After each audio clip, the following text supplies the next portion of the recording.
jabba jiving, it loves me. Coffee and tea and the jabba and me.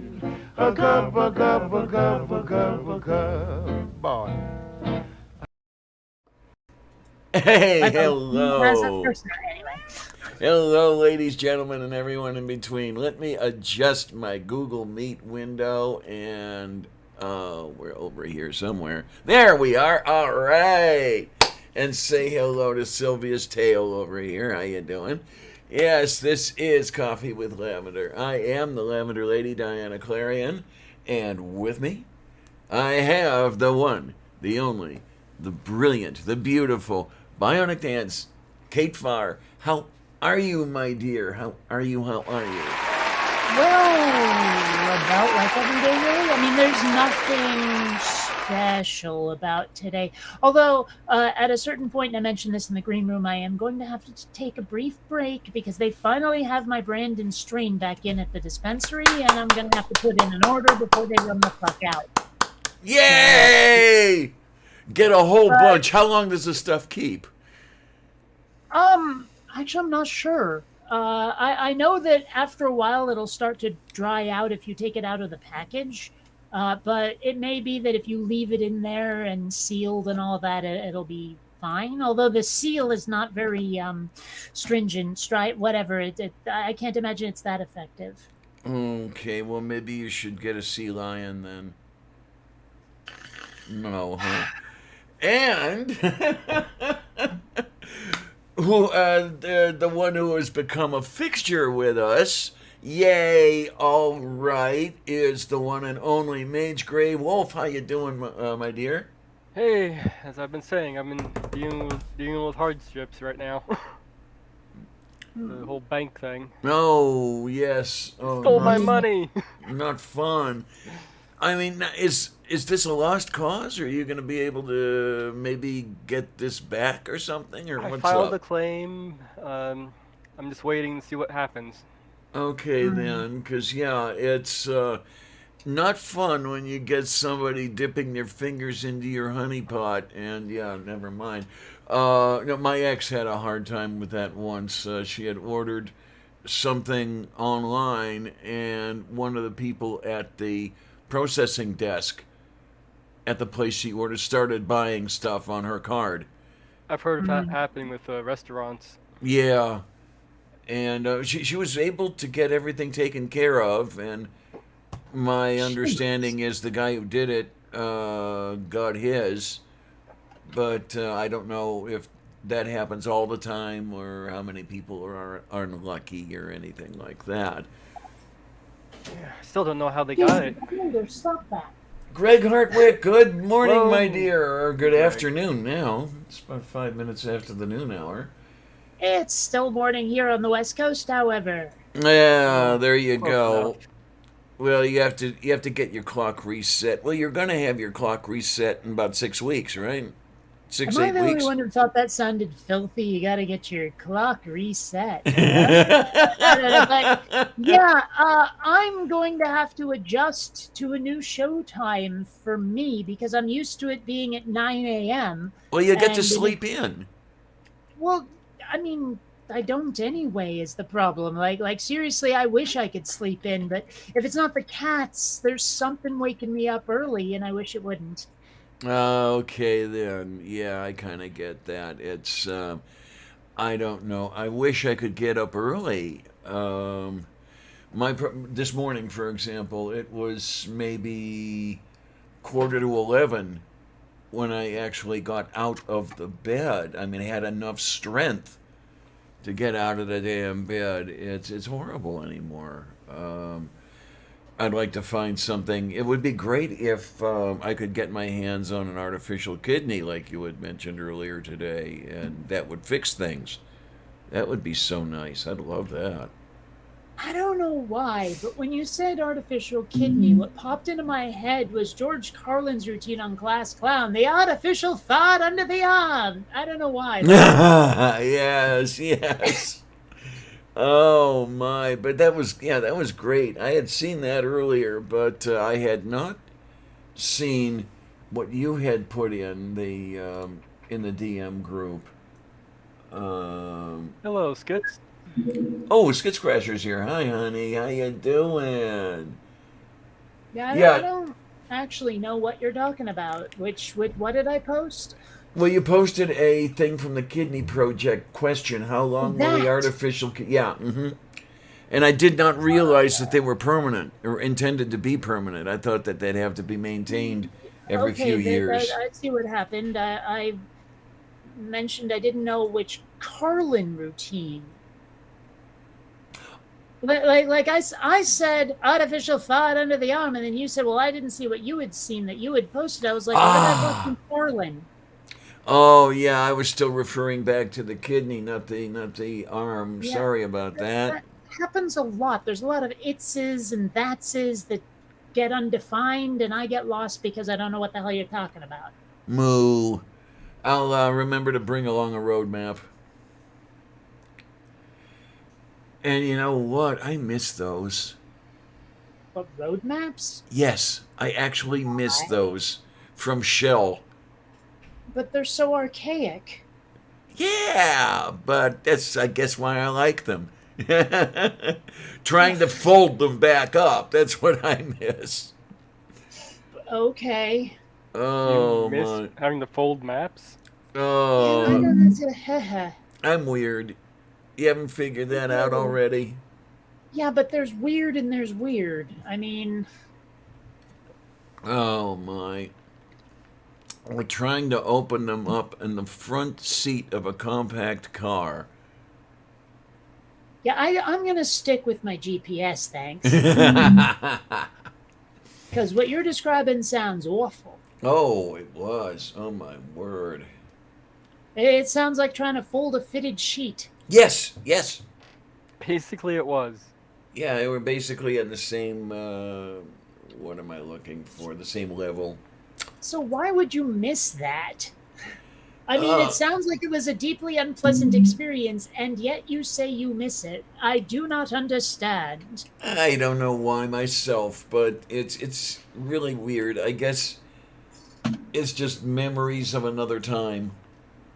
See, it's one of the things that started to really irritate me about the world right now is that everyone and their hamster seems to be going backward. Like I see all these memes in like the lesbian groups I'm in where it's like all girls want is to live in a cabin and have like all this pagan shit around them and blah blah blah blah. And I'm like, dude, am I only the only space station lesbian out there? The only geekathon lesbian out there? Am I the only one who wants to live like the Jetsons, you bastards? And it's not just them; it's all my goth friends and it's everyone else. Everyone wants to live this weird rustic existence where they're doing witchcraft and shit. And I'm like, why is the future dead? I've recently switched to using a scythe to cut my lawn. So, All right. all right. But seriously, it's driving me up the wall. It's like the world looked at everything Kate likes and prefers and said, "Okay, go in the exact opposite direction now." Okay. Interestingly enough, it's actually easier to cut my lawn with that scythe than it was with the push mower or electric mower or gas mower. Okay. Okay. Oh my. I've got a lot of nooks and crannies you have to get around. Yeah. No, I haven't used a scythe to cut a lawn. Oh God, it's in at least 40 years. I'm not sure I've ever even touched a scythe. I'm not sure if I've been in the same room with one. Okay then. Just say it. And that's actually kind of weird given that I grew up in Vermont where it's pretty rural. Yeah. Or pastoral or whatever the fuck you want to call it. The last time I used one was out at my grandparents' cottage, and I don't know. It was fun. Really, it was. You sat there swinging like you're golfing. You know, like a. Actually, you don't use it that way. Oh, I've never okay. golfed except for mini golf. You swing it from your hips. You basically let the blade sit on the ground. Okay. So I was doing it wrong. It figures. Yeah, a lot of people do it wrong that way. The other one we had 3 or 4 sickles, and I would be cutting the weeds among the rocks that way. Just get a handful and. I don't know. I'd rather get my hands on one of those daisy cutter bombs and just use that to cut the grass. You have no idea what I'm talking about, do you? I've heard the term, and I'm trying to remember what the. They go really low before they detonate, and basically like cut everyone's legs out from under them. Well, there Okay is such a then. thing as flame weeding in gardening. Yeah. You basically take a flamethrower to the garden spot to get rid of the weeds. Yeah. So what you're saying is you kill it with fire to an extreme. Yes. Uh huh. Yeah, I had a flamethrower, where you got one of those green bottles of propane, and it was on a long cane. Yep. Yeah, and I'd set fire to everything in the cracks of the sidewalk. Yeah. Okay. It's actually pretty good for the soil because you get all the ash and stuff in there. Okay, vet minutes. Ah, yes, it werfs Flammen. Yes. You know what would be nice is if we could standardize the sound of V and W. Like, fucking pick one, you know? Okay. Like, I'm not saying against these people or against that pronunciation. I'm just saying, it'd be nice if you could look at one of them and know what it sounds like in every damn language. You know what I mean? Yeah. Like, I'm not even saying change the sound of the language. I'm just saying make it easier on people when they're trying to spell. Oh my word! But yeah, not with V and W. You don't Why get not? that. Well, Sorry, I thought you meant don't do it. No, to V it's and W. right. No, please do it. Yeah, it's. I mean, auf Deutsch, W sounds like an English V, and V sounds like an English F, and what else is there? Well, and there's other languages that are just as bad or worse too. Yeah, huh? So I'm thinking it would just make everyone's life easier if we could just standardize the sounds. I mean, it would be so much easier. Yeah, let's see. Like the vowels could be A, E, I, O, U, E, for example. Ooh, E. Are you including umlauts and crap in that one? A, E, I, O, U, W, and Y. How the hell is W a vowel? Okay. Listen carefully to the word went and water. It's still not a vowel. It's a U, for Christ's sake. It's not, though. We already have a U. But we already have one, so yeah, it's redundant. Yeah, that's what I'm looking for. Well, regardless, it seems to me that, I don't know, it'd just be easier if we could standardize the alphabet. Then again, it'd be easier if we could fucking convert to metric, too, so whatever. A metric alphabet with 10 letters. Yeah, I was thinking more like measuring, but still, it would just, I don't know, it would be easier. Like, I'm sure there's someone out there who'd be like, oh, that's just so fucking racist. I'm like, how the hell, it's like, oh, but the German people or whatever. And I'd be like, yeah, but nothing really changed. You know what? It's like the argument over Mr. Potato Head. Right, It's like Mr. Potato Head ain't changing. They're just changing the name of the brand. It's the Potato Head family now, not just Mr. Potato Head. It's not like Mr. Potato Head brand, Mr. Potato Head's wife. No, it doesn't work like that. It's the same. It's the same sort of thing. It's like we're not changing the sounds. We're just changing how they're represented. We're rebranding them. Oh my! There you go, Greg. Yeah, YouTube equals YouTube. Oh, yeah, and I remember we looked up once why, the letter Y is not considered just a vowel, because it is. It was some weird, persnickety little thing where it's like, oh yeah, Y performs all of the functions of a vowel, but we've just decided to exclude it for no good reason. It is the gibbon of a letter. Yes, absolutely. Why not? Yeah. Paraphyletic. Oh my. Oh So jeez. yeah, it's just like I remember there was an episode of The Big Bang Theory where Sheldon was going off about the gibbon. He's like, the gibbon is the only ape that is not a member of the great ape family. They created the category of lesser ape just for the gibbon. Yeah. Yeah. Yeah. So it's like yeah, and I think the joke continued. There was something like, but it doesn't even know it's an ape. It doesn't know what it's called. Why would the gibbon be angry about it? You know, that kind of thing. It Mm, was silly. I don't know. I like that show. I get the hatred some people have for it, but I think it's misplaced. okay. Okay. Um, I've seen some of it. I haven't seen all of it. I didn't mind what I saw.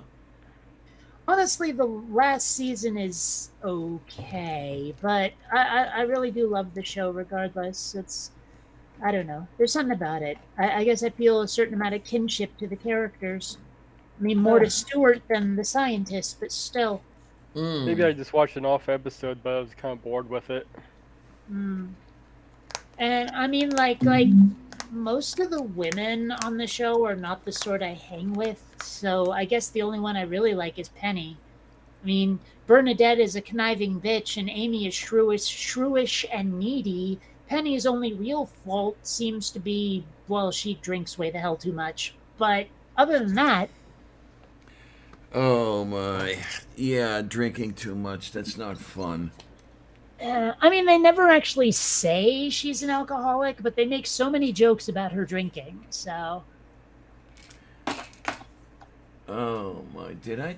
Oh no. Did I take all the vitamins? Yeah, I guess I did. at once, that can't be healthy.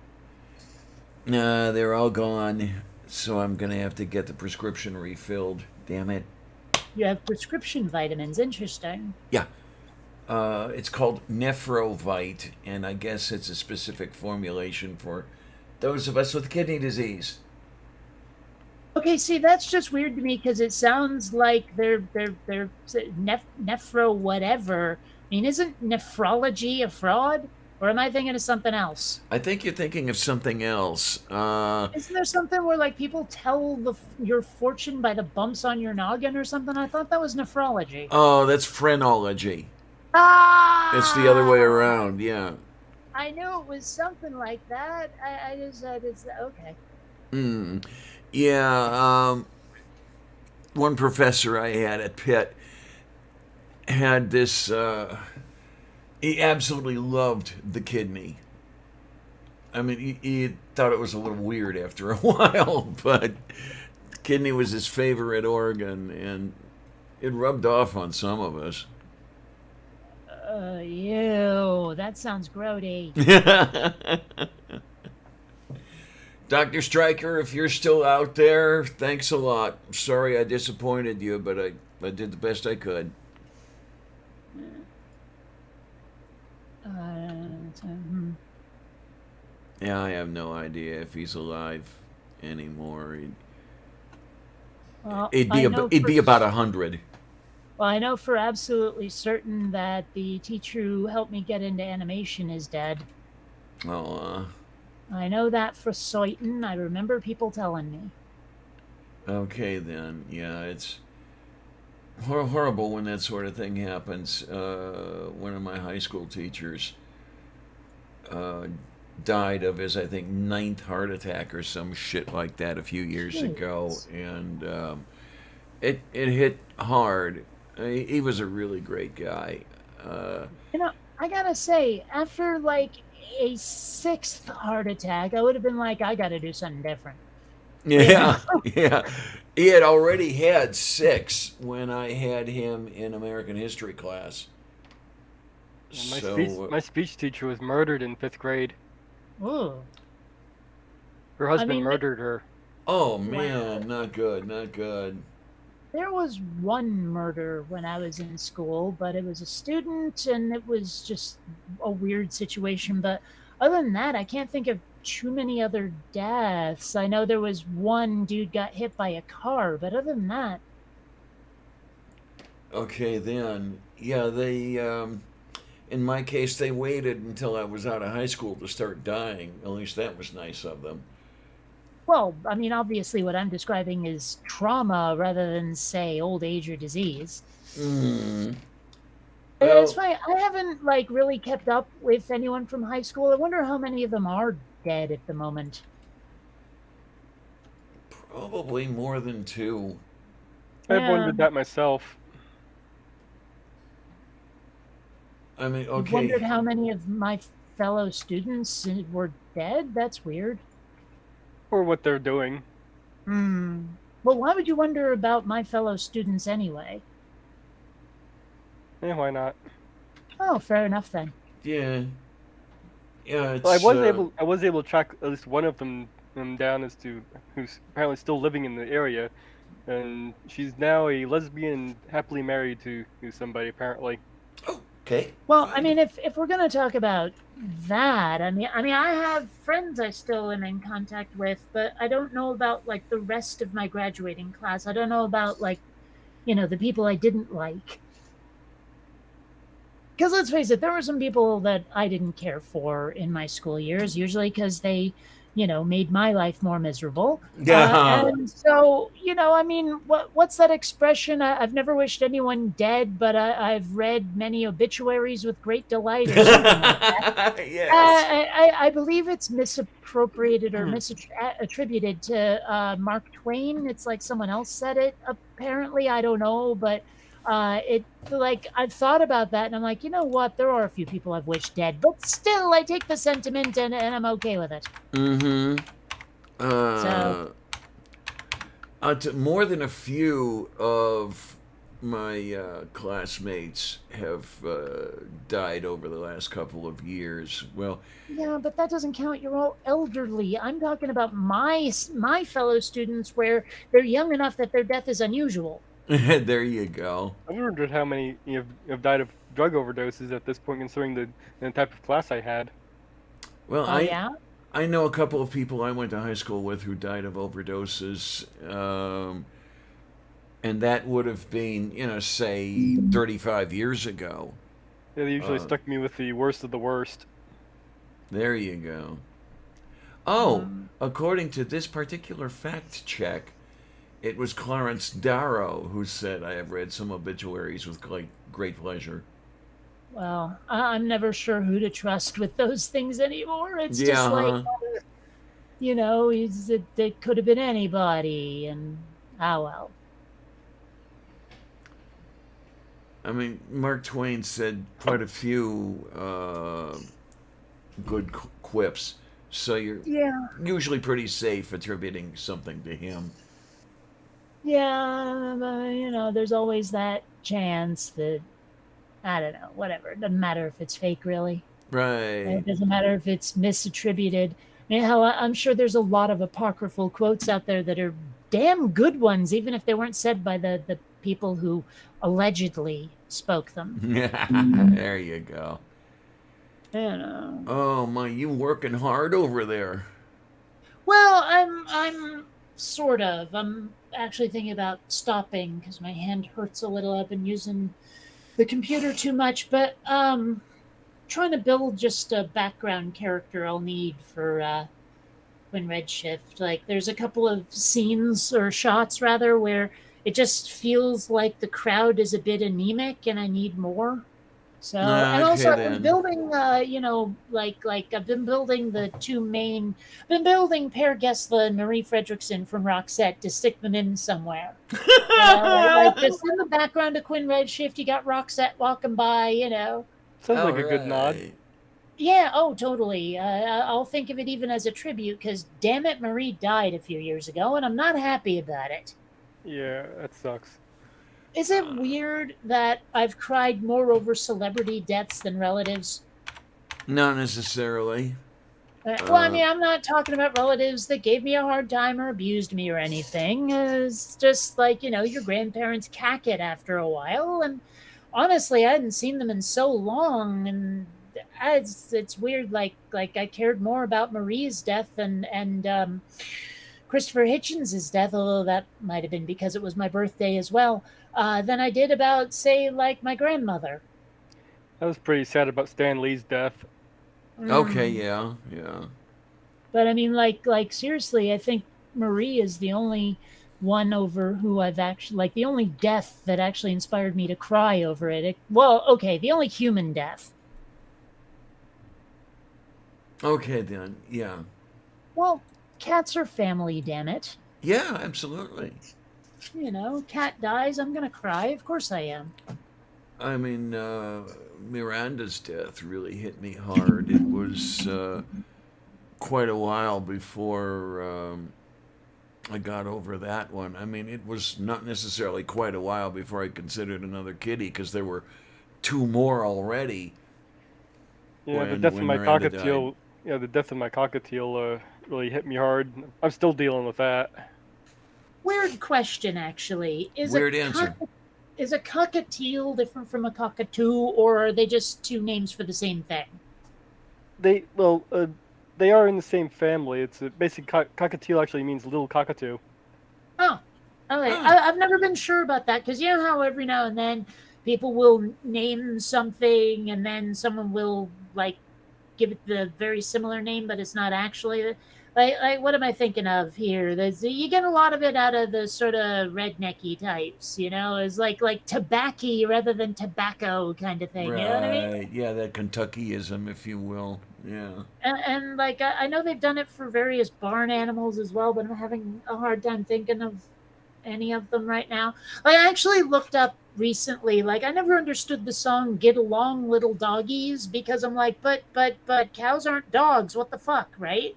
And it turns out, number one, it's not spelled Doggies. It's Dogie, and there's some Right. origin for it. I forget what the origin is, but there's a reason. Like, I think what was it? Dogie means calf without a mother. I think. Oh, okay then. Okay. Yeah, so that's what they were getting at, but that does not come through in the song. Right. But I mean that's an example of people giving animals names that are not the animal's name. Or that like is not originally the animal's name. It's you know what I'm saying, Right. right? Right. Oh my. Slang. Okay. That's what I'm trying to. They come up with slang terms, and so you got to ask sometimes. Like cockatiel was cockatoo, just what someone decided to call a cockatiel, because well, that's just some rustic slangity version. I don't know. Yeah, over here says cowboy slang of uncertain origin. So, but they trace it Yeah, down to 1887 for some reason. I don't know how I they seem to managed remember that. what was the guy who sang the song originally Slim Whitman. I think that's what they said. Oh, gee, I don't know. Like Huh. I looked it up and or either that or he popularized it, like sing it in a movie or some shit. All right. Now, here's a recording of it by the Sons of the Pioneers. Okay, but okay. The singing guys with Roy Rogers. Oh. It's dated to 1940.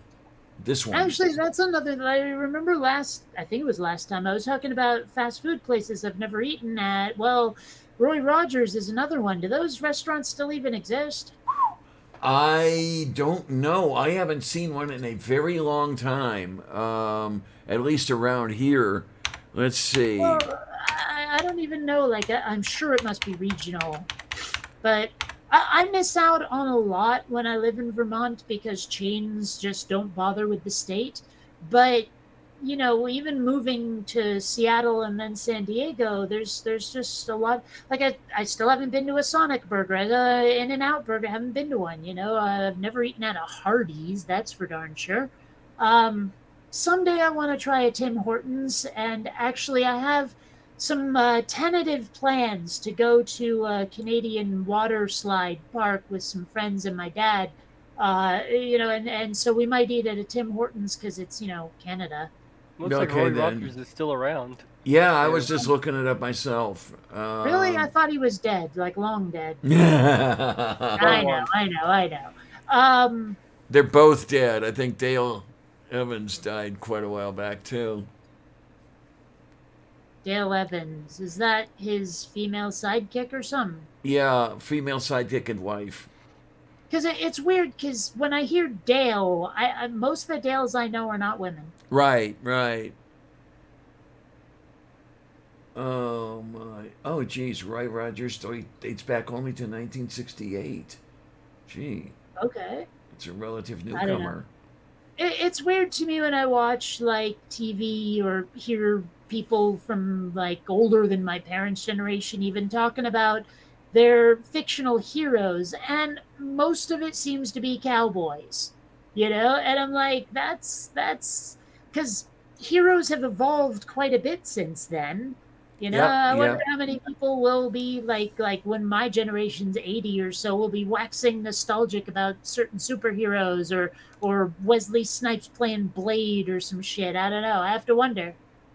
Oh I man. remember back in my day we had The Rock, and then when we were happy to have The Rock, he may not have played a cowboy, but look at it, that kind of thing. You know, Yeah. and he's a manly man. Have you been hearing about that? How a lot of older people are bitching about how men are not quote unquote manly anymore. Oh gosh, I've heard. Yeah, and I hear a lot of that from the hyper fundamentalist Christians. I hear a lot of it from Kevin Sorbo. Oh jeez. Yeah. I mean, I admit I've been trolling the guy, hoping he'll block me someday. He still hasn't. I have no Uh, idea why he hasn't blocked me. I hear stories of him blocking some people, and they won't tell me their secret. Yeah, the drinking hmm. game. You see what he's posted? That's stupid. Well, that'll get you drunk and dead from alcohol poisoning in 2 or 3 posts. There you go. I mean, especially if you drink based on the degree of stupid. Shades Oh, of did the you old hear that? movie Like night. Greg Locke is in trouble now, and that's Oh, because when he's been preaching, he's been saying you can't be a Christian and a Democrat in this country, blah blah blah. Well, there's a law that says a church will lose its tax exempt status if it starts advocating political anything, right? yeah, but So, nobody like, if it endorses enforces. candidates or whatever, so he is in actually a lot of trouble right now. You mean somebody's actually enforcing that law again? Oh, right. For Well, I don't once. know. I don't know how like strong the investigation is, but I know that people have like official people have said you can't do that, dude. Yeah, because I know of so many stories where they just get away with that scot free. And that's one I don't understand. What is it about the Scots that it's a good thing to be free of them? I don't know. I mean, why is it putting a little English on it when you throw like a really fast curveball or something? Yeah. Oh, this one's weird. Okay, like how some people in the South, like racist people in the South, will say to someone, "That's mighty white of you," when you do something nice or cool or whatever. That's very white of you, which is Yes. kind of sick. Yes. I was actually in some VR poker yesterday where there was this kid, and kids aren't supposed to be playing VR poker. There's actually some pretty like strict rules about it. But there was this one kid, his avatar was black, and he kept using black as good. He was like, "That's really good. That's really black of you." And I was like, I wonder if people are trying to get that started. This is the only person I've heard saying it, and it's interesting. But I wonder, like, is he the only one? Is he trying to start the trend, or is there something I've missed? I've Never not heard it. I've not heard it, so don't go by me. Hmm. But I mean, at first I was like, I get what you're trying to do, but is that cool? Like reversing it on people. But then again, I was like, you know what? I don't even care. Try it. If it works, it works. If it doesn't, it doesn't. I have no dog in that particular fight. Yeah, Like well, I'm all for equal rights and equity and shit, but when it comes to expressions like that, and it's not really, I don't see how that could really offend anyone who isn't in the KKK or whatever. So go for it. I don't give a damn. oh, and I don't mind. Uh, I don't mind offending Klansmen anyway, so that's Yeah. Well, and I mean it's weird. I've gotten to a point now where I've started to argue with someone and then went, you know what? It's not fucking worth it. It's just not. The points you're making are so dumb, and everyone their hamster is already arguing with you. What's the point? You Right, know, I right. never used to be like that. There was a time where I was like, all right, lock and load if I saw someone making a bad argument or whatever. But now, I think it comes out of my debating strategy that I learned actually from the alt-right playbook is don't get distracted by bad arguments. Don't let them set the terms of the debate. Like there was this one guy, I argued with him for like 2 days because I absolutely would not answer a question without clarification to make sure I wasn't saying something I didn't intend to say. And he kept saying, well, you're not answering the question because you know it'll defeat your argument. I'm like, dude, it'll only defeat my argument because it's a disingenuous question. If you're willing to make it more specific so that the answer I give accurately represents my position, but he wouldn't fucking do it. He was like, no, no, no, no, no, you have to stick your foot in my trap willingly. Okay, okay. Yeah, I mean, he didn't say that, but that was his attitude is I'm not changing the question. Fuck no. And I was Mm-hmm. like, well, if you don't, I'm not answering it because as asked, I cannot give a factual, true, I mean this answer. It was actually a Yeah. lot like the situation I was in with Steve McRae that time. Like not the seizure incident, but he kept trying to slow walk me, like Socratic method me to a presupposed conclusion, and I would not play. I would not bite. I said, you know what? I can't answer that question honestly. I was Mm-hmm. like, I cannot answer that unqualified, and I will not be led to a conclusion by you. It was after that argument that I started adopting the policy of when someone starts asking leading questions, I say to them, dude, if you have a point, fucking make it. Yeah, qualifiers definitely need to be allowed. Yeah. Oh, absolutely. So, yeah, I don't let people get away with that shit anymore. And when I'm arguing with folks online, especially like people on the right, they try it all the time. They will throw these horrible arguments out there and expect you to bite and get off of the main topic where they are the ones with something to prove, where they are the ones whose argument is really super weak.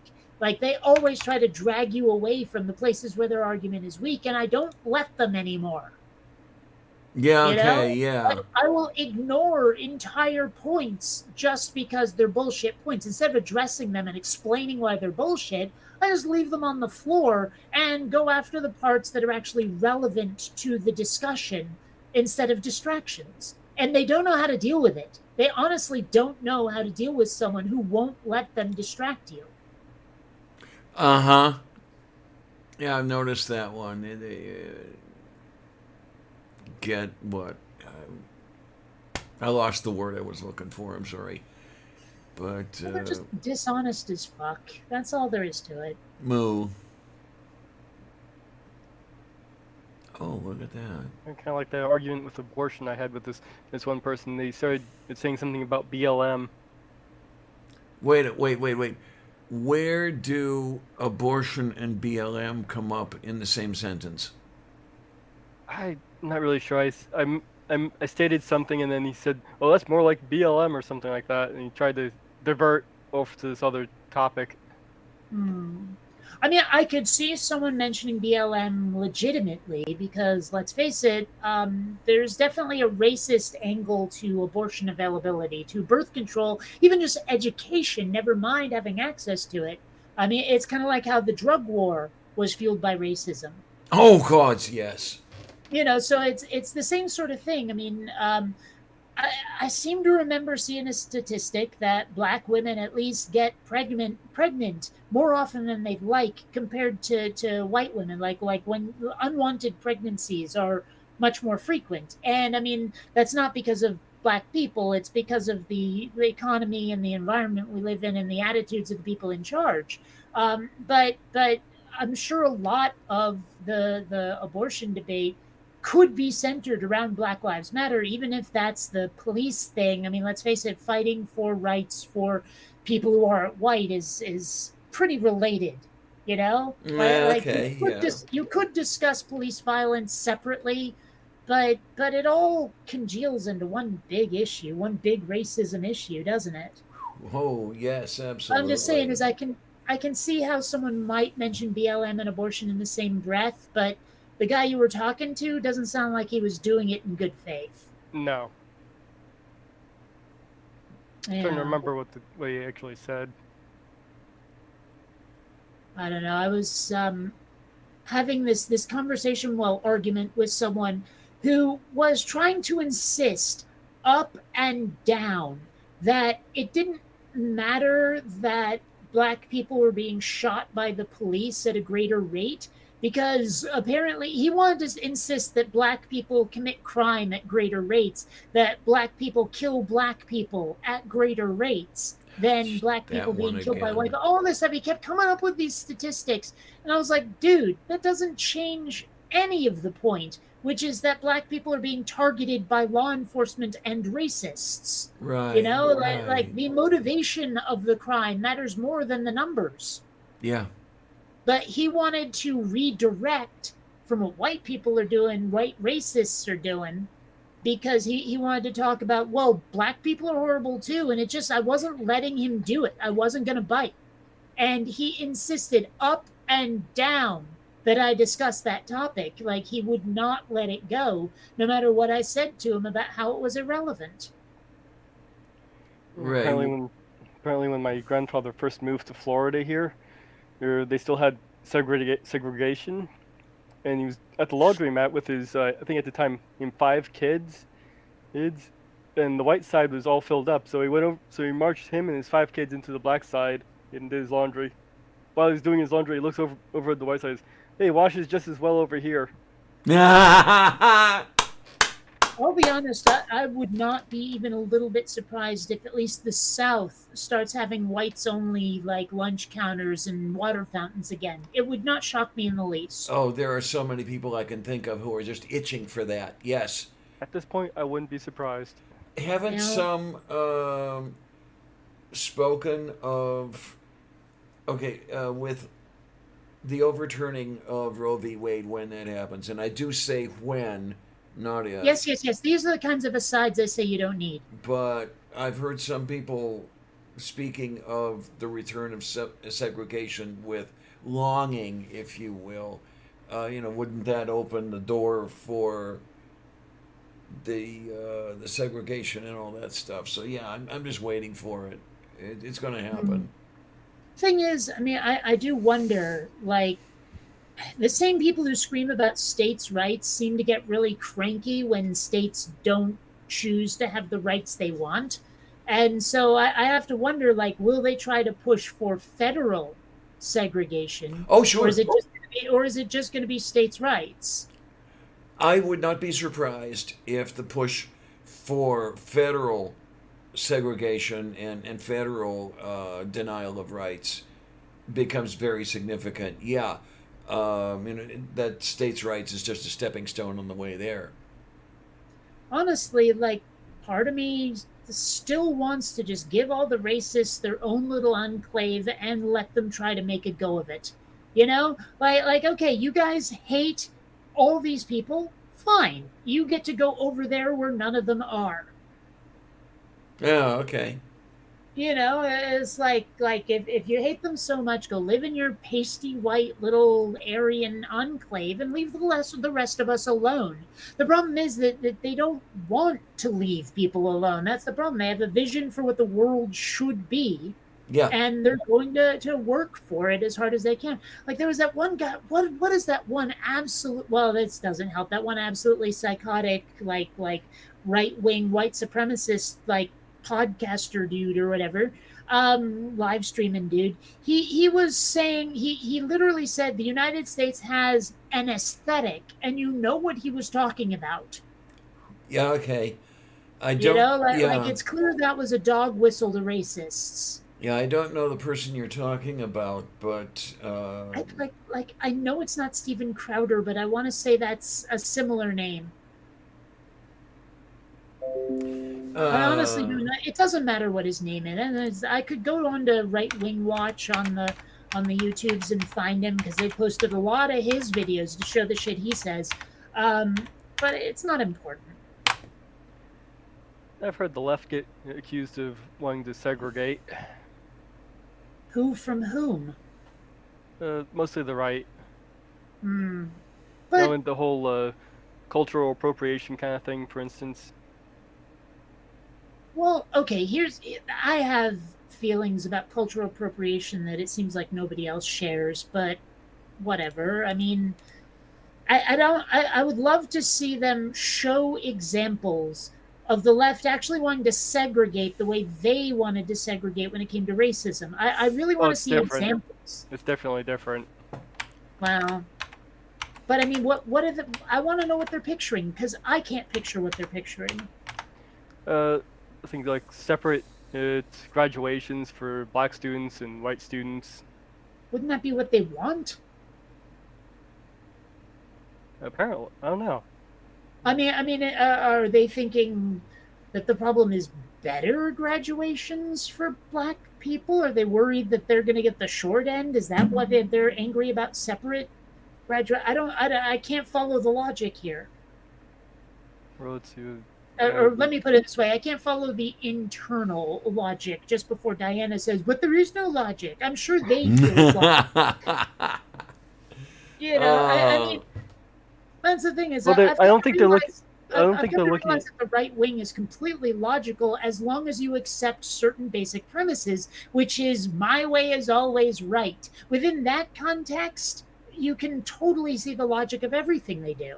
But I don't think they're looking at their side of this whole thing. What do you mean? But they don't see the hypocrisy. Oh, of course they don't, because given their goals, it's not hypocrisy. They're uh-huh. like, Yeah. I mean, because they're very by any means necessary kind of people. You know, it's like they're very ends justify the means. That's who they seem to be, and so within that context, everything they do has an internal consistency, even if it is hypocritical to the rest of the world. Yeah, Mm. I do try and understand that internal consistency to them, and at least to get an idea of where they're coming from.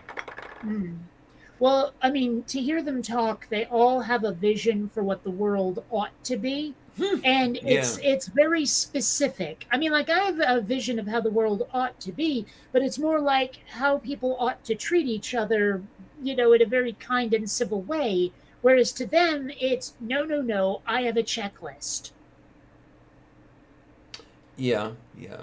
Sort I have a bucket list of how this country is supposed to be, look, work, everything. And it does not include getting along with people who don't agree. sort of like Exodus 34. Anyway, You say so. I don't know that one by heart. memory serves that's the second copy of the Ten Commandments, which is The nothing. second Which copy. is yeah. Can you be more specific? There are two versions of the Ten Not that part. Commandments.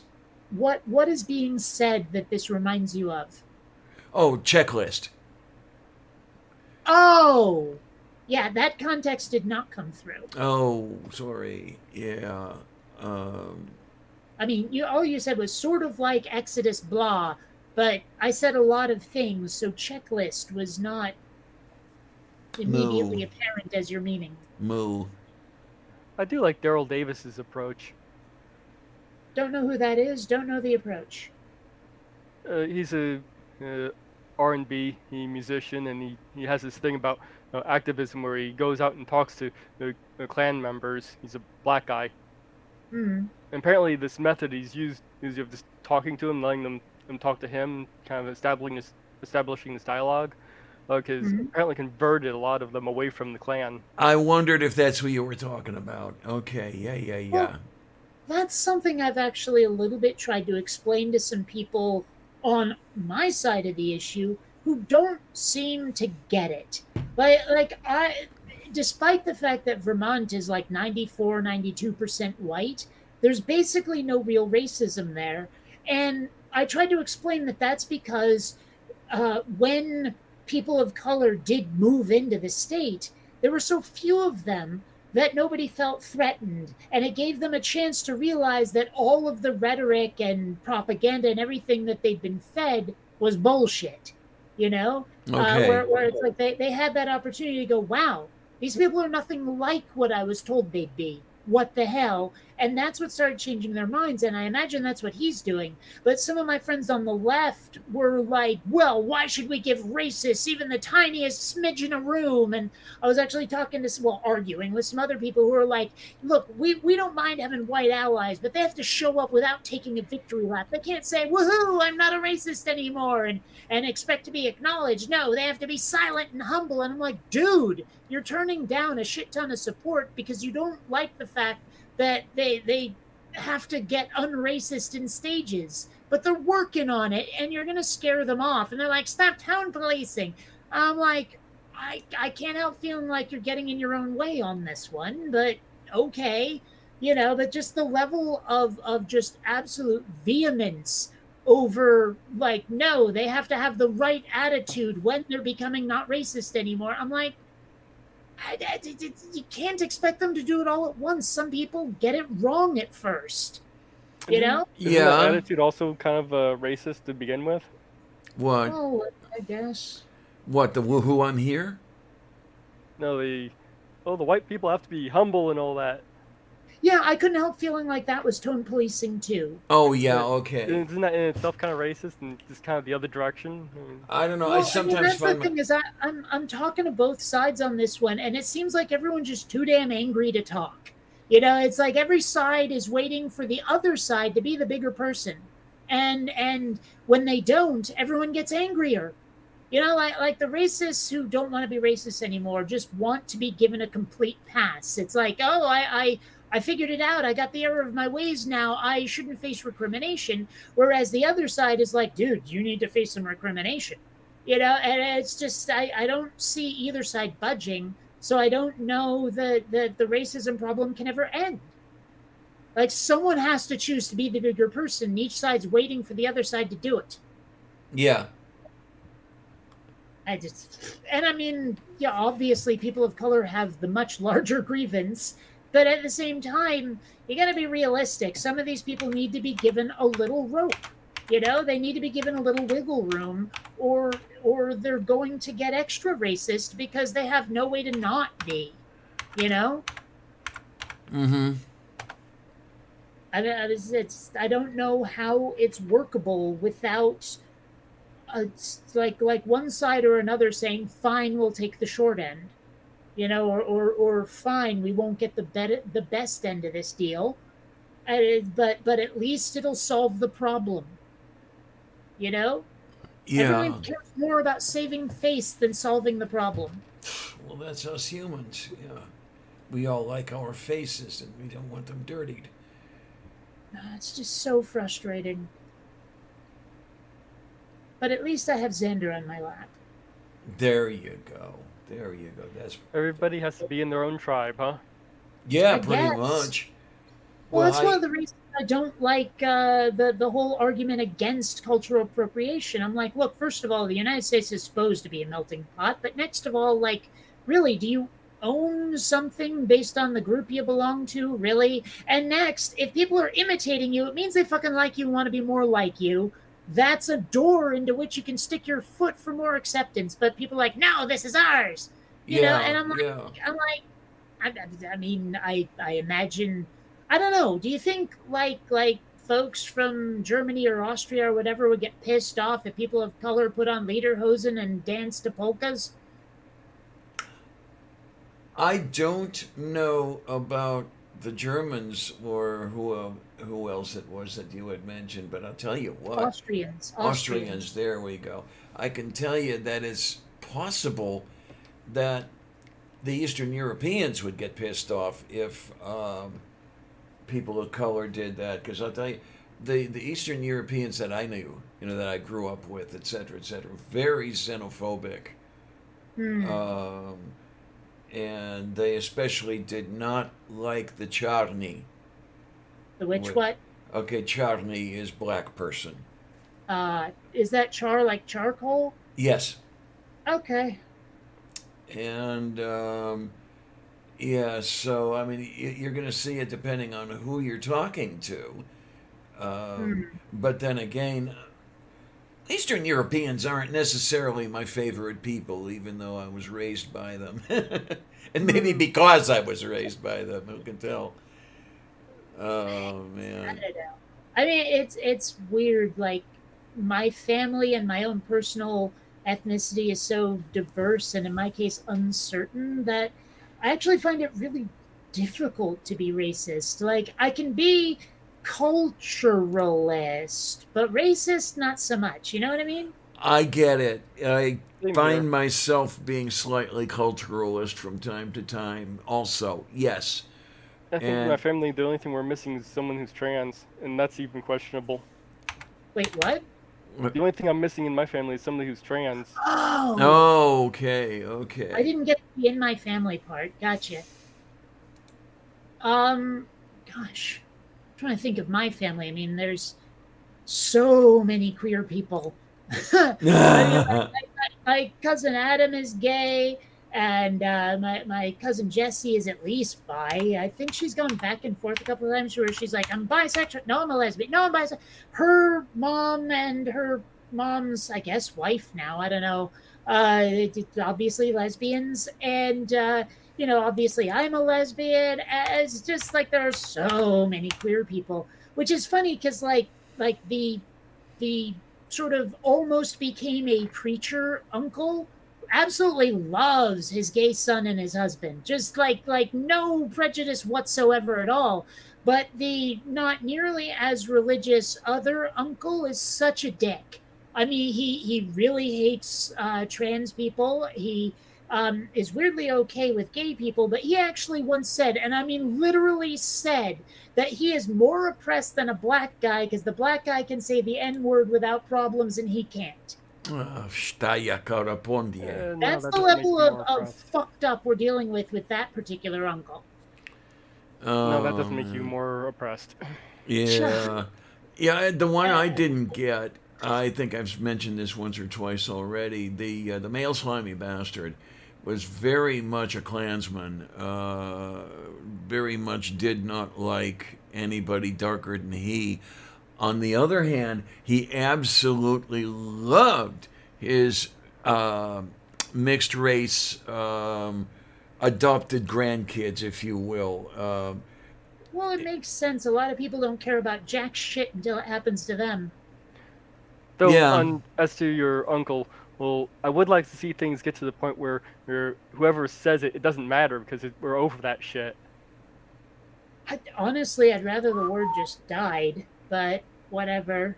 Well, if we're over You that know, shit, the it, word probably would die. well, I doubt it though, because like how many people with the urban slang, hey man nigga or whatever, I mean, how many people do that? I think it's too ingrained in the culture now. yeah. I was gonna say more than two probably do that. Well, and I mean, I'm talking again about people who've taken back the word, not the people who mean it as a bad thing. Oh, okay, okay. Yeah, like you get the like I said, urban slang, Yeah, you know, I and don't. and it's not just people of color saying it. You get white people saying that all the time. It's almost become like dude for some people I have not heard it in normal conversation myself from white because you people. don't hang out with people my age and younger. Okay, it makes Well, let's sense. put it this way: when I go on to VR poker, I hear it all the time from some people. Okay, makes Well, slang sense. also does die out eventually. Hmm. Well, most of it. I do wonder about that, though. I mean, I can't seem to get anyone to get with me on this particular concept, but given that we now live in an age where information is so easily accessible and so easily preserved, I find myself wondering if slang terms will at least die out slower than they used to. Might. Maybe, yeah. I mean, I'm sure if I look around, it's probably unlikely I'll find too many people saying totally tubular, but I mean, you'll still get like the occasional bodacious, yeah, you know. Although the it's funny, I saw a meme earlier today. It was like someone's post on Twitter, and he said just casually, my niece said about like someone is like she had an old lady name, like Jennifer. And I'm oh like, dude, Jennifer. wow. I'm not because you've heard me. I've predicted forever that will happen with names like Tiffany and Buffy, but Jennifer. Native I mean, atheist, hi, how are ya? How the hell is Jennifer an old lady name? Yeah, I'm thinking when you talk about old lady names, more the stuff that you've mentioned. It's like Like Tiffany or what else do you have? the, Well, the hmm? Buffy and Crystal and Mitzi and all that shit, you know.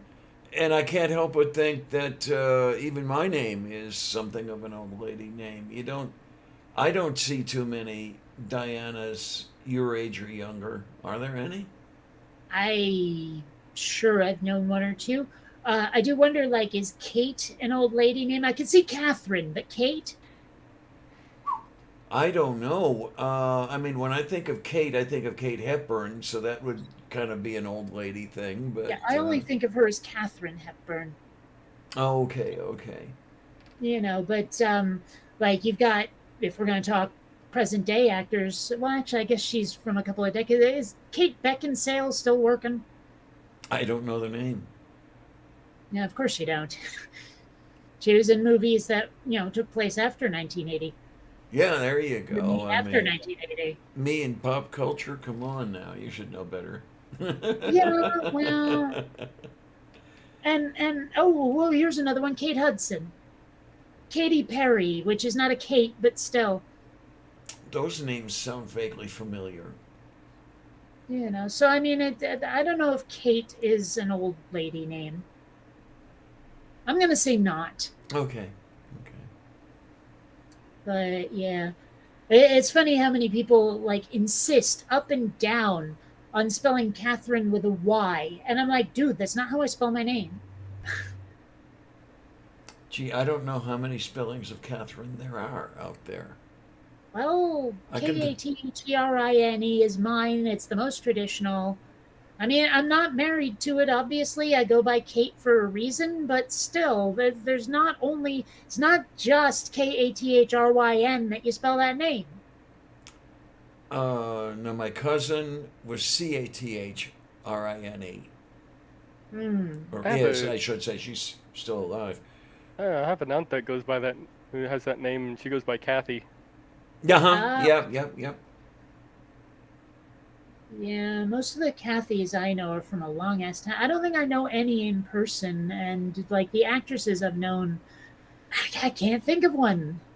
Like aside from oh, what's her face from Saturday Night Live, Griffin, Kathy Griffin.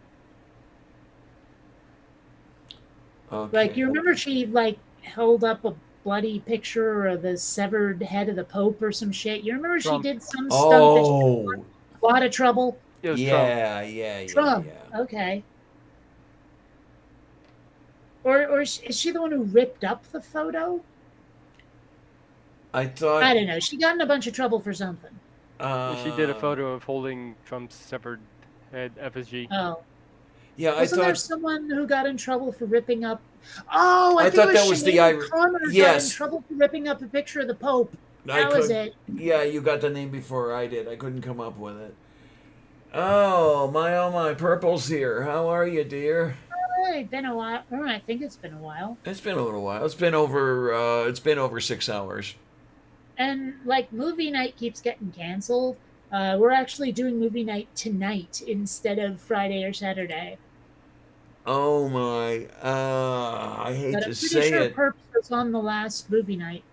but at the rate that movie night's been getting canceled lately, I'm wondering if they should have a change of. Management. Yes, thank you. That's the word I was looking for. I mean, Well, not because because the management is incompetent or anything, but because it seems. Hmm?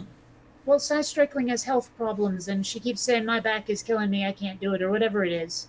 Well, I tell you, I can understand that because I have been not doing things lately because of health. So I get it, Jessica, but Yeah. But it might be time for a new host or something. it might be. You never know. I understand why you'd want to hold on to it because, keep it in the family and everything, but I don't know. Yeah. Well, I mean, aren't there a lot of Cy this, Cy that who could do it? I know there's a Cy niece. Yeah. Let's see what else do we have. Well, Cy's sister is too busy. Um, what else? And what's the little one's name? She's too young. Um, I don't know. But Sinese's daughter. mm, I honestly couldn't tell you. But point being, well, I'm I know there's a lot of Psy people out there. Microsci, that's it. That's it. Thanks, honey. Um, Thank you. Oh my, I can't. It's amazing. It's amazing to me that she's already what, 3 years old or 4 years old. I forget which. well, I was right now years old when I learned she exists. Okay then, moof beef. It's weird hearing what you're just saying there. It sounds like Psy Strike was the only dude in the family, Well, yeah. There was just him and two sisters. and apparently a daughter or a niece or something. I believe he had two Well, stepdaughters. no, but the kid you're talking about, the one who's 3, Oh, that would be his grandchild. there we go. Or I'm sorry, not Yeah, his grandchild, because Sinese is his niece, so it would be a great niece. I never really knew much about Psy Strike at all, but I remember there's like a trope or a stereotype or whatever of like the father who dotes on the gaggle of daughters that he's got, Okay, yeah. like just that sort of father figure type who's just, I don't know, he's one of the like the sort of father you could never picture doing anything inappropriate with all those daughters and who loves them. Yeah, huh. Because let's face it, in a situation like that, these days, people aren't going to go, he's touching those kids, isn't he? Even if he's Uh, not, he could be the most loving father in the world who would never do a thing like that. Someone somewhere is going to suspect. Oh, that reminds me of something that happened in the past here. I was playing with there these we are. girls down the street from me.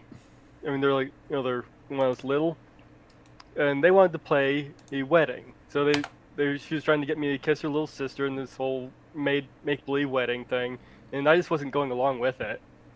So I left, and a while later, apparently they got into some more sexual stuff with another boy in the neighborhood, and Oops. it came out that their father had been molesting them. Oh, Scheiße. so what did they think that's what love looked like or something? I It's guess. possible. Possible. Because I've heard of, I don't know if it was specifically sexual assault, but like if people are raised with something and they don't know anything else, they think it's normal. And so some Yeah. people were raised to believe some weird ass shit, and I don't just mean religion. Right. Like, Absolutely. oh, this is okay, this is normal Yeah, kind that's of stuff. possible. Hey, You honey, know, how you doing? man, I hate to think of it, Oh, but it's like unfortunately, yeah. I've tried to picture growing up in a cult, and I can't do it. Like literally being born into it, you know? Horrible. Taju korostu. Yeah, if somebody's raised with it their whole life, they will think it's normal. Yeah. I've heard stories of that with the there was a cult that involved a lot of pedophilia and incest and yeah about deprogramming the kids of that cult was extremely Yeah. difficult. Well, What's- and what Kate was saying just a bit ago about, men taking care of little girls, that's pretty much what I was going through in the 90s. And, I was presenting as male and I was carrying around an infant on a sling across my chest. And that was just not considered normal at the time. Nah, Hmm. Yeah, it's weird. The like family dynamics that seem creepy from the outside, but totally aren't. I I don't remember. know. And there's a lot of stuff that I learned as a kid because I was raised by hippies. That I didn't realize weren't very standard. like, you know, the whole debate we're having now about grooming and teaching kids sex ed and all that nonsense. Now, I was raised with the book Where Did I Come From before I was old enough to read it, right? I like sex was never a mystery as a small child, but I tried to explain to one of these right whingers who thinks that sex like is just completely shameful and all of that if they'd ever read that book, and they, like, it took me 5 6 times demanding an answer that they finally said, I don't have to read it. I know that it's gonna fuck a kid up or something. Oh, like, yeah. Yeah. okay, here's your show. You don't have to read the thing, but I just don't get it. I still can't get them to answer how define it. How is it grooming? Mm. Give me a definition of how that's grooming. Well, I can't get an answer. Most of them seem to be of the opinion that if kids know about sex, they'll have sex, so you have to keep them ignorant. Yeah, despite the fact that the instance of teenage pregnancies are highest in the counties that have abstinence-only sex ed. Yeah, you noticed that? It's like, gee, we're expecting people to have willpower? I don't think that's going to work, guys. There was definitely a Phil at the back of the room going, guys, this is unworkable. But, you know, everyone said, shut up, Phil, and Yeah, what here you gonna do? Well- they don't teach sex ed here until 6th grade. Yeah, especially teenagers with Wow. raging hormones. Oh, sure. Well, Yeah. okay, I saw an article recently. This is only peripherally related. It's the people who, you know, love to restrict information are now insisting that not only are those banned books to stay out of school, they have to stay out of Barnes and Noble. That you're not Yep. allowed to sell those in a place where kids can get their hands on them. And I'm sitting here thinking, how long will it be before we start putting MPAA style ratings on books? You know, this book is R, this book is PG-13, et cetera, et cetera. I wonder how, like, is that, I mean, because let's face it, I remember when albums didn't have explicit lyrics warnings on them. Yeah, You know? I remember that. And I bet you if they put explicit material on a book, people will buy it more. Oh, sure, absolutely. They did find that happened with CDs. That the publishers were actually happy to put the explicit labels on it because it increased sales, again, mostly Yeah. among teenagers. With People pop love music, giving it into worked their- very well. People love giving into their base urges, and it's not always a bad thing. Mm-hmm. Although I remember hearing like some account of, I forget if it was mom or dad, a parent driving the kid around, and they turn to the kid and go, just a fair warning, this song has the F word in it. And they played the song for their kid, and it was a lot of like fuck in the lyrics, and the kid turns to their parent and goes, "Oh, I thought you meant the F slur." You know, like they thought it was going to be faggot instead of fuck. Oh, Right? okay. And so apparently, I mean, this doesn't shock me. Fuck is pretty normal even for kids. It's just part of the language. It would not surprise me at all. Yeah. You know, I mean, I when I was having that argument with my parents not too long ago, there were times I used the word cunt, and they did not like that at all. And I was like, Dad, have you ever been on the internet? Because that people use that all the time. He's like, well, that's a world I don't want to live in. And I'm like, well, you don't really have much of a choice. Yeah, there You you know? go. It's like if words are going to enter the lexicon and they're going to be treated as normal, you better get with the times, because you're not going to force everyone to conform to what you expect, Miss Chocolate, Miss Business. You can't change the world that way either. You know, you could be a holdout on that stuff, but you're not going to make everyone else pronounce that shit the way you want them to. I guarantee it. Well, and that's one thing that the internet has really accelerated, you know, because you've got people from all different countries interacting. Yeah. And in Australia, they don't think anything of calling each other a cunt. Yeah. Uh-huh. Oh, I've mentioned before how much I love watching Jim Jeffries. He says it left and right. Oh, Isn't it man. a normal thing in like Europe and stuff, like places like that Oh, as well? yeah. Watch the movie Lock, Stock, and Two Smoking Barrels. See how many times they say it in that one. Okay, it makes sense.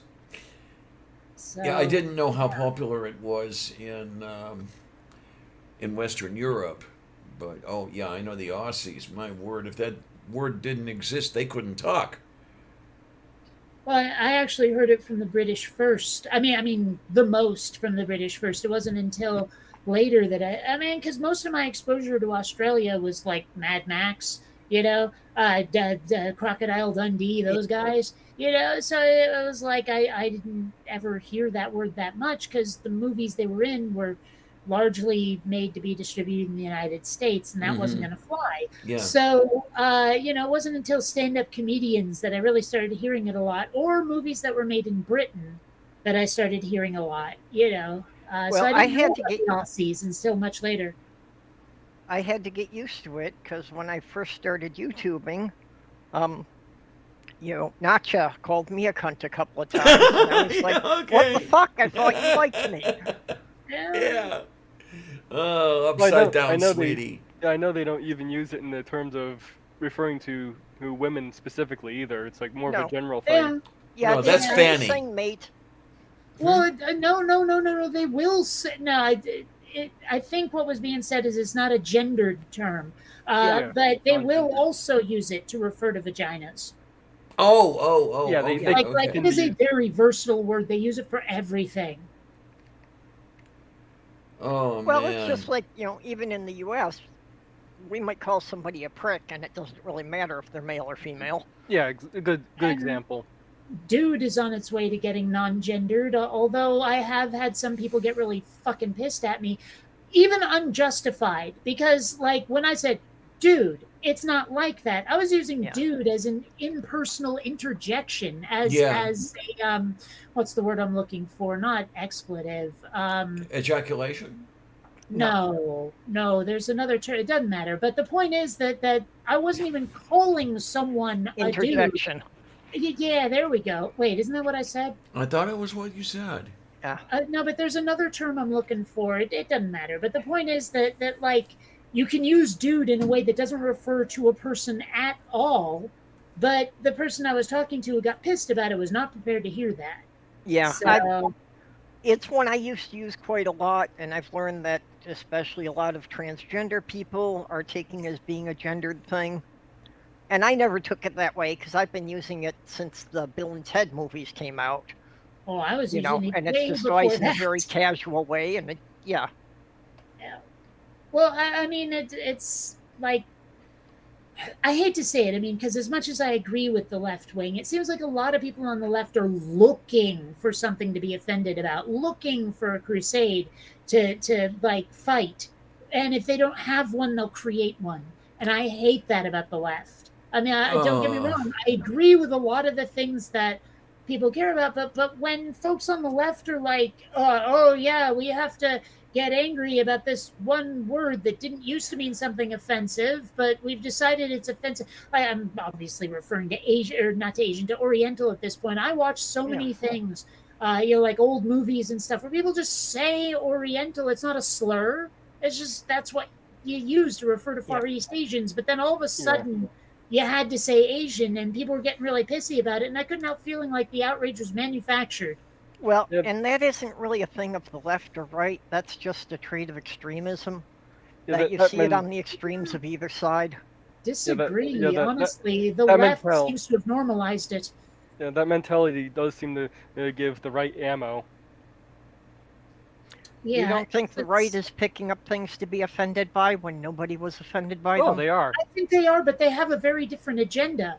The left seems to be doing it almost because they think they're supposed to, where the right is doing it because they want to further an agenda, like a very specific agenda. But the left seems to do it just because, like It's they more need some virtuous. yeah, well, I don't know if like their intentions are good, but they're schmucks. Whereas the right, their intentions are not good. Okay. Like the right is explicitly being evil, where it seems like the left just is bored and is looking for something to do.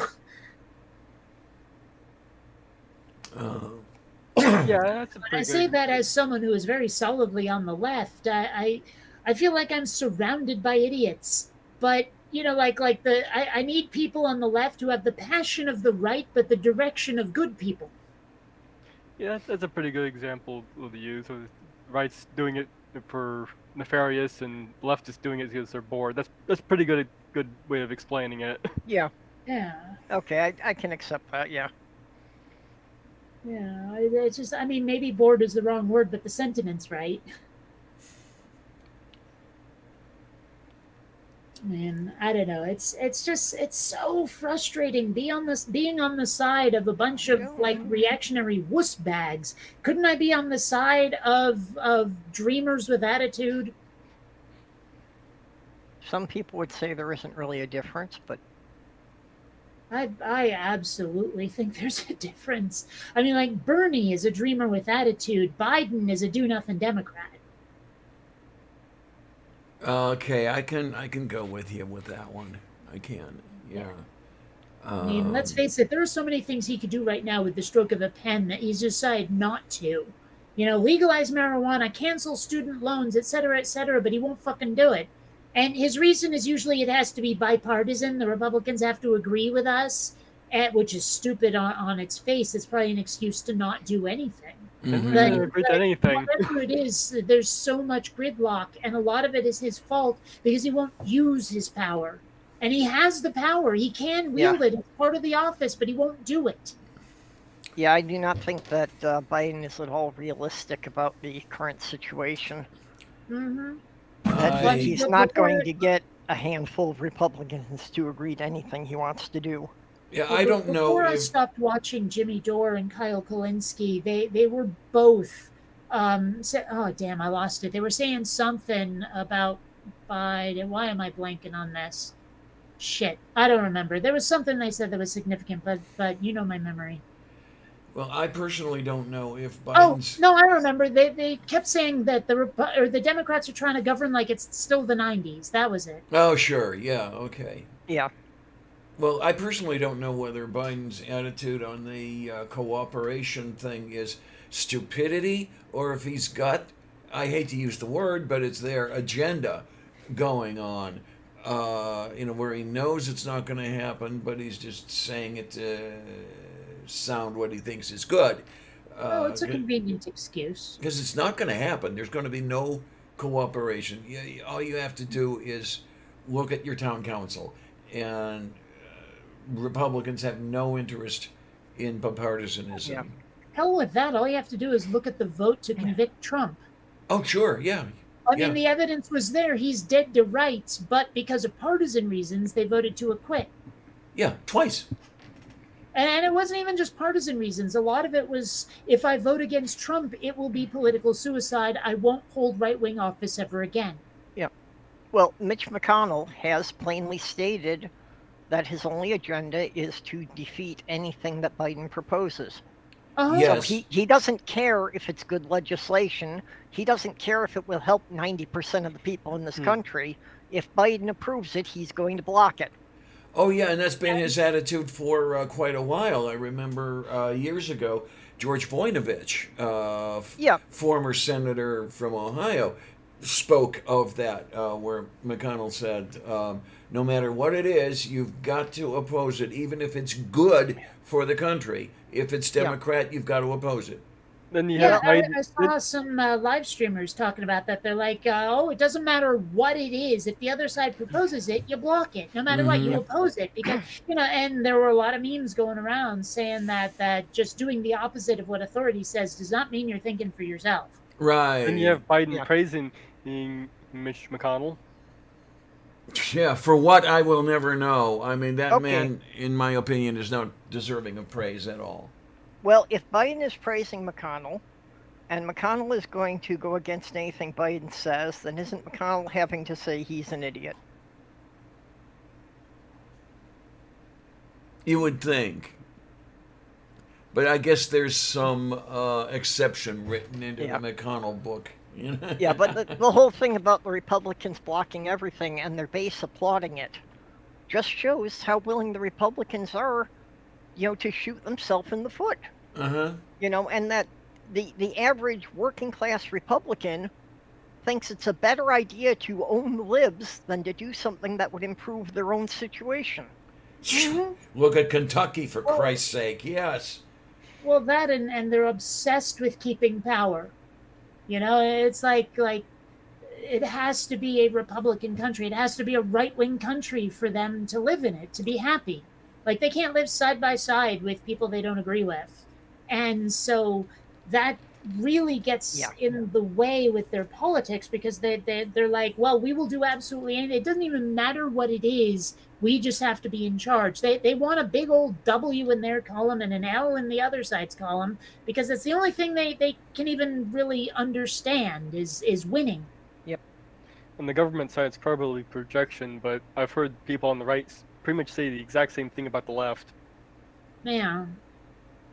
But I mean, like the left, well, not even the left. Biden keeps saying bipartisanship, bipartisanship, bipartisanship. It's misguided as Yeah. hell. But how can anyone take that as we won't work with you? Yeah, right. Just bipartisanship alone doesn't mean really much when bipartisanship means going to war. Yeah, but what I mean is if they say we're going to oppose absolutely anything, I don't know. It just seems Yeah, but like if they're well- saying we're going to oppose anything because the Democrats are doing exactly the thing we're doing and they want to hold on to power and they want to deny us any wins. Meanwhile, they're saying bipartisanship. We want we want mutual consent on this shit. And they're like, nah, you're just being conniving. You're just trying to. It doesn't make any sense at all. And anyone with an ounce of sense can see it. Well, yeah, why can't we get some bipartisanship, on social issues, on things like the minimum wage, things that are going to improve the life of 75-80% of the country? Oh, I know why. It's that whole everyone in the country seems to think that they're a temporarily embarrassed millionaire, that these people are thinking power is great. We love power. But like even the people who aren't in power, they love being toadies to power just Yep. because they're the ones who are on top. And so that's really it is they don't care about improving anyone's lives as long as they're the top dog. And And the that's the only- mentality I can't get, is these people who are, barely able to make a living who keep voting Republican. And Because it they will- think they're going to be the ones in charge someday. They think they're going to be the elites someday. yeah, well, yeah. it hasn't happened for the last 3 generations, so why do you think it's going to happen now? Well, Because another. people are stupid. They don't even know it hasn't happened in the last 3 generations. I mean, look at how many of the same mistakes people made with COVID as they did with the Spanish flu. People don't learn from history. and we Well- only question how much it will cost, unless when it's something that will benefit the people. Another Yeah, well- part of it is in the areas that are known for being, let's call it economically disadvantaged. The people there are convinced by the power holders that however little they have, that other guy who's darker than they are is grabbing for what they have, and they can't let them anywhere near power.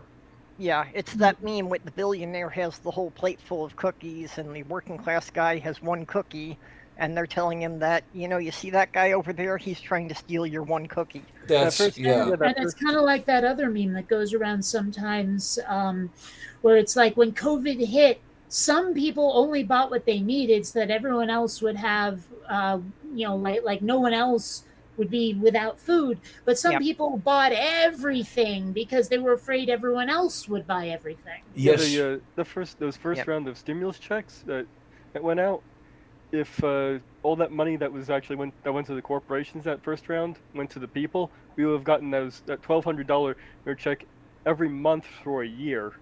Everybody. Yeah. Well, yeah. I spent mine on a laptop. Well, and that's actually what other countries in Europe did. That they were sending checks to people every month for more than a year. Yes, I remember Because they that. wanted them to stay inside and not go to work if they possibly could. Yeah, and then you had the Republicans here with they're paying them to stay inside, and that's horrible because they're making them lazy and everything. It's that whole And it means difference in that's it. attitude. You had the Republicans here that we've got to restart the economy, and they're preaching this from day one, that they didn't even want to lock down for 2 weeks. Yeah.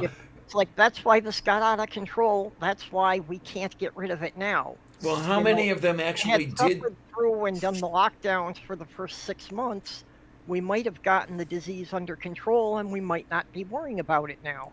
but then yeah. the government would be telling you what to do. Well, that's, as far as I'm concerned, that's an excuse because the higher ups on that side of the aisle do what they want anyway. But Yeah, but I'm how? not even talking about the higher ups. I'm talking about the proles down in the Yeah. trenches going, I'm not going to wear a mask. I'm not going to get an Yep. injection. Those are the people that I'm talking Yeah, about. and that's Okay. the rhetoric that the Republicans keep pushing to keep these people voting for them. Well, how many of them actually went ahead and said, we will sacrifice grandma in order to keep the economy going? I thought Yeah, there were at like least one two of of them them, literally right? said that. Yes, that's what I'm after. Yeah. I was kind of saying that, but not about the economy. I was more saying it about like masks and the vaccine. I mean, I was sitting here thinking unemotionally about who most needed to be saved, not who was most at risk, but who was most valuable to the country. And let's face it, old people versus, say, like recent high school graduates.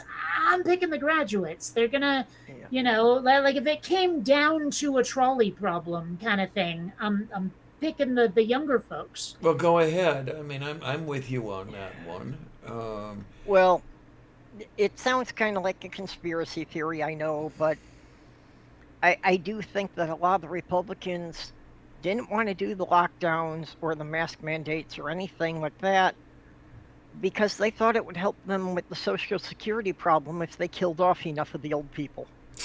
I won't necessarily jump to calling that a conspiracy theory, but Well, that might explain Cuomo's attitude. might. I mean, isn't he the one who let a bunch of people die in that nursing home that time? Mm-hmm. Yeah, let people back into the nursing home with COVID. Yep. Yep. Man, it's weird because, like, if you were to look around San Diego right now, the only evidence that there had ever been a pandemic at all is how many people in businesses are wearing masks. That's the only way you'd ever know. But as I understand it, the United States, well, I don't want to say finally, but actually passed 1 million deaths from COVID. Not Yeah. cases, deaths. Deaths. And, like, so clearly the pandemic is still going, but you'd never know it from the way people are behaving. Yep. Another thing people overlook is I've heard the argument, oh, it's only 0.2% fatal. Yeah, but if you're getting so many people being infected, that adds up.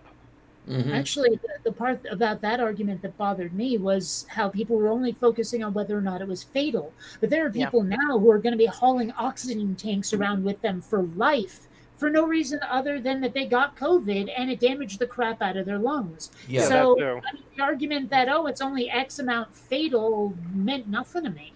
I was Yeah, like, that- yeah, but what about the permanent damage too? Yes. It was something like 1 out of 4 people having some long-term symptoms from it. Yeah, that's Well, too I had many. it for a month, ended December through January. And I've still got some things that, may be leftover effects from COVID that I'm told that this may be as good as it gets. I may not ever get back to what I was. Well, I still have not had COVID, and I don't think, well, let's put it this way, I'm going to avoid it as much as I can ever getting it. But for all I know, I've already had it and the vaccine did its job and I never noticed because apparently that is occasionally a thing. I don't know. I promised myself at the start of the pandemic that I would not get it. And so far, I've done right by myself. Yeah, Well- last year I Well, thought I I might did have had everything. it, but I did Yeah. everything I could. I never went out without a mask. I was double vaccinated at the time that I got it. Mm-hmm. It's Well, just, it's a virus. You can't always help it. oh, now that Well, there are some factors that they said would reduce infection rates, and what's weird is I had almost all of them. Apparently, super tasters less likely to get COVID. Apparently, left-handed people less likely to get COVID, and this is the one I love: pot smokers less likely to get COVID. All Like, right. Another- you know what? I'm pretty okay with all this, Now and they're that might be another reason why I never got it. Now I'll they're tell trying to you what. argue that people who have gotten vaccines are more likely to catch it because of apparently there was something from Walgreens that reported higher people a higher percentage of people reporting having COVID who had gotten the vaccine versus people who are unvaccinated. Oh, that's But this is only interesting. one number from Walgreens. And so if you Hmm. add it together with everything else, it mitigates the whole thing. Oh, speaking of something similar, did you hear this thing? Now, I'm told it's out of context, but it still sounds horrible. That some politician, I want to say in Georgia, said our abortion rates or childbirth death rates or whatever are only bad if you count the black women. Yeah, I heard that. I didn't Now, hear that. I don't see how that can be taken any way other than the way it sounds, but allegedly, in context, it's not as bad, at least. I find that hard to believe, but all right. I haven't heard the context on that one. I Well, did hear the context. Damn, I don't remember the woman who said it, but who was saying that basically what a good thing it had been that we had established this country and eliminated all of the Indians. Really? Giacomo Kinde. Well, I mean, number one, not all, but number two, too many. But I mean, did she get any further with it? Did she unpack that in any way? No, I mean, because I although the definitely number have of nothing people against Native clapping was folks. seriously diminished, but things just went on. I mean, I certainly have nothing against Native folks. I can't even picture anything I might have against them. So I don't understand that attitude in any way. Basically, she was preaching that, the the Christian God and all this, and that's why we Yeah. were superior Oh. to the natives. Oh, Didn't we kill so many Native Americans off that rivals that of the Holocaust? Yeah, historians will argue a lot about the numbers. We don't really know how many there were here when the Europeans showed up. I haven't heard an update on all those Native children that have been found dead under schools in Canada. It's been a while. Like that for like what's her face, Godless Mom or whatever her name is. Yeah. Godless Oh, Mom, Courtney yeah. Hurd? Yeah, her. She was posting like constant updates on how many they'd found, and I think Neil was as well. I remember the first time I heard about it, I asked people, what the hell's going on? What are these numbers? And they acted really pissy that I hadn't heard yet. And honestly, I think that's obnoxious because let's face it, everyone has to hear a story first for the first time. Yeah. If for whatever reason you haven't encountered it yet, that's no reason to get pissy at someone. But when they're like, "What? Haven't you been following it?" I'm like, number one, I don't have a TV. Number two, even if I did, I'm not Canadian. But number three, even if I was, so what? I just haven't encountered it yet. Okay, you're the first. Be proud you could inform me. Jeez. Yeah, there you go. There you go. I haven't heard Well, much the about that Pope myself. did travel to Canada and did a photo op with some high priest there, and he offered an apology on behalf of the Catholic Church. Well, yeah, as much as that means. I wonder if Yeah. the rest of the Catholic Church was okay with it, or did they disavow it? Yeah, I don't really know. I just remember seeing the picture of the Pope with some high priest in Canada. Oh, well, if the Pope was there, then fine. I mean, well, I don't mean fine. I mean, that means it was likely endorsed by the church, that the church agreed, yeah, we shouldn't have done that. Yeah. Well, If that's what happened, then yay, good. Well, how many know? times has Frankie said he's sorry for the kitty diddlers that are heading up parishes, and you see how much gets done about it.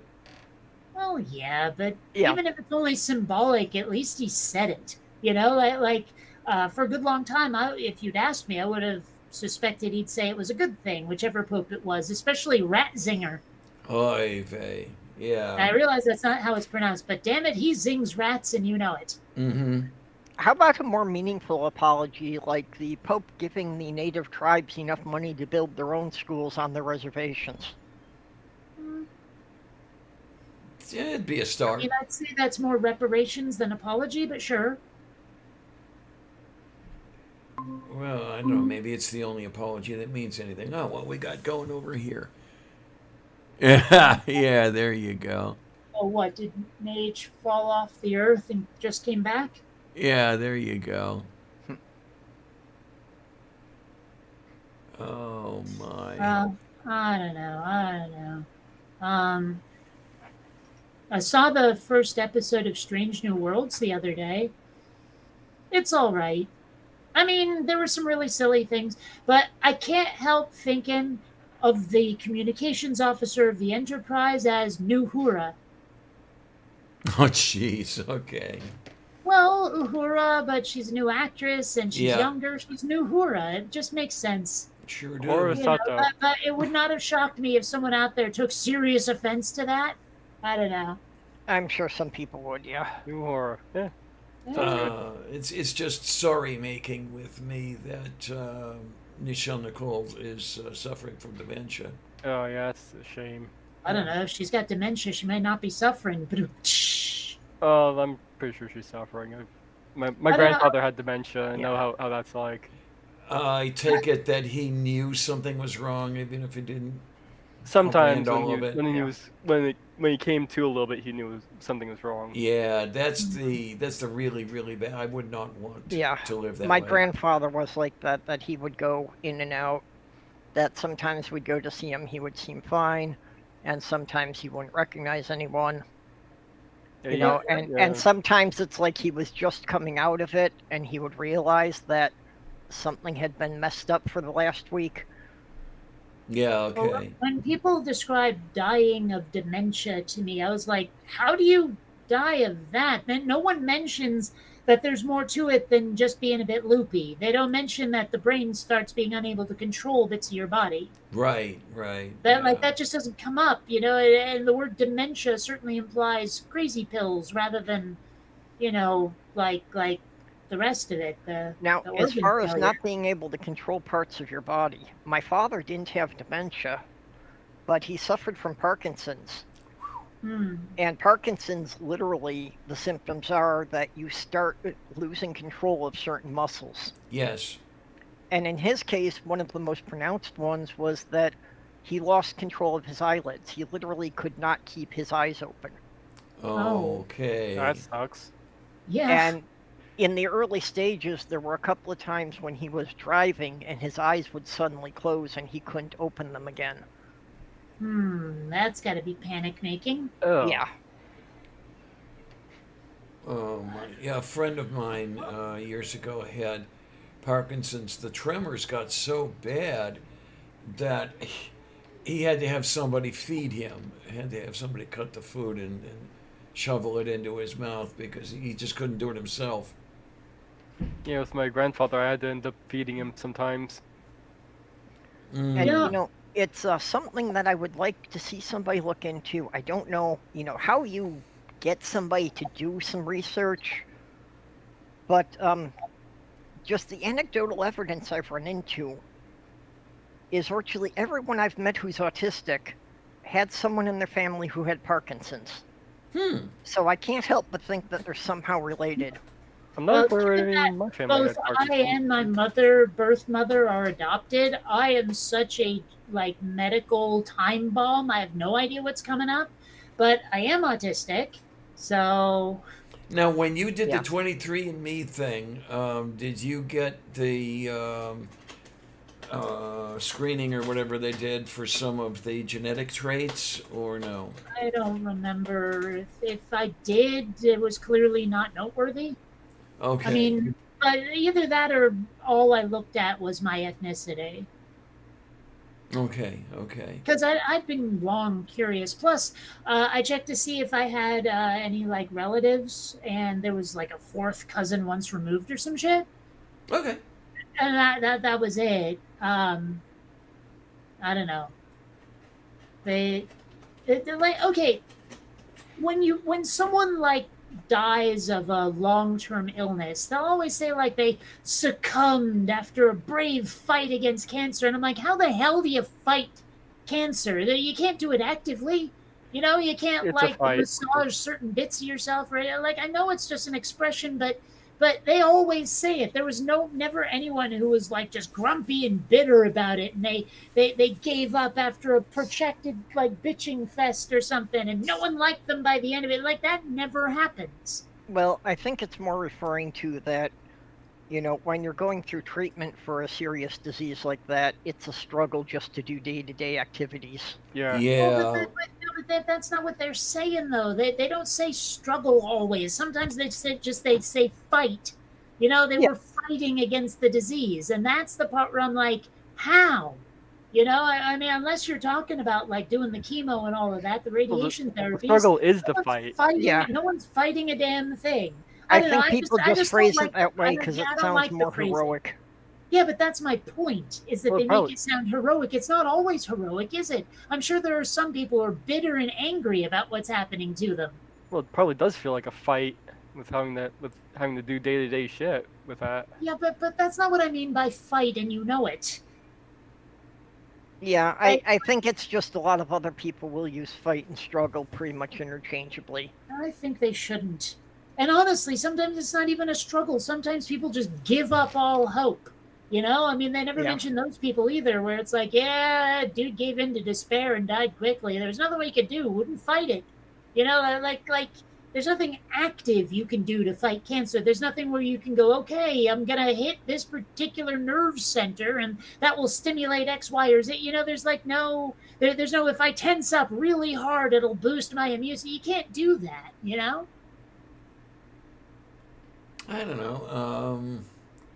Yeah, I guess you've got a point. Yeah, it's just for some reason everyone Well- insists on putting it that way, and it bothers me. It bothers the part of me that likes accuracy. Yeah, and I think that's the problem, that you're trying to keep it linguistically accurate, and most people don't really care that, they'll do it more metaphorically, and it's just as good for most people. Well, yeah, that is a problem. People should be a little more accurate sometimes. I don't agree know. with you. People complain about me being pedantic at times because there are things where I think the verbiage matters and they don't. Well, I mean, there have been times where I'm like, okay, this only makes sense if you reverse which one comes first. Where it's like, yeah, you're talking about two things that are in conflict, but the one that's important is coming second, and you're treating them like they don't matter. So I'm going to have to argue with you on this one, just based on the order you put those two things in has implications. Yeah.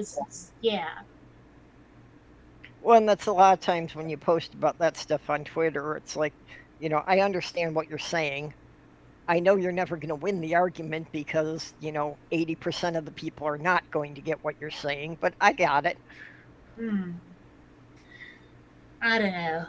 Maybe part of it is just that I hate being taken the wrong way, especially if it's done like just to be a dick. But like if it's clear someone knew what I was saying, but they decide to misconstrue it anyway, and usually to make either a cheap point or get a cheap laugh, I get kind of cranky about that. Okay. I mean, if I'm being silly, go ahead and be silly along with me. But if I'm being serious and you try to make a joke out of it, lock and load. Moo.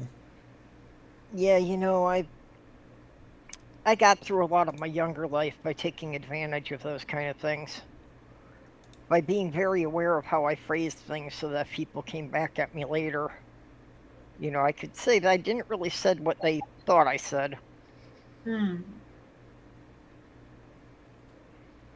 Yeah. I was very good about not lying, but letting people jump to their own wrong conclusions. Well, I mean, it's rare that I want people to jump to wrong conclusions. Usually I want people to actually jump to the right conclusion. So I guess I don't get it. Like, what were you trying to accomplish? Oh, hey, Doc. Oh my. How you doing, honey? It's been a little while. What was your goal when you tried to get people to come to the wrong conclusions? Plausible deniability for the most part. Plausible deniability of what? I feel like I don't have enough context on this one. Yeah, I can't come up with a good example offhand, but, was basically things like I could say I asked for permission and they didn't realize that's what I was doing at the time. Oh, okay.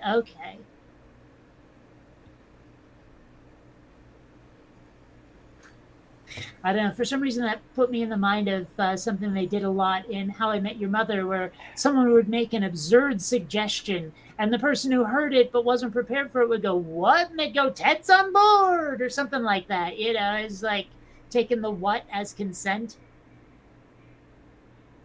Moo. Yep. I suppose it was funnier if you watched the show, but it amused me at the time. Well, I was also aware that most of the time people weren't really paying attention to me anyway. So as long as I could remind them later that, I came and I asked you, the fact that you weren't paying attention at the time I used to my advantage, but I came and I asked you before I took it.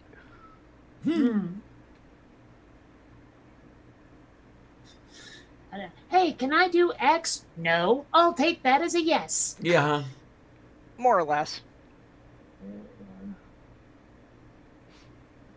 think I stole that from The Simpsons. It's sort of the same energy as that time when Marge became a police officer and arrested Homer. And she says, "You have the right to remain silent." And he goes, "I choose to waive that right." Blarg! Like that.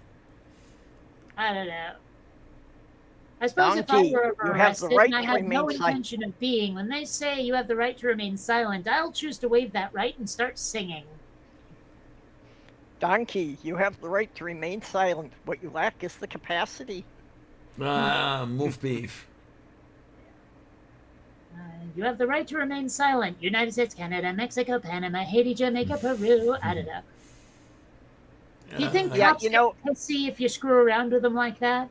Probably. I was going to say, if you're handcuffed in the back of a squad car, it's not really at the time to irritate the officers. I suppose, but still. I mean, I don't know. Maybe it's just the contrary little cuss in me, but I kind of like messing with people when they ask me to do stuff like that, where honestly, there's no reason to obey. There really isn't. You have the right to remain silent. Well, I'm not gonna. Okay, I have the right. I'm not gonna exercise it. What you gonna do? Granted, there's always what you gonna do. Oh, back room with billy clubs, but whatever. I wonder how many savage beatings there really are in back rooms in police stations. You hear about stuff, but mostly in the movies. Well, I don't think it often gets to, actually being abused at the police station or that. But if you wind up going to court, it definitely makes a difference if the officer's report says you were cooperative. I don't know, though. I think it would be very difficult to get a judge to get really irritated with you if the police report said, "Well, she wouldn't stop singing 99 bottles of beer on the wall." Like you might get a psych eval, but I doubt the judge would be like, "Well, it's the same as hurling obscenities." I don't know. Yeah. Yeah, for a large part, there probably wouldn't be anything you could directly trace to it. It's just that, if you annoy people, they will probably do things to make it take longer to get your paperwork done before you can be released. I don't know. But still, you can picture me in the back of a police car going, "This is the song that never," right? You can totally picture that, yeah? Yes. Yes, I could. I don't know. It's like, I'm sure I still have it. There's this picture I posted a while ago where everyone on Facebook and Twitter was going, "If there's one picture to sum you up, Kate, it's this one." I'll have to dig it up. But it's a picture that definitely gives off the same energy as me in the back of a squad car singing. The pictures and where's there's that thing that goes around Twitter every now and then that you're handcuffed in the back of the squad car. You can give somebody 4 words of advice. What do you say to your partner? Okay. It's just an open-ended question with only 4 words. I'm trying to think of what I might say. But yeah, this is the picture I was told. If I had to sum you up in one pick, this would be it. Yeah. It captures your essence. Just a bit. I put it up next to this other one where I'm just way too enthusiastic. Right? Yeah. I think I have that in a larger size. Let's see. Wow, I take a lot of bad photos of me. Ah, yes, here it is. Yeah, this is why I don't take photos of me. Well, I'm not saying I'm bad, like looking, or that the photo is bad. I take a lot of bad photos. Well, see, actually, my problem is I'm still old school. I grew up with cameras that had film that you had to pay to get developed, so you didn't waste film. So first of all, it still doesn't occur to me I've got a phone in my pocket, let alone that has a camera in it. Yeah. You know, so even when it just takes a long time. By the time I realize I've got a camera, the opportunity is usually gone. Well, I have to admit, digital photos, I guess you can go places to get prints, but the fact that we don't have physical copies of our photos anymore does occasionally bother me. Like, there are times I'm like, well, what if there's a disk failure, or like I lose my account somewhere or something? Like, what if I want to preserve all of this? It'd be nice to have a hard copy.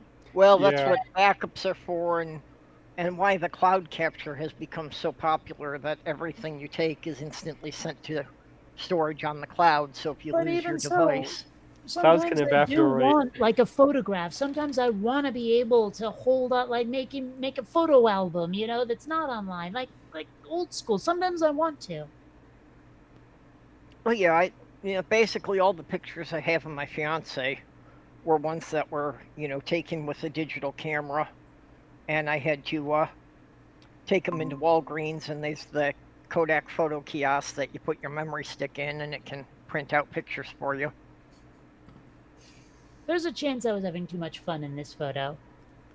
Yeah, slight chance.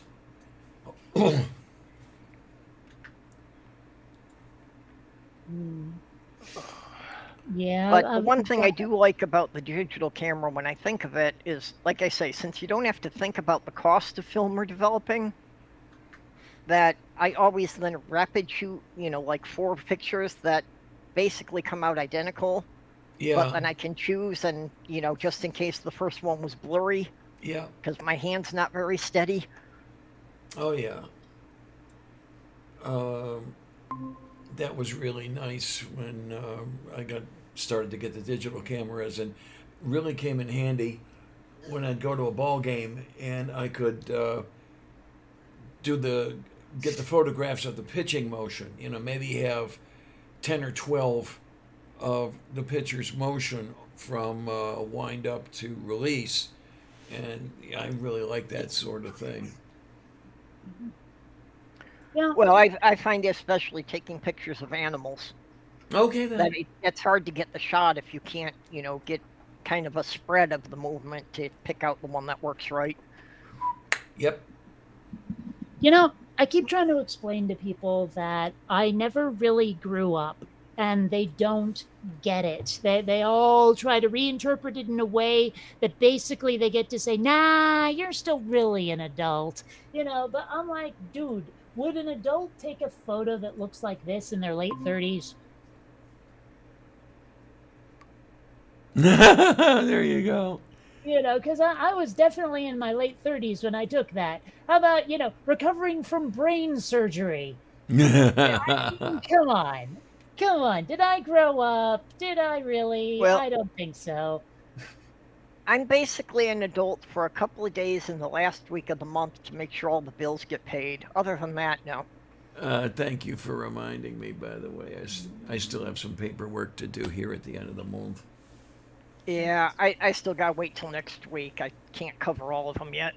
Oops. Well, I mean, speaking of bills and stuff, I am starting to run a little low on cash, so I'm thinking about making an episode or 2 of Head Meats just to pay the bills. Yeah. Wouldn't be a when bad when I thing. decided to stop working on Quinn Redshift, on atheism, and spend my time working on Quinn Redshift full time, I wasn't making any money, but I started with a pretty decent bankroll. Now I've got under $1,000 in the bank, and I'm starting to be a Oops. little worried. That's scary. So Yeah, but I'm also really close to moving, and I. Well, that would scare me even more.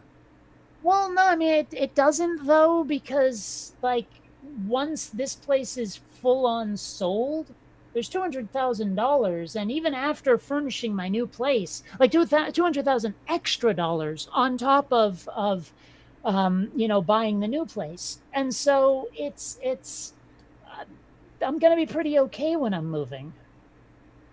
I have never had $1,000 in the bank that lasted more than a week. Ah, It's well. usually only there until I have to pay the next set of bills. Yeah. Hmm. Well, my financial situation is kind of unique. We all know Yeah. this. Yeah, but it's okay. Yeah. Oh, hey, it's after I can start ordering that weed now. Oh, well then. It's What, it's you had to definitely wait till a certain time? Yeah, they don't start delivery till like 10 a.m. or something. Oh, okay. Yeah. But they have my brand and strain in finally, so I'm gonna have to make a purchase. I should probably buy two instead of Yes, you one, but should. whatever.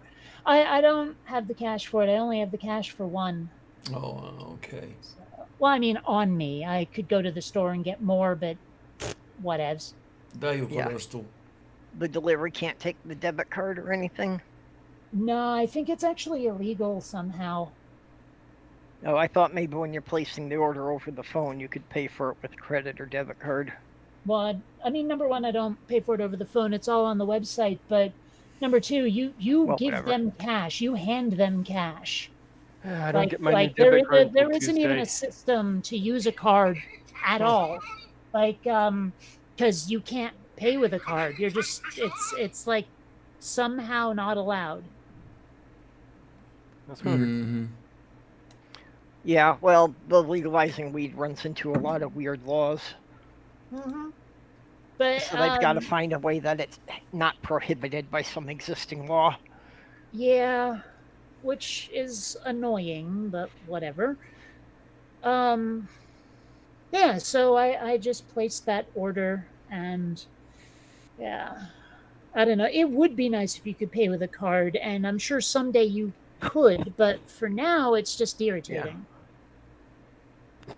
I don't know.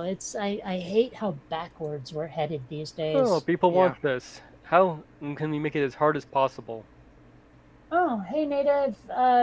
Yeah, I'm glad. Thanks for watching, I guess.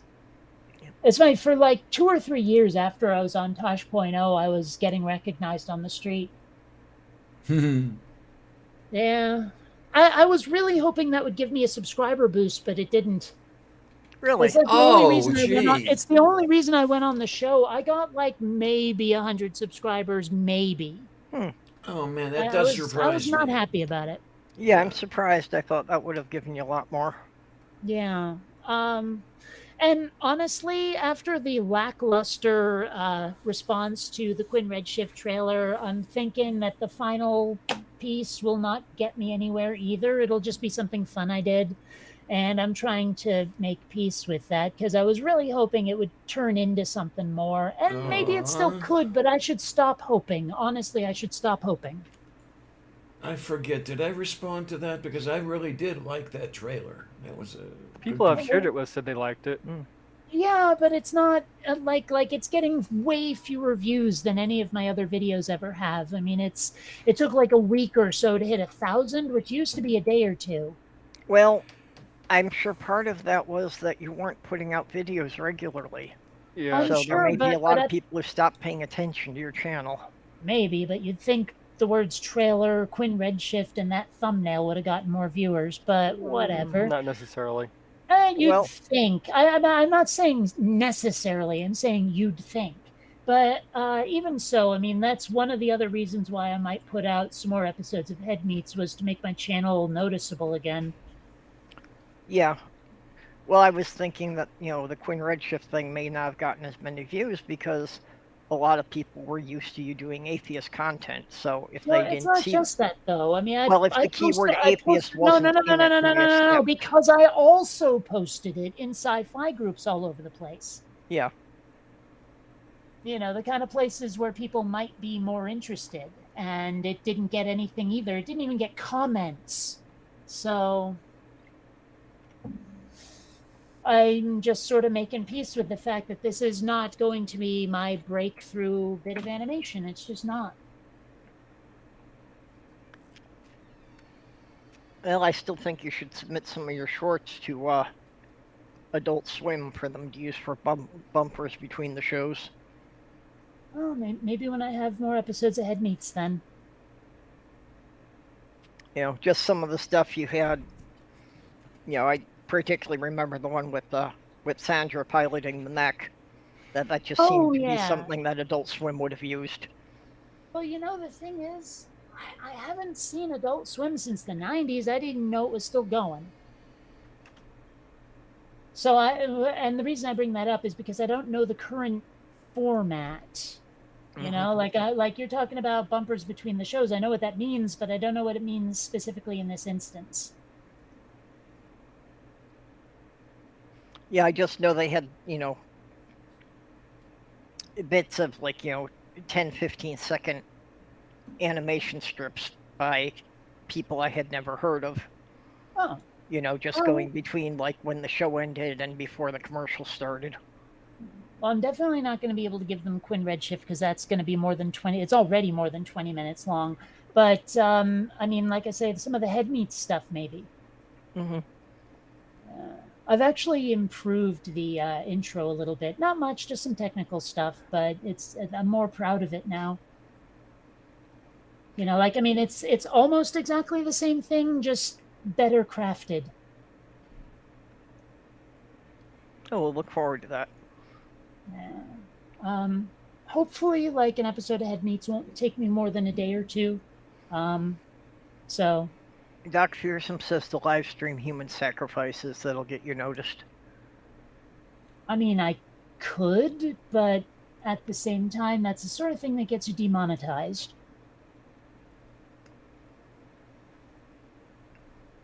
I'm just saying. That's true. God. Now, see, I tend not to think about that just because I know there's never any hope of my channel ever becoming monetized, so. Well, mine has been for more than a decade, so. Yeah. Yeah. Yeah, it's a different perspective. That's, you know. I don't expect anything really of mine. The fact that a dozen people show up to listen to me and a couple of friends just draw for 2 hours is still surprising to me. Well, I mean, I honestly have no idea why people watch this show, except, you know, for me. Right. Yes, me and my very humble ego. That's why this show exists. Oh my, have you been on air with Phoebe yet? Phoebe Rose? Yeah. Yes. Okay, yeah, I'm just thinking about those two egos on the same screen. Yeah, it's been interesting when we've been on the same show, that's for sure. Yeah. I actually only have the vaguest notion of her backstory, like she used to be a white supremacist or something. Yeah. Yeah. Actually, to what I said before about how some people insist that former racists or bigots or whatever need to you know, convert to not being assholes quietly. I'm sitting there looking at someone who, like, she goes around and gives lectures and talks, doesn't she? Mm-hmm. You know, like about not being racist. I'm sitting there thinking, isn't that okay? You know, like, isn't that a way of being loud about anti-racism that should be fine? But I got the impression from the people I was arguing with that no, that's not fine. You should just sit down and shut up. Oh. No, I don't see that argument at all. I think the ones who were formerly into those things or into cults, I think it's really good that they're out there and vocal about it. So do I, but apparently the people that they used to hate don't agree. So, I don't know. It's funny, like, talking about cults. I actually, the other day, like, I was talking about a conversation I had with some of my goth friends where I tried to explain, you know, I'm not really goth. I just hang out in the goth scene. And they're like, you're goth. I'm like, no, I'm not. I listen to the music I listen to. They're like, that doesn't matter. You're goth. I'm like, but when I'm not at the club, I don't wear all black. It doesn't matter. You're goth. I'm like, dude, how do I not be goth? And they're like, I'm not sure you can. I'm going, did I just join a really benign cult or something? What happened?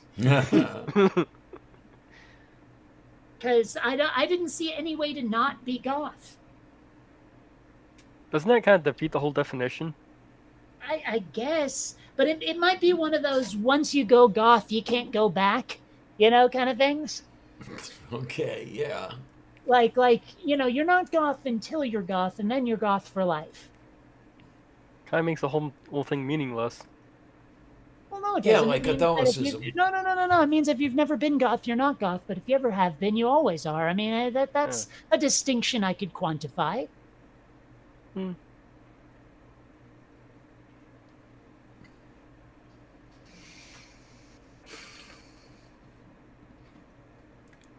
I think I'm still registered as Catholic, even though I'm an atheist. Yeah, I am. I found out that the Catholic Church, they used to have a process for you to get your name removed, and apparently they're not even willing to do that anymore. Right. So apparently, according to the Archdiocese of Chicago, I am still Catholic.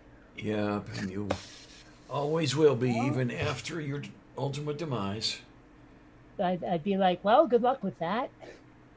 I mean, Yeah. you're not going to get any donations or dues out of me. That's for darn sure. So, the more power to you. Think what you like.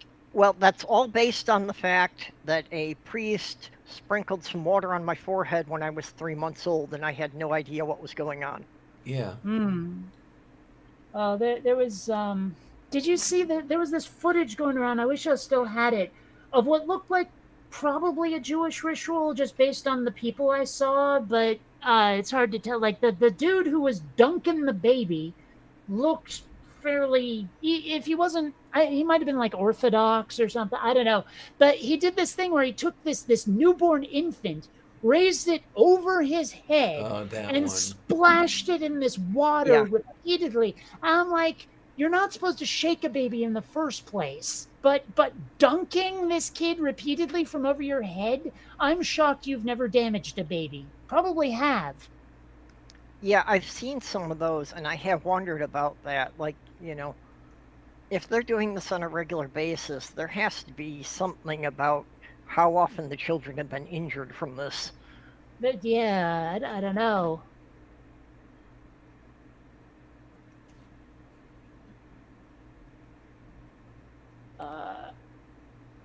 Apparently, it's just a regular old baptism, if what I'm seeing is the same video. Yeah, but a really fucked up baptism. Oh, well, okay, hold on. This is not the footage I saw, I don't think, but it's the same thing.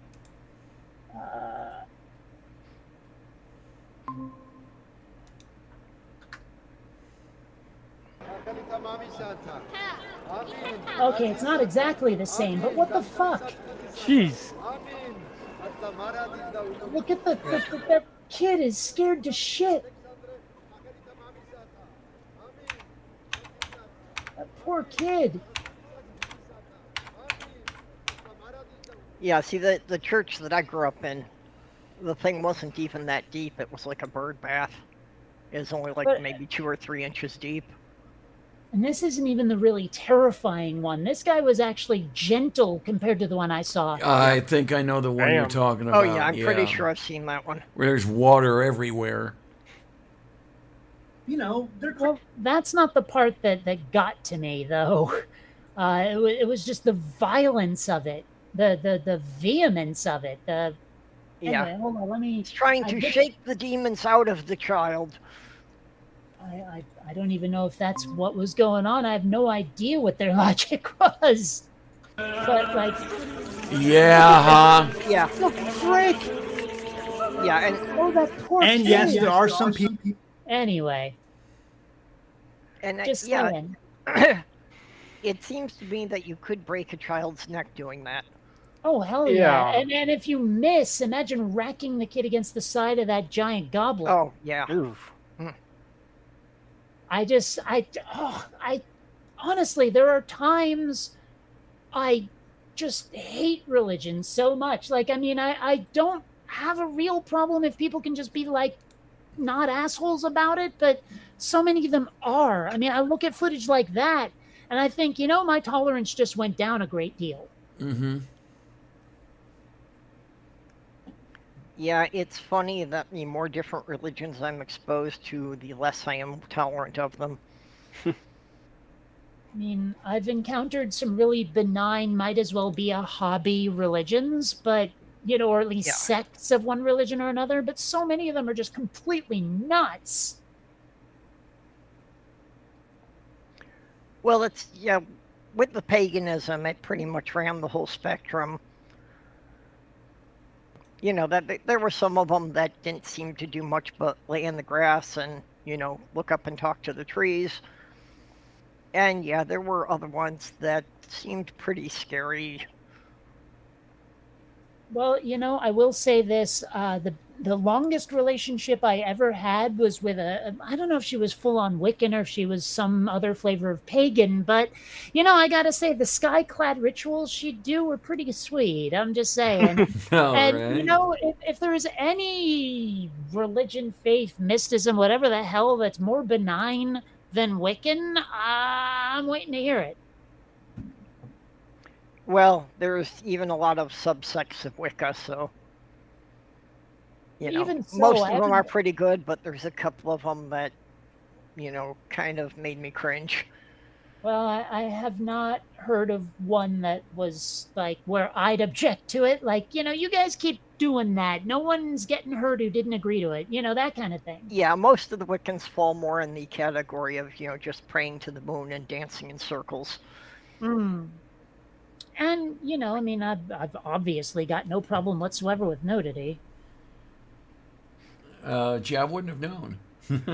Cha. Well, I can confirm that the rumors about pagan orgies are founded on some things. If you get connected with the right sect.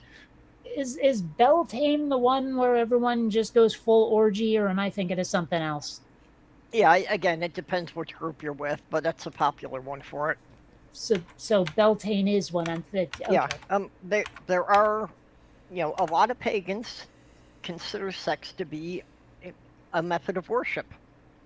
Yeah. Well, that it they makes consider it to be like your souls coming together to release energy. Well, that, and it's definitely natural. It's definitely part of nature. Yeah, and a lot of people scream, "Oh God," when they're doing it. There you go.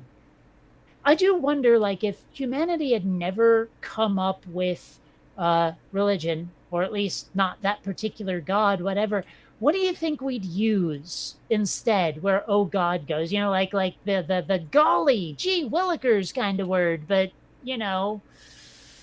I mean, maybe those are the ones, although it wouldn't shock me if willikers and all of those have some or like religious origin. Would Maybe- not shock me at all. Maybe they would shout fluent stupid. Can you just hear it? Tayakas bayaka. No. No. Well, I always tried to attribute it to my partner that I would actually say, "Oh, my fuckable goddess." Mm. The hell? Oh, I don't know. That's weird. It sounded like wind out there, but it's clearly not. I heard Alright. sirens going in the background of somebody. That was not me for once. Yeah, not here. At least nobody's knocking on my door. So. I didn't hear any sirens. Yeah, me neither. Well, I caught it through my headphones, and I'm used to it here, and it was too quiet to have been here. Maybe it was the Oh. cat. Yeah, they go right by our building, because we were like the main route between the bridge over the river and the hospital half a mile away. So hardly a day goes by that I don't have an ambulance run by here. Well, I live really close to fire stations and hospitals, so I hear sirens all the time. Weirdly enough, I have no idea where the police station is that's near me. I know the DMV, I know the post office, I know the hospitals, and et cetera, but no idea where the cops come from. Yeah, the first apartment that my Well, fiance had when I moved to Syracuse to be with her well, when a was mommy literally cop and a 3 daddy doors cap away. love each other a whole lot. Oh, Sorry, what? this is weird. Yeah. The first Right. apartment in New York was literally 3 doors down from the fire station. So here's one that's weird. I just looked up the origin of G. willikers. And it says it first appeared in print in the mid 19th century in the form Jewilliken, Jewhilliken,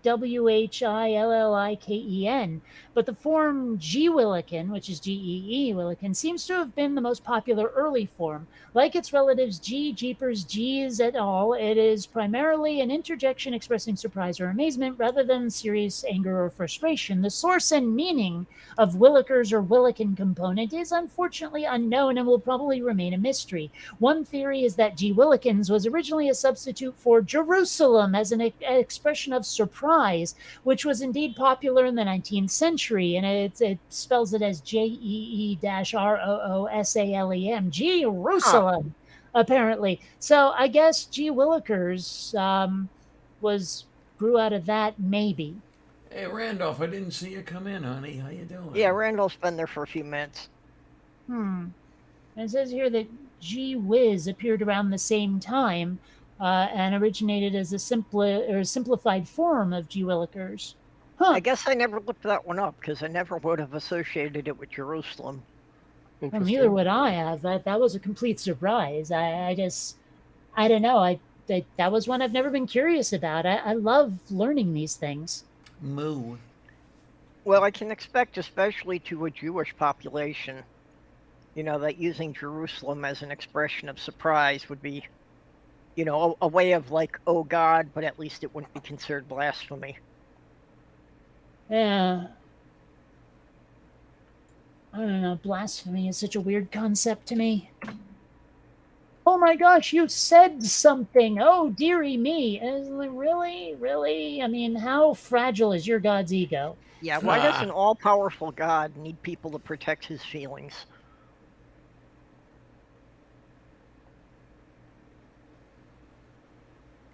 See, that is one of the proofs that the God of the Bible doesn't exist because I have never been struck by lightning. Yeah, I was just thinking about that. That would be one way to begin to confirm the existence of that entity. You say something like "God damn this" or whatever it is, and then poof, you're gone in a flash of lightning. So I have to wonder, like, if you say "God damn this," "God damn that," and you literally mean, "I want my deity to give this thing what for." I mean, is that blasphemy or is that just preaching? My my guess, and this is just me, would be that would be an example of using your God's name in vain, to call down a curse on someone. Yeah. But what I'm if sure. what if it's something the church absolutely does not like? Oh, damn these sinners for doing this particular sin that God doesn't like. Yeah, it's something that doesn't make sense. I'm sure the Catholic Church would consider it blasphemy. But yeah, I agree with you. It seems it's more like you're asking God to unleash his wrath or his justice upon something. Right, is the whole, oh, you want to sin thing. Well, if this God exists and all that, didn't he make us in the way that we want to sin? Well, I do want to sin, but that's not part of being an atheist. I wanted to sin when I was Catholic. No, Yeah, no, I much difference then. in general. I mean, they're saying, oh, you just want to sin for whatever reason. Well, that means that this God made us in a way that we would want that innately. Yeah. Actually, I got the impression that what they were saying when they say you just want to sin is you're rejecting the religion because it will restrict you. Right. Yeah, that's what you usually get from Christians. That Well, you're trying and to I'm like- deny that God exists because it gives you the freedom to sin. But, what if I say to them, okay, I deny that your God exists or your version of your God exists. And it's not because I want to sin, it's because I believe this other thing. And why should I, assume yours is more valid than mine? I mean, obviously, I wouldn't make that argument unless I was being either devil's advocate or facetious or something. But, I have to wonder how they respond to that. Usually, when I try something like that, even if it's not that specifically, they just avoid the question entirely. Yeah, Well- I tried to have that argument many times as a pagan, and yeah, you don't really get answers. Well, the answers I got, because I was raised Catholic, were that if you acknowledged the existence of another religion or any of that, that was already a sin. Well, And but I then mean, the other what thing if you is, acknowledge that other people follow other religions and they're wrong to do it? Does that count too? yeah, pretty much. That's really dumb, but okay. Yeah, we were told that were we to attend the services, the worship services of another denomination, that was already a sin worthy of hell. Well, but what if it's just because you said acknowledge? Maybe we don't mean the Right, same right. thing No, by that. no. Yeah. I'm saying two different things there. The one Oh. I said when I said acknowledge, yeah. I mean, if you acknowledge one of those as a valid religion, that's already a sin. Well, but what if you acknowledge it as something people do but false? I mean, what if you said, yes, I acknowledge they're doing that and they're doing the wrong thing, we must convert them? Is that still blasphemy? Just because you acknowledge these other people exist? No. I think I got that one wrong. I think that one Yeah. is not blasphemy or acknowledging a command from your creator that you have to do that. So that's not a bad It's thing. a problem that I had growing up that, actually the church I was raised in had a problem because the community was 85% Jewish. So they had to kind of downplay the idea that most of our neighbors were condemned to hell. Mm-hmm. Yeah, when do you go to a funeral and they're talking about how the person went to hell? Yeah, well, and just the idea that, if most of them seemed to be good people and they were willing to help you out, how could they justify this that God was going to condemn them all to hell just because they didn't believe in Jesus? Do you ever see the movie Eric the Viking? Because there's this one scene, well, not one scene, but there's this one character in it. I mean, all of them are Vikings. They believe the Norse religion, right? But there's this one Catholic, I don't know if he's Catholic, but certainly Christian priest there, who keeps trying to convert everybody, but they keep telling him to shut up. And he does the typical British thing of all right, like just sort of packing up and walking away because no one's receptive. And I don't know, it's just the way they treated him was kind of amusing because you don't see a lot of like Christians among non-Christians kind of thing. You hear about it, but you don't see it a lot. And I just I'm trying to picture some Christian out among the heathens who thinks, oh, I'm the most important. I have the right message, so I'll bring it to these guys and I'll convert immediately. And they really hate the guy. Like that one priest who went to the tribe that hates outsiders, and they kill anyone who comes to them that isn't from the island. And some dude tried to preach to them and got very, very killed for it. Yep. So, yeah. I mean, for I some reason, what realized just amuses me is the Christian arrogance that goes like, oh, we have the right message. Everyone will receive it properly. Well, that's why I realized that my experience growing up was rather unique in that the Catholic Church was quietly saying that anyone who doesn't believe in Jesus is going to hell. And most of my neighbors were just kind of like, oh, that's cute, we'll humor you until you come around to the way we believe. Well, I mean, even though I have a Jewish family, like my mom's side, I've never really heard anyone talk about a Jewish afterlife. I get the impression they don't have one at all. I think it depends on who you're talking to. I know that at least in the time of the purported time of Jesus, there were Jews who did believe in I forget if it was the Pharisees or Sadducees who believed in an afterlife, but whichever one of those did, the other did not. Well, there are a lot of Jews that believe in heaven, but they really don't have the concept of hell. That doesn't exist in the Jewish scriptures at all. I've heard some Jews say heaven doesn't exist either. Yeah, Okay. and yeah. that varies. Yeah. Yeah, I don't know. And I'm not even sure if these are Jewish concepts at all. I usually hear about like purgatory and limbo out of Catholics, but I've never really understood the difference between one of the like. I got the impression that unbaptized babies are the ones who go to limbo, but purgatory, I'm not even really sure what that's for.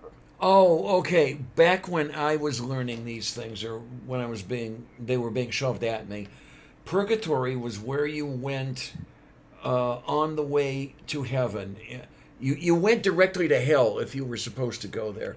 But if you didn't have those mortal sins on your soul, as they put it, you went to purgatory because you still weren't perfect. And you had to be perfect to get to heaven. So you had to have they're all that shit purging burned. your sins. Got it. Yes. Okay. Mm-hmm. I think purgatory is pretty much exclusively a Catholic concept. I think so, yes. But They yeah, it do was away with that? basically the idea that if you hadn't done anything too serious and just had minor sins, that, you kind of went to this kind of short-term place until you had atoned and prayed enough for all the sins that you had done. Yeah, it was See, basically a if I was- short-term hell. If I was going to be religious, I think I would have joined one of those where it's like, okay, once you've like been forgiven or whatever, it's for life. You know, you don't have to do anything else. It's done. You just get it done once, and it's an evil vaccine. Where you get those other sects where it's like, oh yeah, you have to confess all your sins right before death, or it doesn't count. You know, because you'll sin Yeah. more.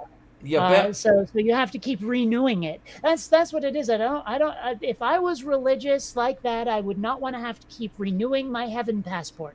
okay. Back You in the know, day, mind you, it's all bullshit. But if I was going to join one, that would be a consideration. there you go. I mean, back in the day, I didn't get that once saved, always saved thing because I was of the thought, or however you want to put that, that yeah, I mean, if you did something sufficiently heinous, that why shouldn't you have your get out of hell free card revoked? But I mean, it doesn't make any difference when you really think about it. Well, and I often wonder about the people who are like, "Oh yeah, I've been always saved forever. Why don't they then go out a murdering?" You know, I mean, it seems to me that if you're saved forever, you've got a free pass. You Yeah, That's know, the yeah. part these I've people always don't wondered these people about. don't Yeah. treat it that way. So it's like I don't get it. It might be one of those things where like, the word grace sure as fuck doesn't mean to me what it means to them. Mhm. Oh man, you want to I've know always about? thought that was the flaw with the once saved, always saved people, is that, okay, if you know you're going to heaven and it doesn't matter how you behave anymore, yeah, what prevents you from just going and stealing whatever you want? Yeah, and see how that compares to guys like Ray Comfort. With if God didn't exist, you could do whatever the hell you wanted and everything else like that. And it doesn't work that way. Well, then his deal seems to be that like you can never, ever, ever, ever be redeemed from those sins without God. And even then, it's just a band-aid because you're still a fucking sinner. It's just God decided to forgive you. Seems to be his shtick, but Yeah, huh? none of it makes any sense at all. Like, trying to follow the timeline of Lord of the Rings is easier. Yeah, Yeah, native absolutely. atheist says choose a religion, be pagan, orgies, haha. Okay. And that's I do say if I was forced to choose a religion, I would probably fall back on the Norse. One, it's a nod to my Scandinavian heritage, but also I think the Norse idea of Valhalla makes a lot more sense than heaven. It's a place where you basically go to drink and feast and party, and just so that doesn't get completely mundane, 10 days out of the year, you're called back into service to fight an epic battle. Okay. I Church of mean, the sure, that's Prismatic great. Light? I'd want to be a Lex Lutheran. There you go. That works. Yeah. You dedicate yourself to destroying Superman. Is that Church of the Prismatic Light is what it was called that Jenny's into? Who? What? Where? Yeah, I don't know what you're talking about. The Church of the Prismatic Light is kind of a newly created thing, which they admit is mostly a political reason. Oh.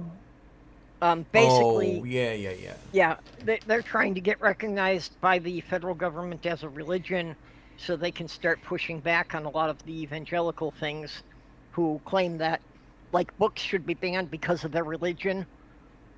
So they can come back and say, well, based on our religion, our children should be able to read these books. No, good luck Wasn't with that that. the deal with some of the Satanists that like Yes. descended on the one Kinda, state's yeah. capital or another? Oh, yeah, huh? the Church of Satan keeps doing things like that. They've been at it for decades.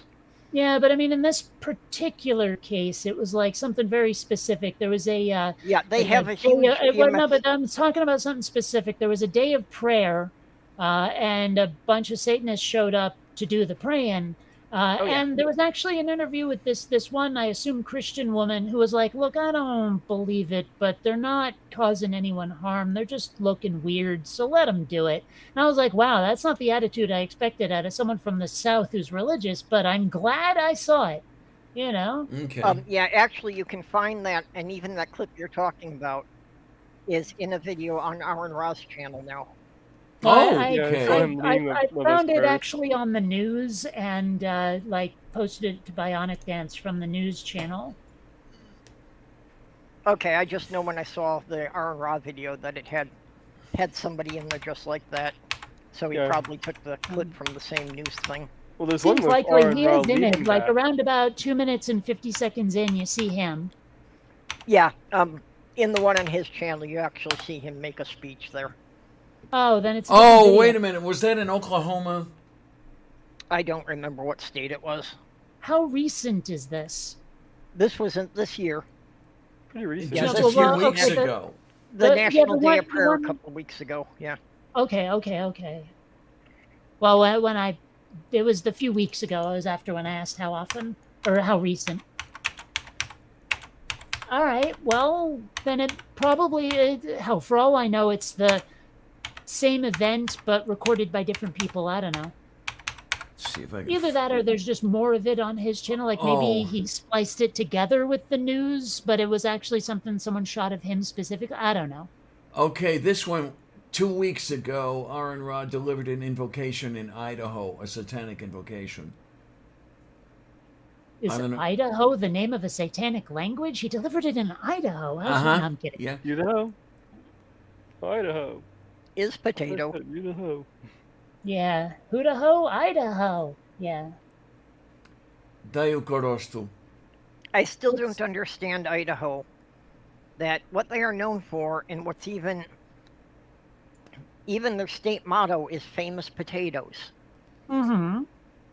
Why they went with that when virtually every gemstone known to man has been found in Idaho, I don't see why they didn't go with Gemstone State. It sounds so much more impressive.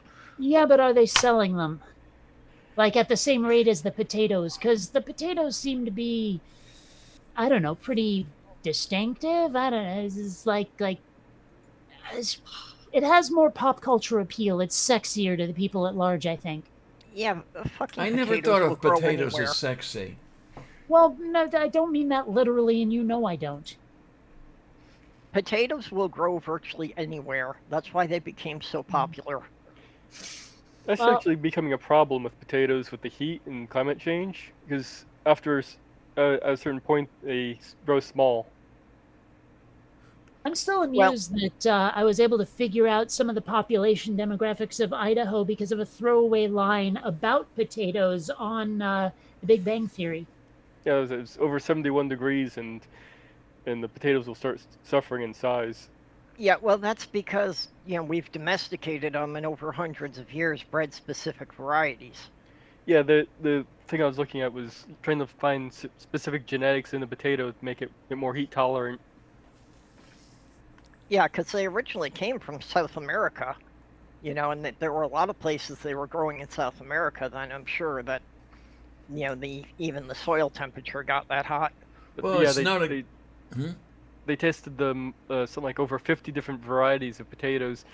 Those intentionally stressed them out in heat stress to 95 degrees, and they all turned out growing small like that. Yeah, what they eat potatoes in South America depends on where, it's not exactly torrid in Tierra del Fuego, but what No. the hell? So I have to wonder, like, if anyone makes a lot of videos about like French fries and potatoes and stuff. And if they call themselves a YouTuber, Oh. oh come on, that was good. That was You'd good be yelling humor. at me for something like that. Actually, I probably wouldn't. I mean, if you delivered it well, I probably would think, that was actually funny. As I understand it, all the potatoes that we get in the grocery store now are varieties descendant, of course, from ones that had been grown in Europe like 500 years ago, which Okay. actually had been brought back to Europe from Peru by the Spanish. Okay then. Oh man, I don't get to have many potatoes anymore. But yeah, as I have said many times, when you're on a renal diet, it's very easy to follow. Just don't eat. Oh yeah, wild potatoes are small. What Yeah, if you're there on you a are. Reno diet? Yeah, there you go. Then you've got to go to Nevada and you got to gamble so you can get the diet for free. I Well- actually really don't know a lot about Reno. I know a fair amount about Vegas and Atlantic City, but I know next to nothing about Reno that didn't come from watching a bad Western. Okay. Well, you know the guy that was in charge of cooking the potatoes in the monastery? Some referred to him the as the friar. chipmunk, others called him the friar. Yeah. There you go. Yeah.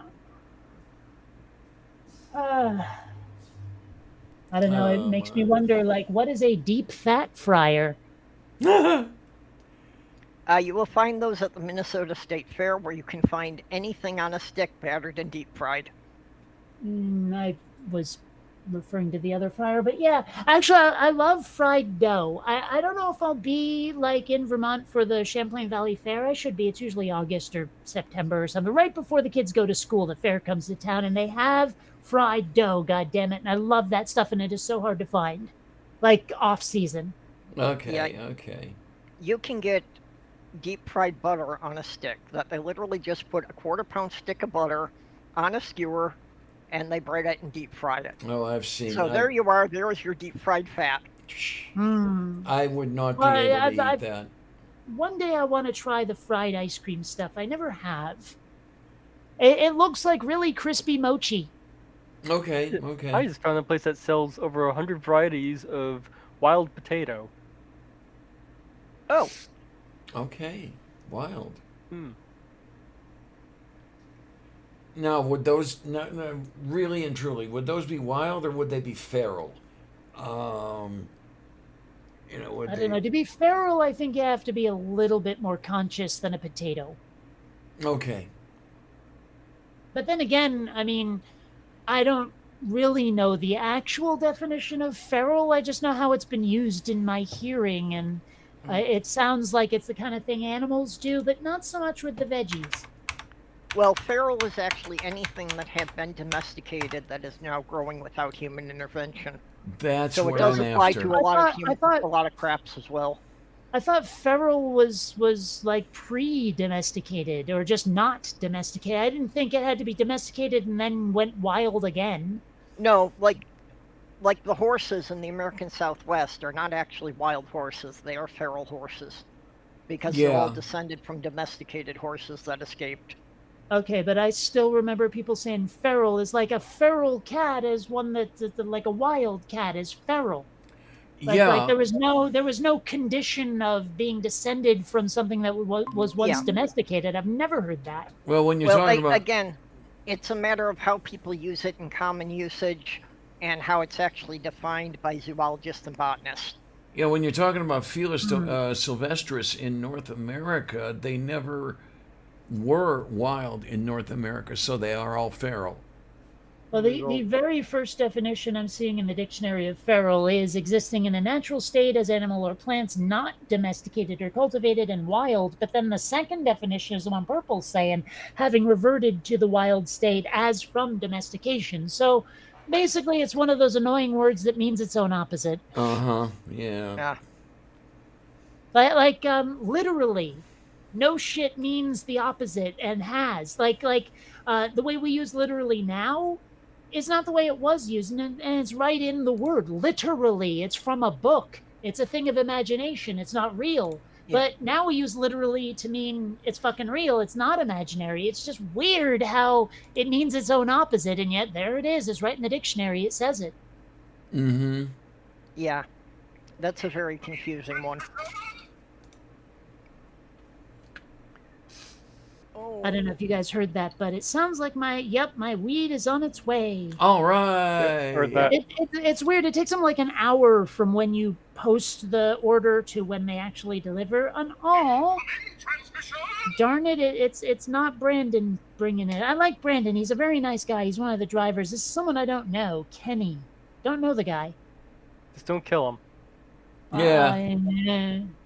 Well, as long as he doesn't come straight at me. Okay. You know, I would think that for people who spend their all day with weed, that for them an hour probably doesn't seem like it's that long. Well, I think it's just because they spend an hour waiting to see if there's other orders, so they don't go Yeah. out for just one. No, yeah, They- I'm sure that's it. They try to get a couple of orders in the same neighborhood. Yeah, but whatever, I don't mind waiting that long. It's fine. It's better than walking to the dispensary, or rather, it's better than walking back from the dispensary, because I swear that hill I go up is something like 40 degrees slope. So, Yep. walking up, it sucks. Just Oh, saying. my word. Yeah, I tell you. And it's not a small hill. It's not a short trip upwards. It's long enough. I used to So- love walking wherever I went, and I am simply not able to do it anymore. Well, I used to bicycle everywhere, but when I moved to Syracuse, we lived on the side of one of those very steep hills. And there was Oops. no way I was going up that every day, so I gave Yep. up the bike there.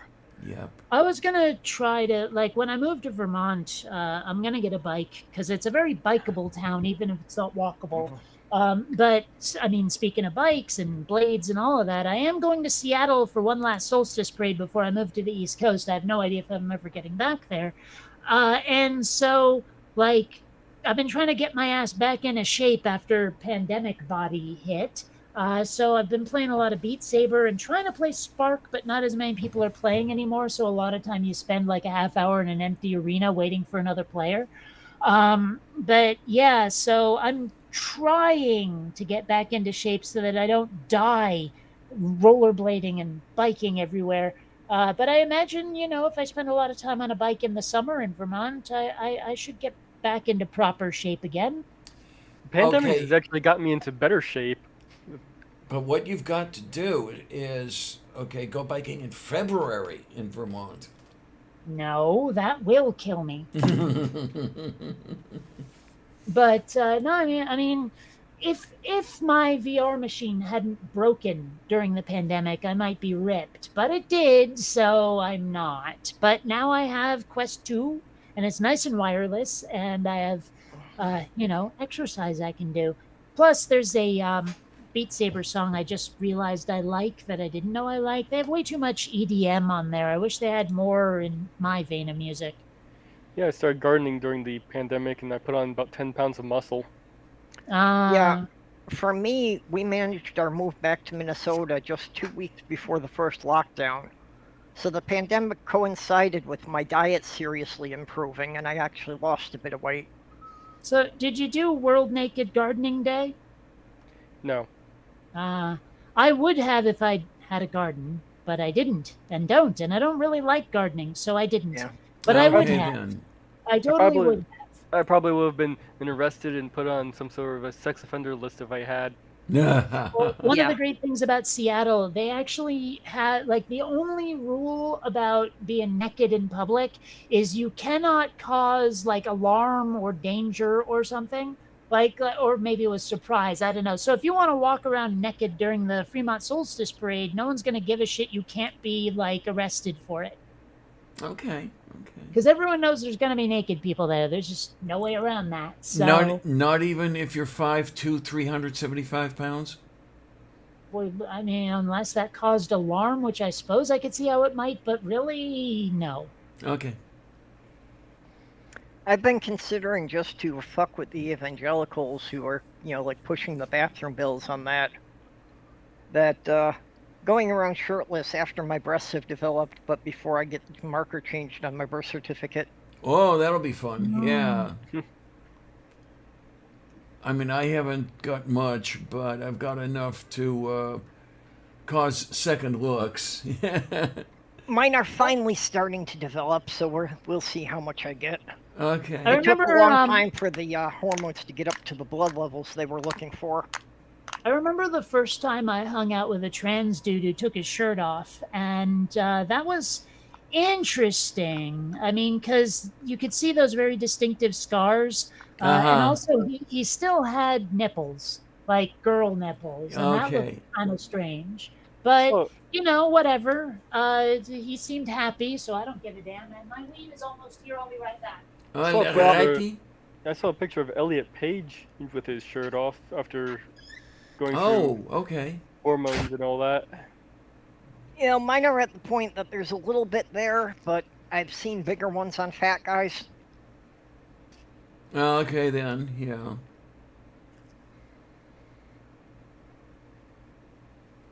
Yeah, all Oh. quiet now. Oh, I'm trying to reach for my bottles here. I've got to refill my pill minder while I'm doing this. Well, I'm definitely going to have to look up some of those potatoes I found. See if there's maybe a variety that'll work better for my area. Okay then. Mm-hmm. What I think I want to do is find some of the tiny potatoes and then find a cut of ham. That'll be yummy and tasty. Oh, I love those like little golf ball sized red ones with a pot roast. Yeah, yeah, If you're yeah. roasting them, those are wonderful. That's what I'm talking about Yeah, right those there. are pretty good for stews. I'm trying to remember what my ex called it. There was a name for it in Pennsylvania German, but it was ham, those small potatoes, and green beans, sort of stewed together. It was damn See? good. I know No, the I- dish you mean. Go on. Yeah. I know Uh, the dish you mean with the potatoes and green beans. I never knew if it really had a particular name. Yeah, but I'd make that every now and then because she liked it and I liked it. Yeah, again, it seems that was part of the traditional Polish cooking from my aunts and uncles. Okay then. Yeah, I Hmm. didn't I tell you that I did make the sausage and potato, the kielbasa and potatoes? Yeah. Oh, I Yeah, didn't notice that Beck is here. he's been here. I guess I haven't been looking at the chat. Oh, yeah, Beck was here when I came in. You know, I don't know. Every time I hear Beck, my brain goes to Becky, but I know that's not what he means. So Right. Well, whenever Oh, I. and Duke Bonanza just came in. Oh, hey, Hey, honey. Hi. Yeah, it's gonna take me a bit to get used to the Uncle Beck. I keep having a problem when I try to flag him in chat that I'm starting out typing the B and then it doesn't come up.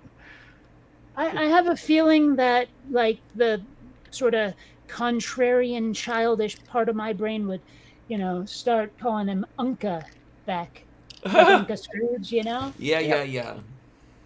But like I say, that's just my brain doing it. I'm sure he doesn't mind. It's Beck, B, whatever. You don't mind Unca, do you? As opposed to Uncle?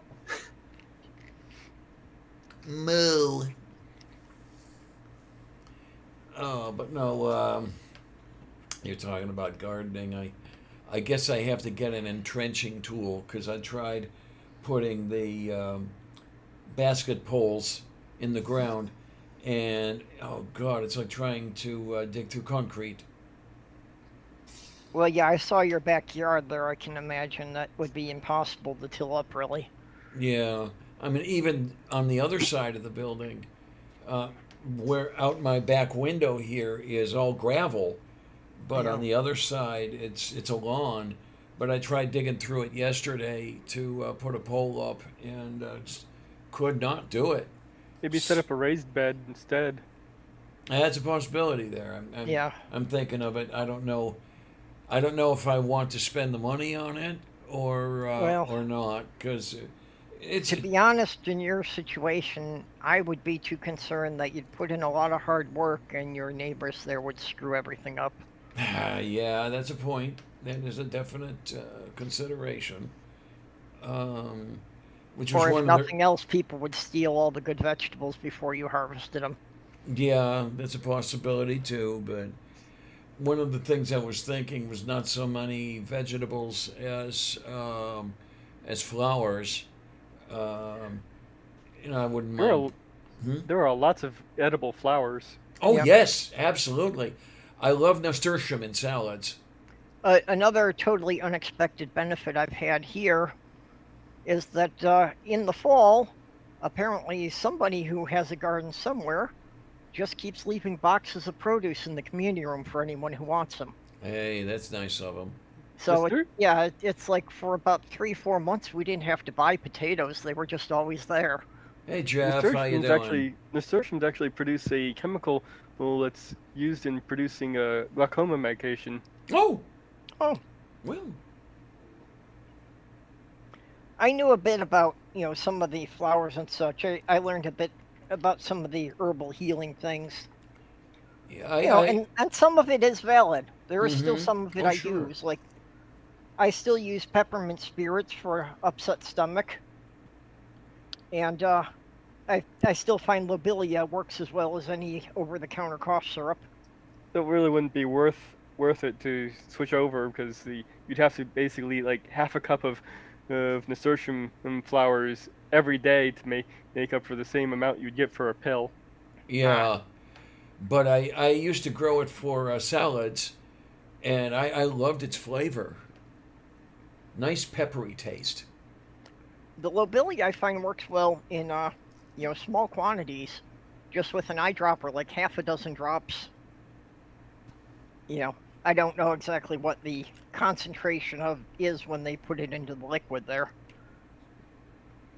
Yeah, getting the right dosage with growing stuff like that can be difficult and can Yeah. be sometimes dangerous if you don't do Yeah, it right. yeah, Yeah, that's the biggest thing with herbal medicines is that you can't always get a consistent potency. Well, that and And a like lot you of the say, things they try to sell you are just ingredients for really expensive urine. Okay. yeah, well, that's more true with processed vitamins than anything. Yeah, especially vitamin C. Yeah, if you're buying vitamin pills, the chance that you're peeing most of it out without your body absorbing any significant amount is fairly high. Yeah. I have to wonder. I forget which vitamin. It's one of the B vitamins, but they shoot it into the dialysis machine while I'm sitting there, and I have to wonder how much I absorb. How much more than I need are they shooting in there? I'm not sure. Well, thiamine, which is either B1 or B12, I keep getting them confused, is actually the most common vitamin deficiency, not just in people, but in mammals in general. Because it is a vitamin that your body cannot produce. Okay, And thiamine is B1. yeah, You sank my battleship. Uh huh. I used to play quite a bit of that. I learned how to play that on graph paper. hmm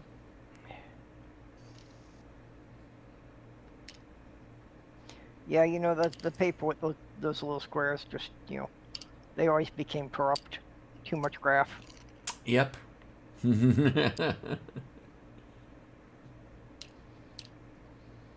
Oh, I'm trying to remember which one reduces to pyridine on heating.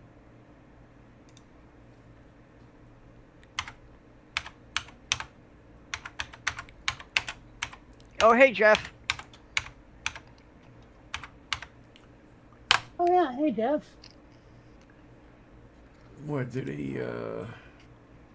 He just Godless Scummer, said, he's in the side chat. Yeah. Oh, I he thought has that. a B12 deficiency apparently, and I you're thought he might thinking have. of a different Jeff, aren't you? I don't know. I don't know. It's just the way you were saying it. It sounded like you didn't know which Jeff we meant. No, I knew it was Godless Scummer that had come in here. Hmm. Yeah. Well, I didn't know where he was. I didn't know if he found the link onto the panel or not. I did not see a panel link in any of the public groups. That's why I had to ask you for one. Oh, But okay. I could have certainly missed one. I'm trying to remember. Maybe I did. I thought I had dropped one in the DM group. I don't know. You did. That's how I got in here. Okay, there you go. It was up a few posts though. Uh-huh. Alrighty. Okay, I must have missed it. I was watching Atheist Edge when you started, so I came in after he wrapped up. Moo. Okay, wait a minute. Vitamin B6. Yeah, the B vitamins are often linked to a lot of depressive conditions. So I don't a know. lot of times doctors will have you try a bunch of B vitamins before they, give you any type of antidepressives. Yeah. I've been taking tyrosine lately. Apparently, like one of the problems with, I forget if it's autism or ADHD, but it doesn't matter. One of the problems is that you just have like your dopamine receivers or transmitters, or there's a supply problem with dopamine. Like that's why I guess it must be ADHD, because people with ADHD don't get the same reward, like mental reward, brain reward that other people do from accomplishing a task. And tyrosine is supposed to help free up those pathways so that when you accomplish something, it feels better, like you feel more of a sense of accomplishment. I don't know if it's helping, honestly. Is tyrosine a prescription, or is that something you get No, over it's the counter? it's OTC, but it was also kind of a little bit recommended to me by the people who were doing the evaluation for autism. So, I went I'm with not it. familiar with that one, but I'd be willing to try it. Um, Actually, the autism, they're still not sure what really causes the autism, but one of the leading theories on it is having an excessive number of dopamine receptors in your brain. So you well, that need sounds more dopamine to backwards. fill all the receptors before you get the same response. Well, I don't know about autism. I guess it must be the ADHD I was thinking of, where it's the opposite, where your receptors are actually having a hard time doing the transmission. Yeah. And maybe it's still the same. I mean, maybe you have a lot of receptors, but they're just not getting there. Like the dopamine isn't getting to it. But whatever it is, there's not a deficiency, but rather a lack of absorption, I guess, of dopamine, whatever you want to call it. Damn it, there was something I was going to say. Oh, right. I'm hoping that it's one of those things where it doesn't work right away, that you have to take a bunch of it over time to see any kind of real effect. Because honestly, if there is an effect from the tyrosine, it's either subtle or I'm too in the middle of it to see it or something. Yeah. Can you send me a DM with that so I have the spelling so I can look that up and read up on that one? What, I tyrosine? can, and Yeah. I even will. Oh, you're going to take it. Okay. Well, if I don't have the right spelling, I won't have much luck finding any, Right, information on it. right. All right, and let's go to the tweeters and find. I'll be the right back. photo. I need to go check on my bird. Okay. Purple rhymes with orange. There you are. And there, the word tyrosine is now in your private messages. Okay, thank you. Moving Yeah, on. because all of them, anything I have that's, mentally related, it always comes back to not enough dopamine. So anything I can do that boosts the dopamine helps me function at, what people would consider a more normal level. Yeah, well, I could definitely use more of it.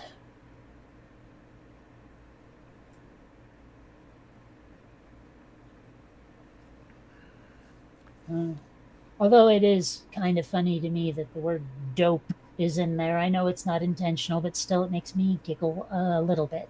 Makes me inwardly chortle is what it makes me do. Moo. I'm just curious here. There we go. Dopamine etymology. blend of dopa and amine. And Oh, wait, Dopa Amin, didn't he rule Saudi Arabia in the 1300s? I think so. Yes. I don't know.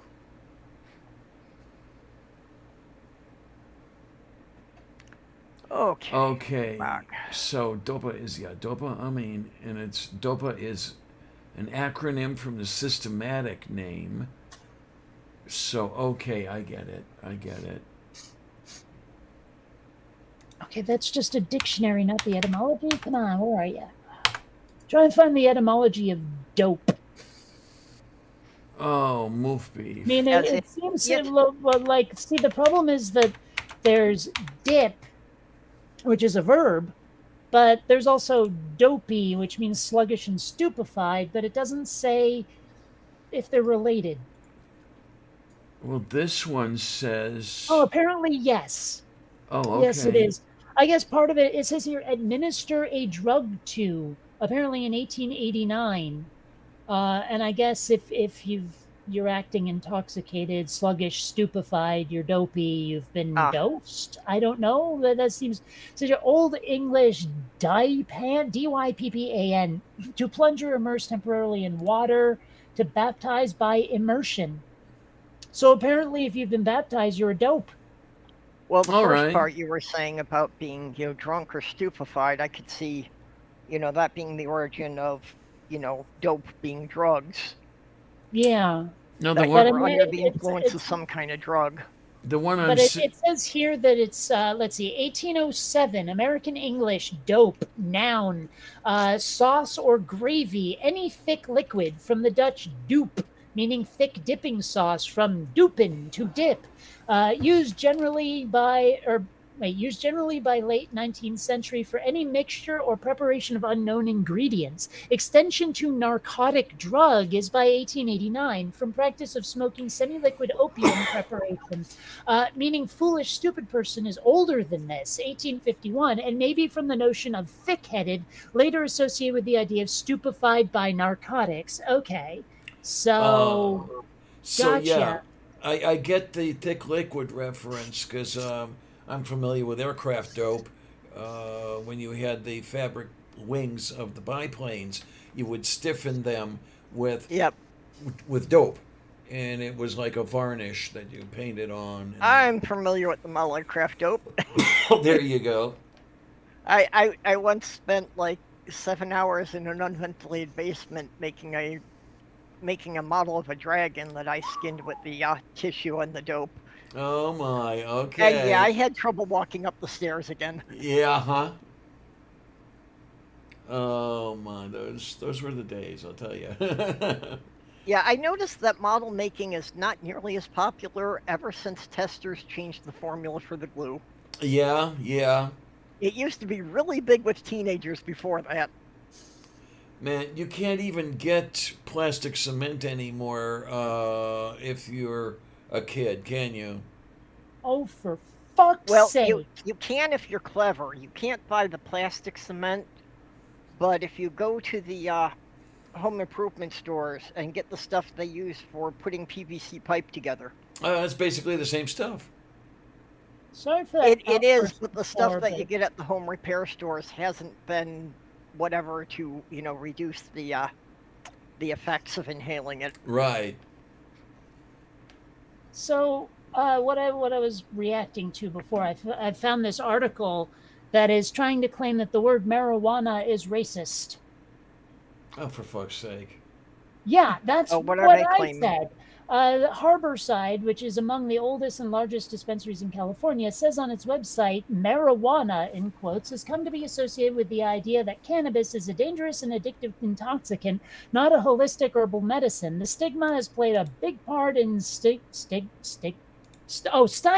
Sorry, I thought that was some weird spelling of stigma. Stymieing cannabis legalization efforts through the U.S.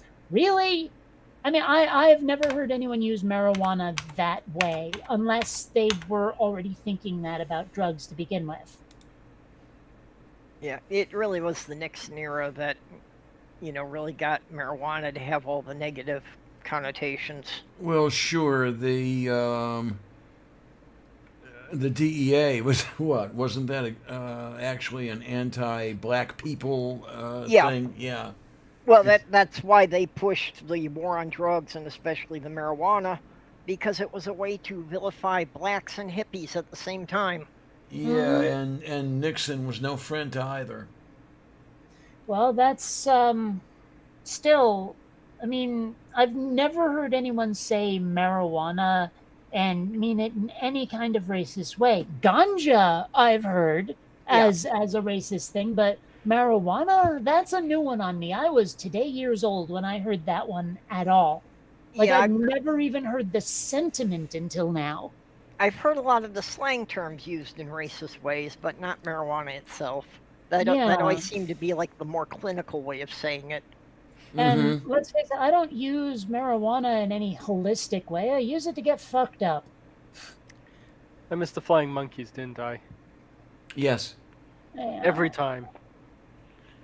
But yeah, it's that is a weird thing to have read this morning. I just it you remember I was saying before about people who seem to go borrowing trouble, like they're looking Yeah. for something to be pissed about. That Yep. strikes me as that sort of thing. Dio Korostu. My bird's in a bit of a mood today, it seems. Kind of fussy.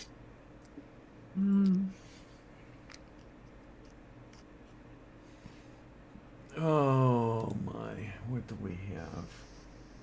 We got to get back to just having hemp legal for all the various things. Yeah. Yes, It's definitely. weird how useful the stuff is. Like, I mean, it almost seems like the Wonder Plant, and of course they made it illegal. Well, up through World War II, you know, most of the army tents and rope were made from hemp. Yep. You know, I so like. the U.S. Army, the U.S. military rather, was, you know, basically the biggest consumer of hemp. Well, I remember the meme, whatever it was, about George Bush Senior's shoelaces were made from hemp. I Yeah, didn't know about that one. Yeah, Yeah, that's a new one usually- on me. Yeah, usually when a plant is stated to have so many uses, most of them are, or all of them, turn out to be bullshit. Okay. Well, okay. Well, actually, hemp had been a major crop for the state of Wisconsin before. You know, just for that. But the stuff that they grow for the fibers, you know, to make the fabric and rope out of, it tends to be very tall, stringy plants that have very little THC. Yeah, huh? Because basically they're growing it for the stems. They're not trying to get leaves. Let me see. I don't know. It's also stupid. It's the sort of thing where all you would have to do is say to a right winger, marijuana, and they would lose their shit. When, like, they wouldn't be able to hear themselves think over the sound of their knees jerking. Yep. Yeah. You know, it's kind of like, say, socialist in the hearing of a right winger, and they immediately think of communist Russia, the USSR, you know, all of that stuff. Papers, please, you know, that nonsense. And it's like, see, here's one thing that I actually have a problem with on the left is they don't communicate well. Not really. I instead of saying socialism, we should really be being more specific and say like Scandinavian style social, European socialism, because that robs them of the opportunity to say, oh, like whatever the fuck is it, Argentina? I forget which one they kept comparing it to. And it's like, you know, they would have to work to be able to use that one, to argue that way. But because we give them the opportunity by not being specific about like which socialism we mean, it bogs the argument down in having to explain. And I keep trying to explain this to the people on the left. I'm like, you need to communicate better. You need to be able to take their favorite conversational gambits away from them. And I may not be told to shut up, but I'm definitely ignored when I say it. Well, no, I think most people on the left are aware of that. The problem is with our media and the 24-hour news cycle, that you can't start putting in qualifiers because if it doesn't fit into a 10-second soundbite, the message is not going to get anywhere. Well, I'm not really even talking about that. I'm talking about like when there's someone bringing the issue up to a politician, especially a right wing politician, they need to be more specific. If they're saying it on Congress, like on the floor of the House or the Senate or something, that's when they need to be specific because they need to take the arguments away from the politicians more than they need to take it away from the citizens. And isn't that a sad statement unto itself? Well, let's see here. According to a Pew Research, 55% of Republicans are in favor of legalizing marijuana, but that's from 2019. And another from Gallup poll had 48%. Yeah. Yeah. Well, see, and that's the thing. When they take these polls with the public at large, even the majority of Republicans are in favor of legalizing marijuana and having some kind of a national health program. Yeah. But they keep getting like sidetracked, distracted with all of the social issues like abortion and gay marriage, et cetera, et cetera. So many of them are single issue voters. Yeah. And so it doesn't matter how they're Yep. fucking themselves over, as long as they're sticking it to the people who don't believe the same thing as them. Yeah, exactly. And that's what the Republicans have been using for decades, is that, as long as it's, the gays are after your children, then they don't actually have to have a position on anything that matters. Yeah. Or they can, have really terrible positions and they don't, like, the voters don't care because they're getting their way on the bucket list item issues they Yeah. have. Well, most of the people that make it into Congress, the Republicans get there without ever stating their position on anything of significance. Yeah. It's so frustrating, and it doesn't matter how much you point it out. The people you point it out to who accept it probably already agree. Yep. Anyway, Yeah, I'm you gonna can't go really use go to the the can. I'll be back. Yeah, you can't really go to the Republicans in Kentucky and, point out that, gays getting married doesn't affect the marriage you already have. But if we have a national health program, then you and your kids can go and see the doctor. Yep. Somehow you just can't get that message across to a lot of the states that are the ones who are most using the federal services. Well, the impression I get is that they are trained to let anything said by someone who is not them go right through, one ear and out the other. One of those things. Oh, yeah. And Quinnipiac, I'm not sure how that's pronounced, but some survey on Republicans from 2021 has it at 62% in favor. Yeah, well, I've been seeing, poll statistics being thrown around now, saying that like 80% of Republicans support what Roe versus Wade really says. But most of them have no idea what it actually said. It's kind of like that whole democratic socialism thing. You ask them, well, are you in favor of workers having some say in the workplace they're working at, which is basically democratic socialism? And they'll be like, oh yeah, I'm in favor of that, or I'm in favor of that with caveats. Well, yeah, all you have to say is the word socialism and they freak out, and it doesn't matter what else is there. It's kind of like saying atheist. Like there's that story that I love to reference. I think Richard Dawkins told it when I first heard it was, the mother who hears, look, believing in or not believing in God is one thing, but you're an atheist? Yeah. Like it's just a word that scares them. But I actually wanted to address something that was said while I was, on the throne. Purple was mentioning that gay marriage won't affect your straight marriage.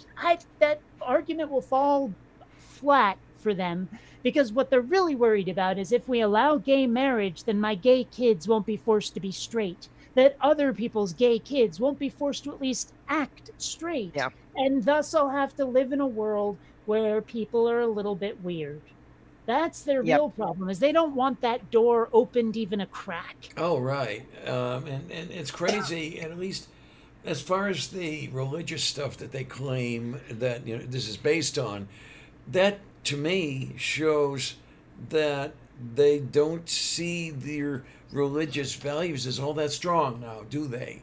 Because were the values that strong, their kids would not be tempted to the degree that they think they would be tempted.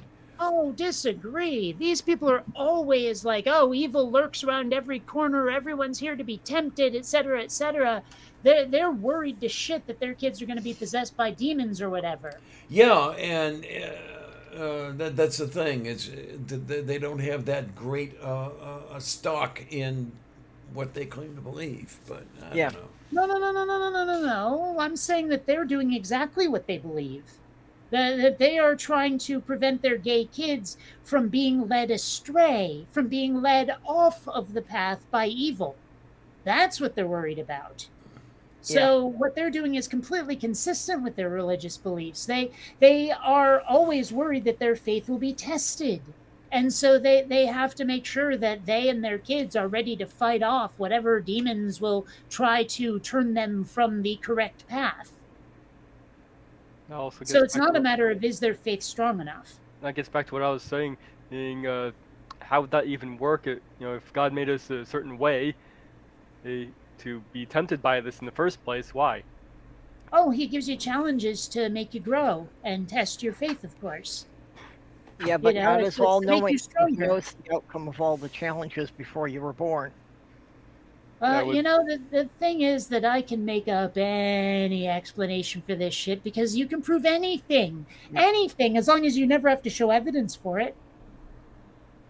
Yeah, yeah. I mean, these people try to make arguments from logic alone. And I'm like, okay, but why should I believe any of that? And they're like, but my reasoning is sound. And I'm like, yeah, but why should I believe any of it is real? And they don't seem to understand the question. They're like, but I just made a lot of sense and therefore it's true. I'm like, sure, you made a lot of sense as long as I accept a bunch of fictional premises, but I don't. So prove it. Well, And they don't even seem to understand why I'm objecting. I guess they don't seem to understand the difference between soundness and validity. Yeah. Mm-hmm. It's just Yeah. well, but the thing is, I bet some of them do, but they don't care because it furthers their ends. I mean, that's the problem with the right wing is they are very, very like ends justify the means oriented.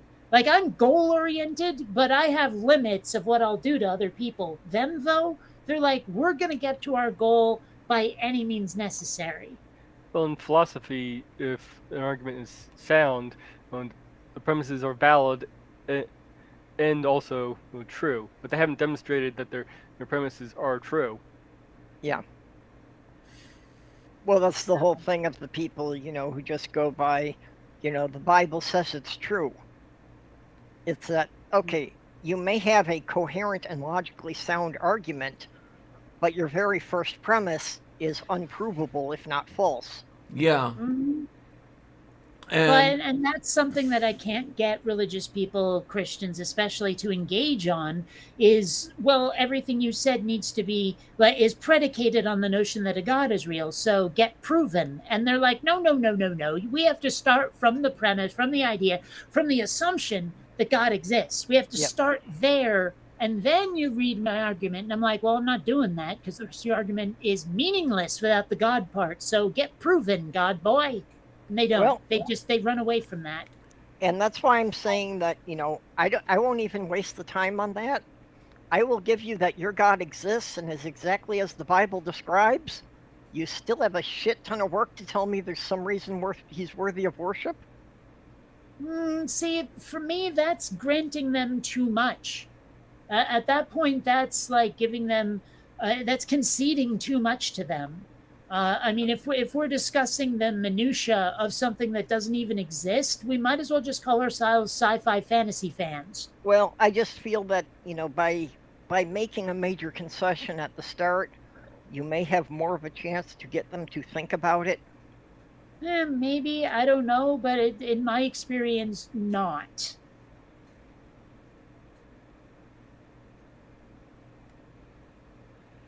Like seriously, in my experience, if you make that major concession and then you try to talk to them, they don't think about it. They just go, "Aha, advantage mine." Okay. So, it's that's why I've always gotten hung up, like both in my videos and in debates, on the does God exist question. Because everything else requires that to have any relevance. So I stick there like glue. I mean, until that part is proved, nothing else matters. Yeah, no, you're completely correct. It's a different approach to try and get them to look at things. I don't know. I mean, I guess also part of it is I maybe at first I did, but I stopped like years ago. Stopped giving, making my videos to convince the person I'm talking to. Like I'm always talking to the audience when I make those videos. It's just because I'm never going to convince the person I'm Oh, yeah. debunking. They're on the defensive, and they were sure enough to make the video in the first place. I mean, if I have an effect on them, great, but I'm not expecting it. I'm trying to talk to the people watching the video, not the people in the video. Yeah, I think you're right that, anyone who has put forth the effort to make the video and make it public is not somebody you're going to convince. And I have to admit, okay, I do feel both gleeful and a little bad about a couple of things that have happened during my YouTube career, like people where I debunked their very first video and they never made another one. And I don't know, maybe I was too mean, maybe I wasn't, but they never made another video, and even maybe deleted their only video because it's the one I debunked so thoroughly and possibly, I suppose, cruelly. I don't know. But I mean, I feel a little bad about that. Not very, but a little. I didn't want to hound anyone off the tubes. I still remember that one of yours with the treadmill. Oh, Look yeah. at that treadmill. Tell me they ain't God. That was so screwy. I like I've heard the just look around you, look at the beauty of the trees argument before, but never about a treadmill. I've turned that into a meme. I don't remember the treadmill. Oh, it was so long ago. It may even have been before you found me. Well, like I said, when I found you, I did go back and I binged your whole collection. But for the first 6 weeks I was doing that, I was on some pretty heavy painkillers, so I don't know how much I remember from that time. Well, I'm not sure. The video might just be called "Tell Me That Isn't God," but there might be the word treadmill in there somewhere. I don't know. It's been so long. Like, seriously, it may actually have been a decade. And if not, it's approaching one. It was a while ago. Yeah. I mean... Yeah, I know some of the stuff on your channel was like 12 years old. Hold on. Xander, let me move that so you can be comfortable on the old lap. Sorry, he decided to teleport into my lap, and I've got, like, actually the VR headset on right now, and he surprised me. Yeah, I stumbled across the atheist community on YouTube entirely by accident when I was recovering from my last hernia surgery. I actually had a friend recommend, I think it was actually Non-Stamp Collector to me, and I watched it and said, I can do that. And, well, the rest is history. And actually, I've mentioned it before, I owe a lot to Non-Stamp Collector because he shouted me out and got me like 5,000 subscribers in a day. No, sorry, not 5,000, 500 subscribers in a day. That was one of them. Well, that's how I found you. I still maintain that my being here, Kate, is entirely your fault. I found all this because I was originally searching for 80s animation. Oh, wow. Okay, you probably found my Bionic 6 video. Yeah, well, that pulled you up, and since I was watching you, then YouTube started suggesting Paula G and Vice Rhino and a bunch of those people.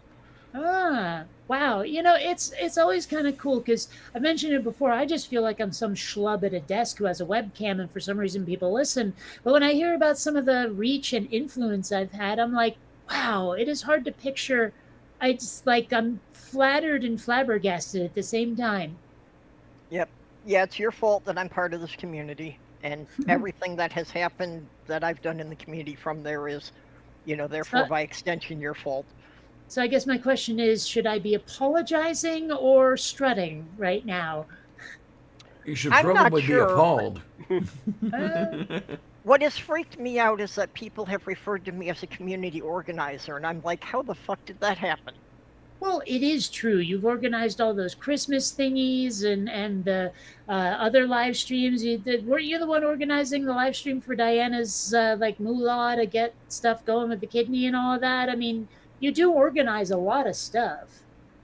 Yeah, mostly it came from me doing the Christmas streams.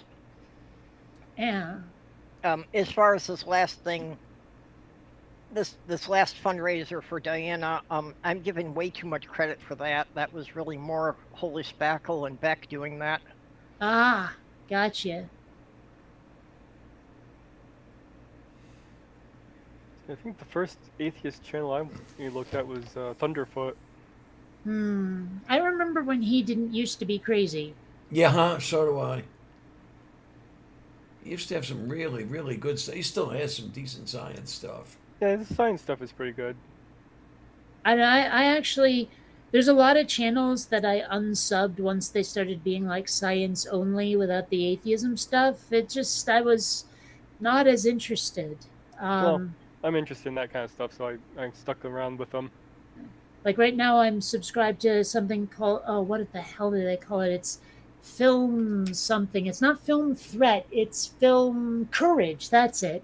And it's a lot of filmmakers just talking about working in the industry and a lot of how-tos on mostly script writing, actually, more than the filmmaking itself. But I mean, that's the sort of thing I like versus the whole science videos stuff. Okay, well, you say it's more about script writing. I might be interested in that because, I'm not really that interested in the whole process of making movies, but I'm a writer. Yeah, Well, I'd be interested in that as well. well, a lot of it is though about how to format a script and how to make it attractive to producers. There's a lot of how to navigate the industry, not as much about like here's how you point and shoot, here's how you white balance a camera, et cetera, et cetera. That's not the focus. It's more of the being part of the scene aspect. That would still be interesting. Well, and is. part I of what like- I've been interested in, is the process of how do they take a novel and make it into a screenplay.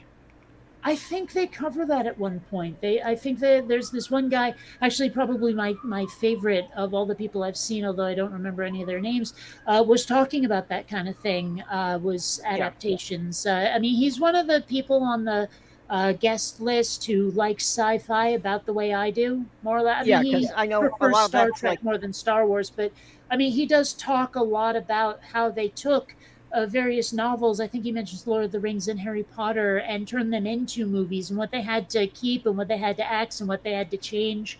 It was interesting to hear about. Maybe put a link to this guy in the Lavender Lady's DM group. I could do that. Where? What, Diana, did you zone out? I think for a half a second there. What was it that you said, Mage? I was just saying for Kate to put a link to this guy into the DM group so we can go check him out. Oh, Well, I'll have to link you to a video of the guy because he's not like the guy who runs Film Courage. Every one of the videos is the same woman interviewing a different filmmaker. Ah, okay. Right? So, sure. So I can link you to a video from that guy, or I can link you to the channel. Purple, well, if you just put up a video from that channel, we could always follow that back and find the channel. Yeah. Exactly, but I mean convenience, right? I could always post a link to the channel. It's pretty easy. Okay, then. Purple, did you see Shad's videos on getting his book turned into a movie? No, I watch Shad occasionally. I don't really follow him regularly. Who's Chad? Shadiversity. Don't know it. You Okay, probably he just- wouldn't be interested. He does a lot of stuff on historical middle-aged stuff. He does a lot of stuff on armor and weapons. Oh, But he had a few videos on writing a book, okay. and he I don't know, he got his own book turned into a short movie. Oh, so not like a Hollywood thing. Okay. No, it's sort of an indie thing. Yeah, it's an indie film.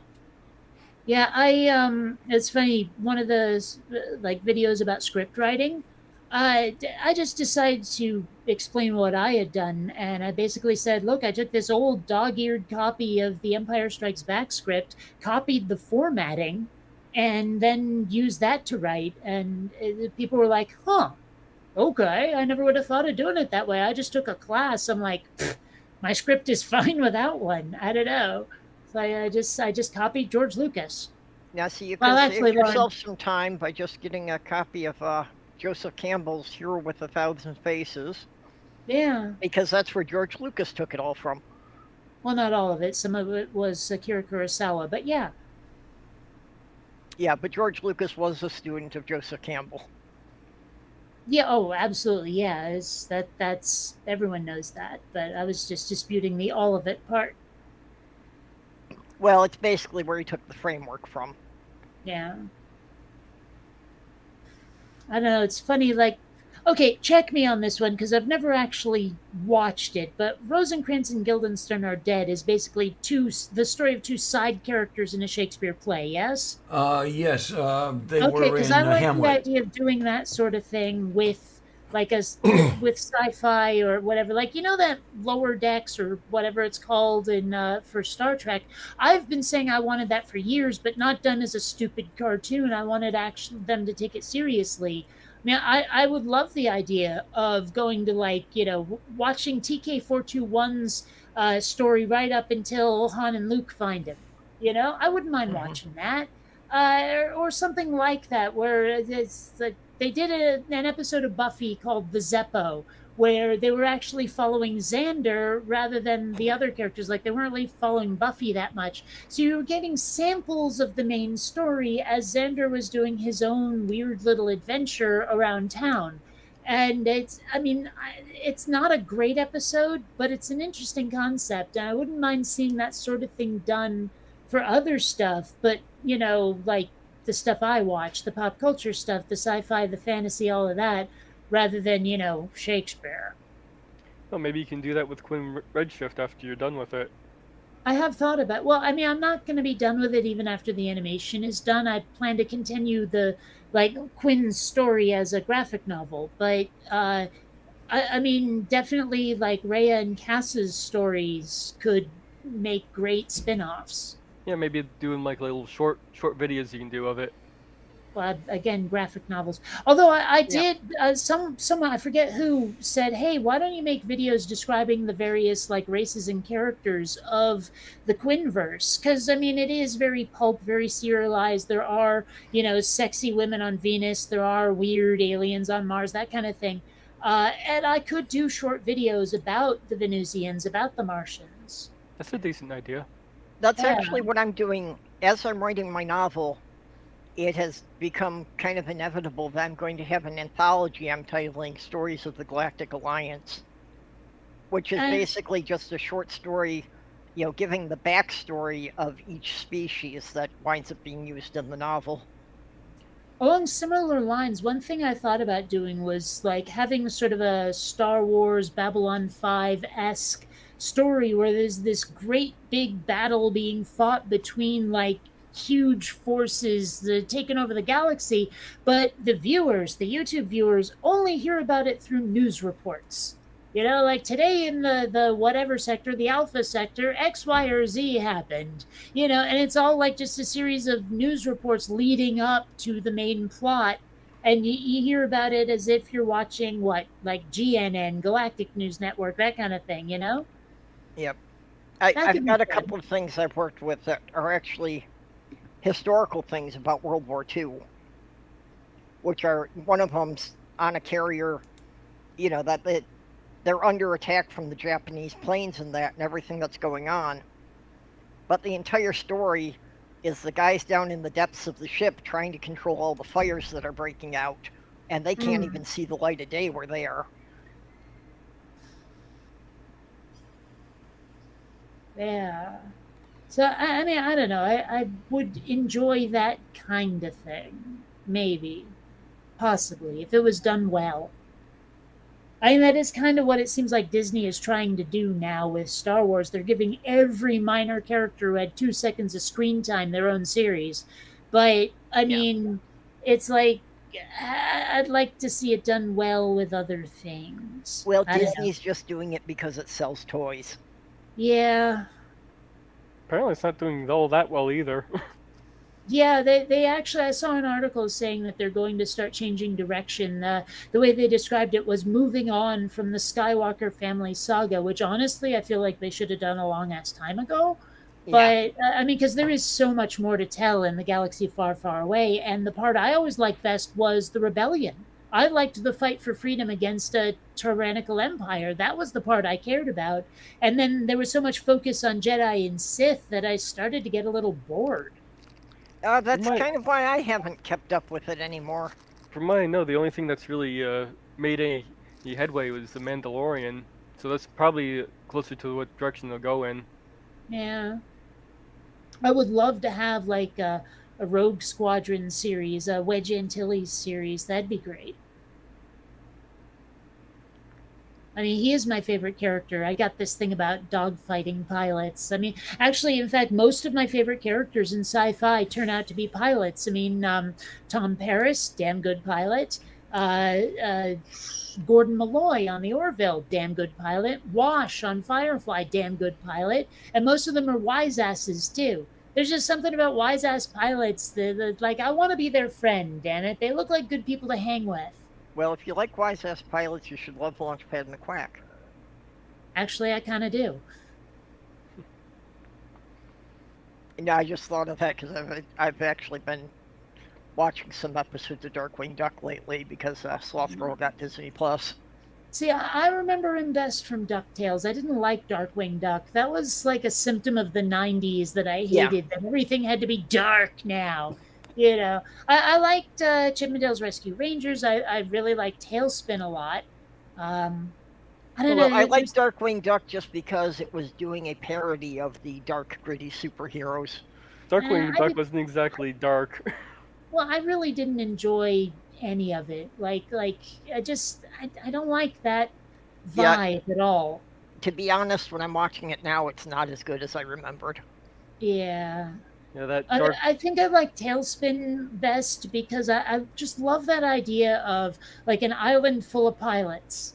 I love that idea, and I've been thinking about trying to make something diesel punk that uses the concept. But I mean, again, animation takes so goddamn long that I'm gonna have to manage my ambition after working on Quinn Redshift for so many years.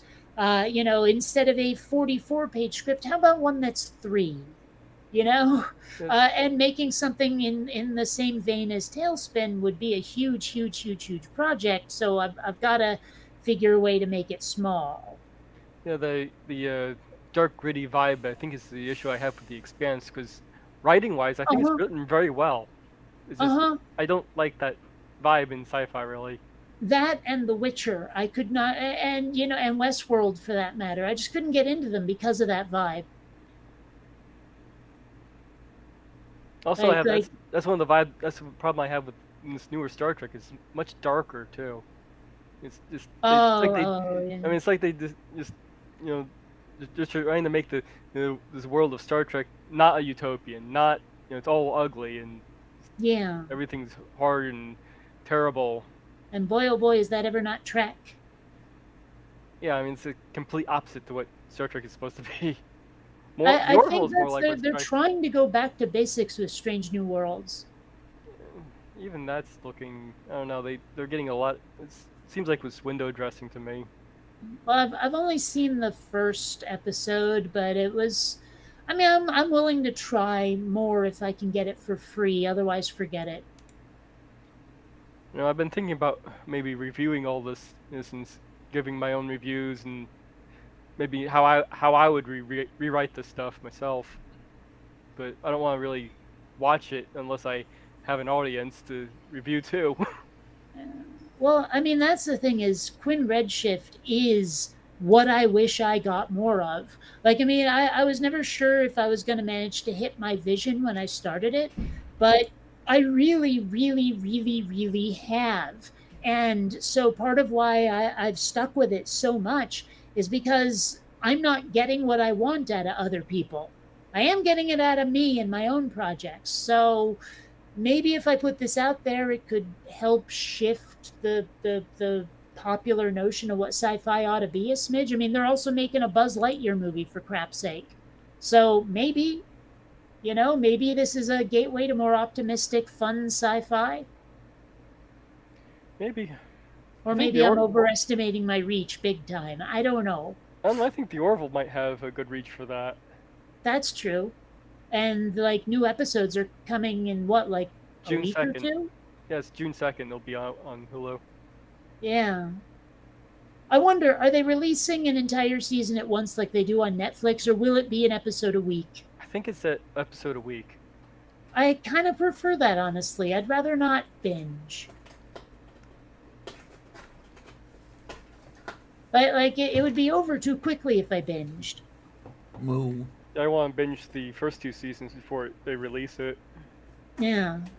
Well, I mean, it's kind of like when every time a new season of Cobra Kai or Stranger Things comes out, it's like, and now I have to wait so long for more. It's easier to take when it's, episodic, when it's week to week. Yeah, I kind of disagree with the whole little binge model because you can still binge it after it's all released. Yeah, it's like if it's there, though, if it's available, I'm just going to watch the fuck out of it because I'm not that patient. Plus, they actually get more exposure that way because people reviewing it will review it episode by episode instead of getting it all at once. So they get more talk over a longer period of time. Well, that's True. why I was thinking if they do one episode a week, they just get a lot more free advertising because, people are just talking about it in general, on social media and whatever. Yes. One of the ways I've thought about trying to get my stories told that I want to tell that are just too big for one person is doing a series just called I'd Watch That, where I make a bunch of trailers for stuff I wish existed. I'd watch that for $1. That sounds cool. Yeah, because like the one I wanted to do, and I've discussed this before, is something like Who Framed Roger Rabbit, but with the kind of cartoons I prefer. The adventure cartoons, your G.I. Joe and Transformers and DuckTales and all of that stuff, as opposed to Looney Tunes and Disney, you know what I mean? Well, I mean, obviously DuckTales is Disney, but you know what I mean, Mickey Mouse Disney. Old school stuff. More like He-Man and She-Ra and Thundercats. Yeah, episodic stories that keep building with the same characters. Well, not just that, but ones that aren't slapsticky, ones that are meant to be adventures. Like it could even be contained episodes, but it's like superheroes and people with vehicles that change and all of this stuff. 80s cartoons, and so I mean I have ideas for ways to get around copyright issues. Like it's the middle-aged microwave samurai salamanders that are totally not Teenage Mutant Ninja Turtles in any way. You know what I mean? That kind of thing. I do remember it may have just been a one-off comic, like back in the late 80s, that they did a geriatric Jinjitsu gerbils. Well, I know they had the preteen Dirty Jean Kung Fu kangaroos and the adolescent radioactive black belt hamsters. Those I know for certain existed. Yeah, well, I remember that as being a comic that I was looking at in the newsstand one time. Yeah, well, regardless, I that's something I really want to do, but I know for a fact I can't tell a whole story with it without like one hell of a budget. So I would do it as a trailer, and that took me to the idea of doing lots of those because there's lots of things I wish I could see that honestly will never get made. So why not make a trailer to put the idea out there? I love that idea, and I could certainly. It's something I'd like to do myself if I had that kind of skill. Well, the thing is that skill is something that can be built. It's talent that some people. But I mean, because I obviously have a certain amount of talent, but without the skill, I never could have realized any of these dreams of mine. So I don't know. I mean, I'm often impressed by musicians, but then I'm like, I don't know, could I be a musician if I took the time? Like, do I have the talent but not the skill, or am I just all thumbs naturally? Yeah, well, I get into that a lot because people keep telling me that, anybody can draw, anyone can do artwork, especially on the computer. And I'm like, No, yeah, I've tried. Yeah. not Well, I mean, everyone. I love telling people, yeah, the procedures are very easy. You just gotta get good at using them. You know? Yeah. Yeah, I'm good with words. I'm not good with, getting all the lines where I want them to be and getting the proportions right. Hmm. So, I'm a storyteller. That's what I do. Well, I mean, that's something I've been saying recently is that I mean, for a long time I actually wanted to act because I wanted to play the part of one of the heroes on screen, like I see all the time. But then I realized, acting looks really hellish. Just trying to get popular enough to play one of those heroes that I like so much is going to be such an uphill chore. And they're going to expect me to do Shakespeare, which I don't want to do. They're going to expect me to act on stage, which I don't want to do. All of that is paying your dues to get to do the stuff I actually want to do. Fuck that. And that's when I started trying to tell the stories instead of be in them. Moo. I was just, it's easier Yeah. to be the storyteller, frankly. If Just I in ever, terms of getting the opportunity, never mind the skill. if I ever become famous, it'll be accidental. Hmm. Yeah. Well, actually, I would not want to actually be famous. I would like my work to be famous, but that I could still Well, remain fairly anonymous. that's And one of the. that's a nice thing as an author that if they don't put my picture on the book jacket, nobody's gonna know what I look like. It's If also a I, good thing about directing. I mean, unless you're really famous like George Lucas, James Cameron, whatever, Catherine Bigelow, people aren't going to know who the frick you are by vision unless you give a lot of interviews. I'll probably stick to just using a pen name for writing, so I don't even have my real name out there. IP freely? Yeah, something like that. Jack Goff. Hmm. I don't know. I well, my name is out there enough already that it's too late to put that genie in the bottle, so fuck it. I mean, I've got an IMDb page for fuck's sake. Well, one, my legal name is so generic that it doesn't matter anyway. But Hmm. I'll be legally changing my name sometime in the next few months or so. Have you So, landed on something I haven't heard? oh yeah, I picked one some time ago, but I'm definitely not going to make it public. Ah, Okay. okay.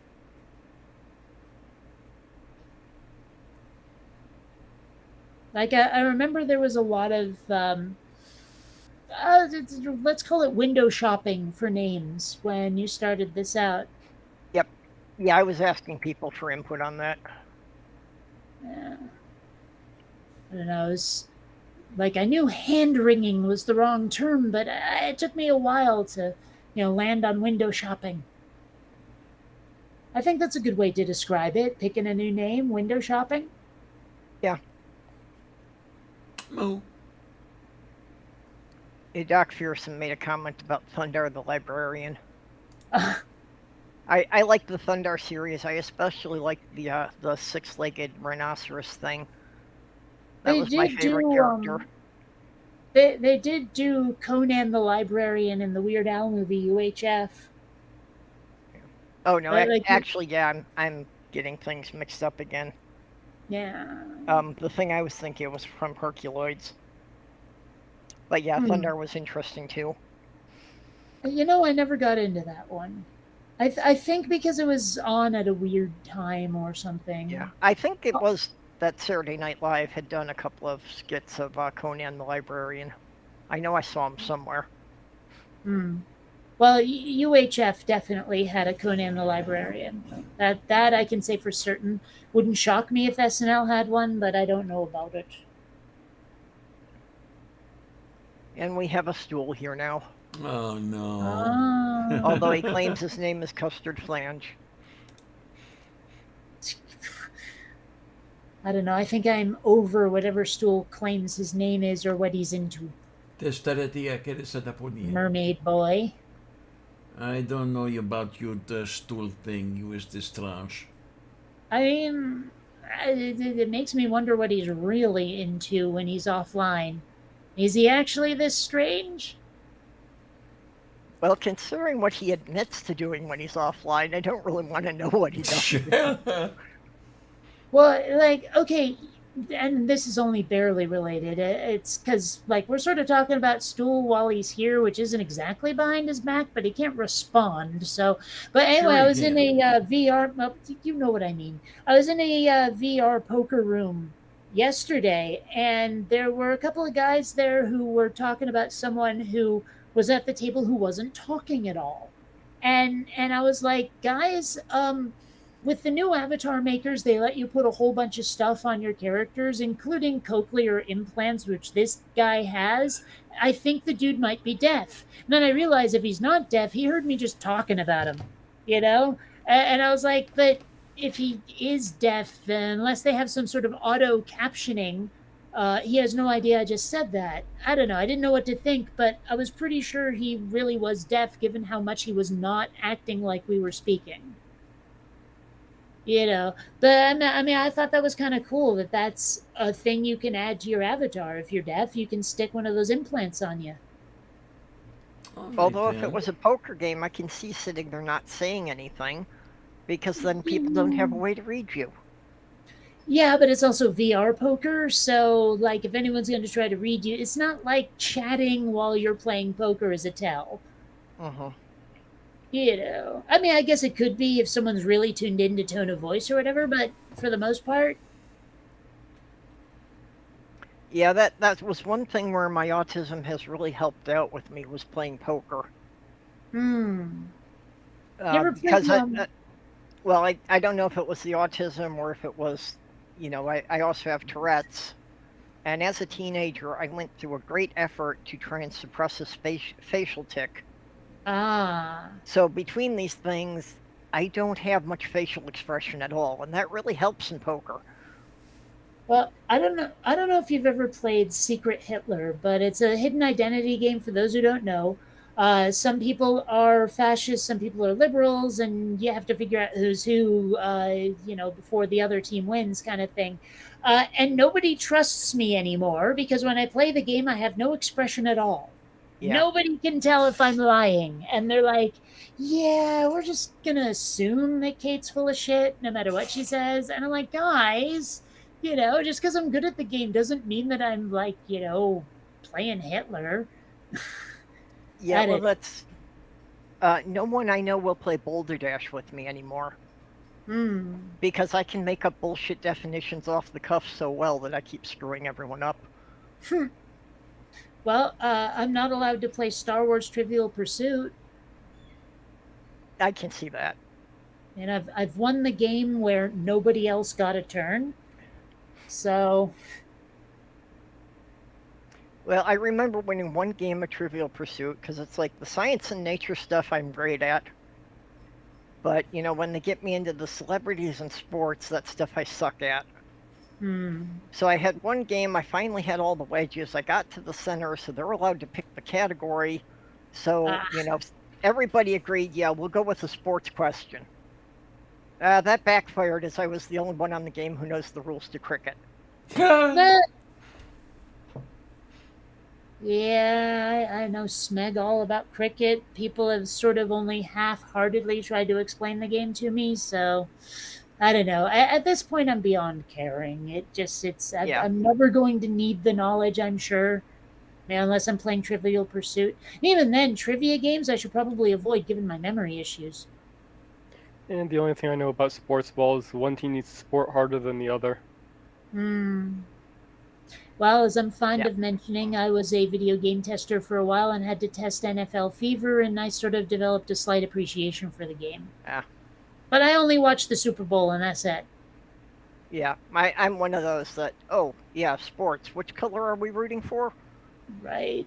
Well, I mean, that's how I pick who I want to win, is based on how much I like the helmet art.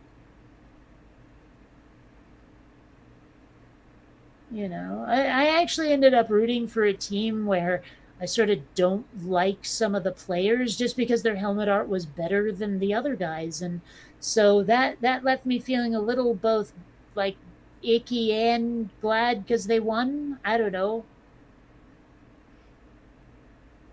Does that make Okay. any sense? Moo. Yeah. Moo. Okay, native atheist, squash is not a game. It's a type of vegetable.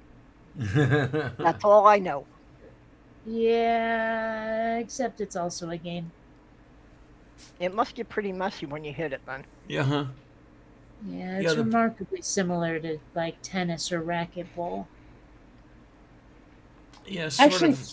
Spark, the VR game I like, the VR sport that I like, is actually, I like to describe it as dodgeball meets squash or dodgeball meets racquetball because it basically is, and with a Tron motif. Um, I played tennis a handful of times just because I was dating a woman who liked it. That's as much as I know about any of those racket games. I never did understand the scoring.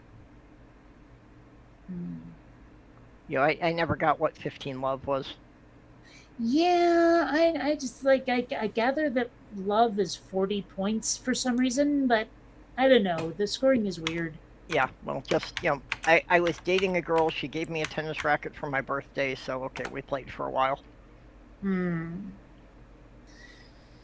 Yeah, after a while, like I think I owned not a, I think it might have actually been a squash racket or a racquetball. It wasn't a tennis racket. And the only use anyone ever got out of it was like taking out a ball of some sort, and it didn't even have to be a tennis ball, and just sort of bouncing it up and down on the racket till you got bored. Like no one Mhm. actually played the game with it.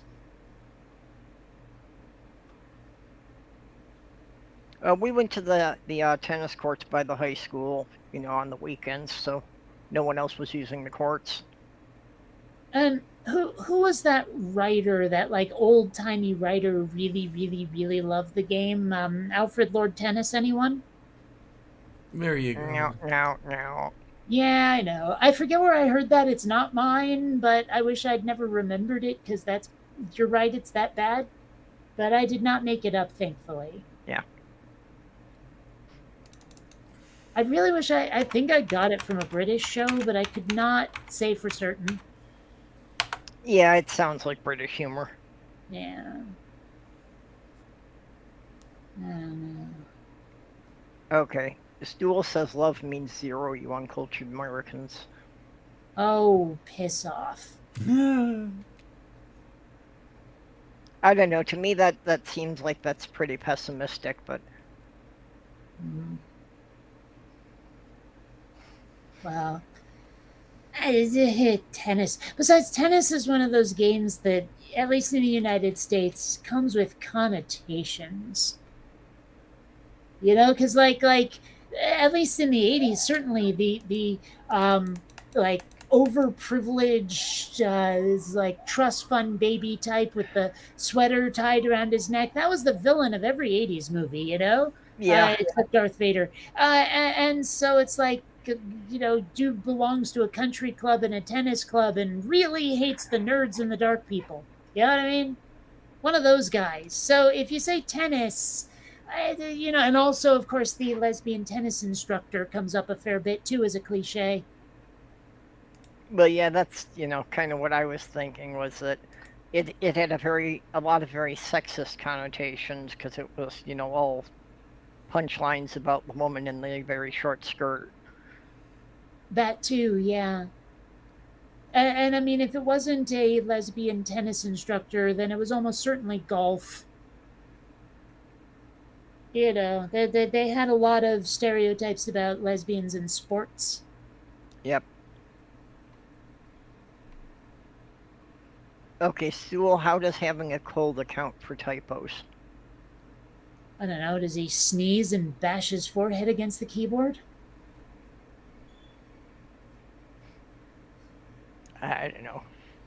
I mean, I'd pay to see that. Not a lot, but I'd pay to see that. Then, okay, Stool has been bugging me for weeks to like do some sort of photo shoot wearing a Star Trek uniform, and I keep telling him, dude, if you want to send me one, I'll consider it, but I'm not buying one on my own, and he just never takes the bait, so I'm never doing it. Yeah, that's pretty much the rules on FetLife, that if you want to buy the outfit and bring it to me. You know?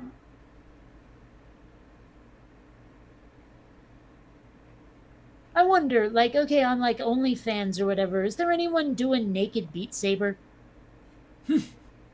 Because that may be an untapped market, and who knows? I mean, I'm told that you can make a lot of money on OnlyFans. Hell, people told me that that video I have of Xander licking my feet is something people will pay Yeah. money for Yes, on they would. Oh, OnlyFans. definitely, yeah.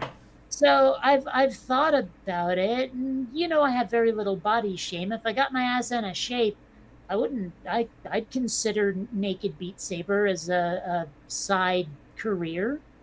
Yeah, if you want to put videos on OnlyFans of you playing VR games naked, I'm sure you would have an audience. I do wonder how many people are playing VR naked, and I'll never know it. Well, let's see. I see a lot of links for naked VR live stream. Ah, I wonder if people would just pay to watch you play Elite Dangerous or VR Poker and not one of the more physical games, you know? Yep, here we go. OnlyFans. Sometimes I play Beat Saber naked. Ah, damn it. Of course, it's not an original idea. Damn it, damn it, damn it. Oh well.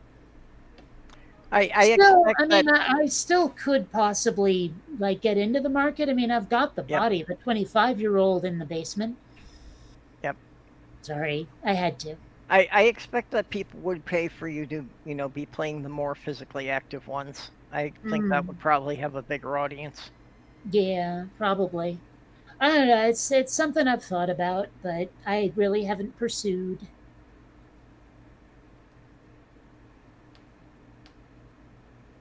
Moo. It was something I never pursued, although I certainly got a lot of comments about the naked handyman stuff in my career. I don't think I heard about that one. No, just like I say, from time to time there were a lot of comments because for 40 years I made my living doing home repairs, going into other people's houses and fixing whatever was broken. And you're saying people suggested you do it naked, or that you used to and people want more of it?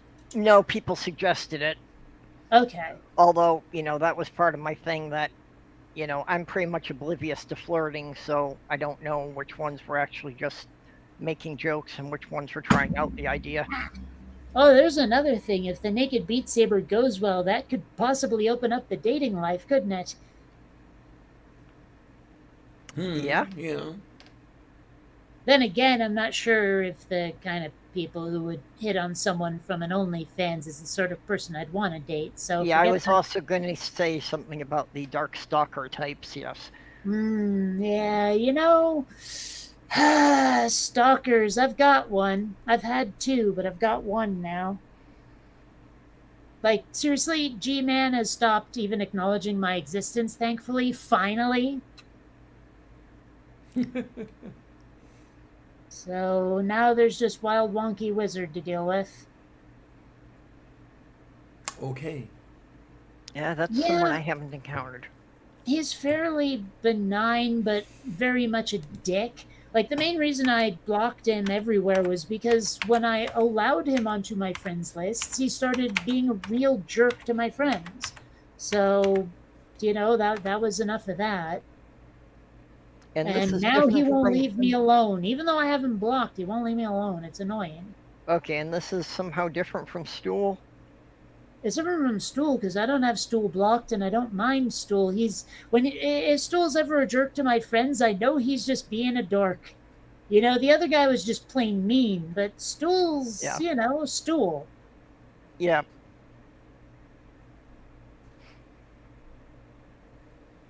Yeah, it So took me a while with Stool because I didn't know how to take him at first.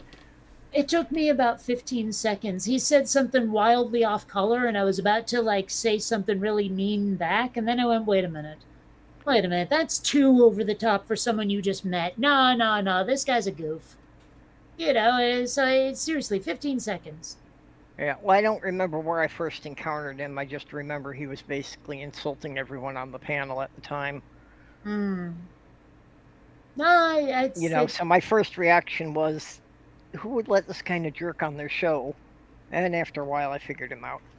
yeah. Well, I mean, maybe it's because I've watched way more than my fair share of British comedy, but that maybe that's why I twigged early. I don't know.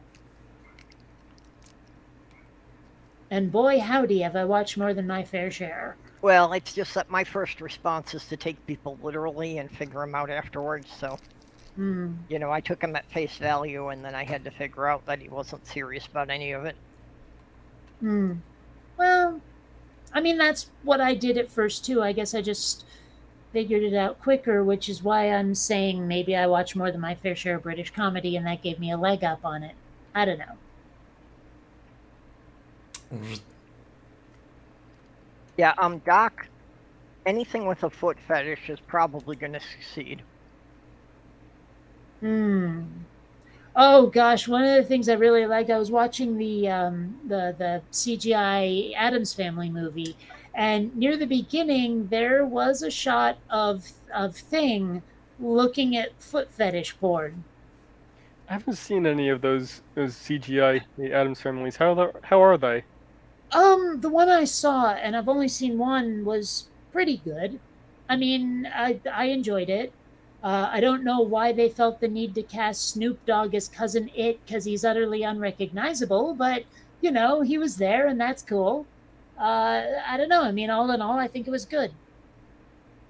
Actually, I guess it does kind of amuse me that Snoop Dogg played Cousin It when that was completely needless. I mean, why not? Right? If he says yes, go for it. I mean, because they could have had anybody. They could have cast Howie Mandel. They could have cast a 5-year-old to make the sounds Cousin It makes, but they went with Snoop Dogg. And actually, I there's something about that I find endearing. Amusing, huh? Well, no, not even amusing. Like I'm not laughing at it exactly. I'm just like, yeah, all right, sure. Why not? It's I don't have a word for it.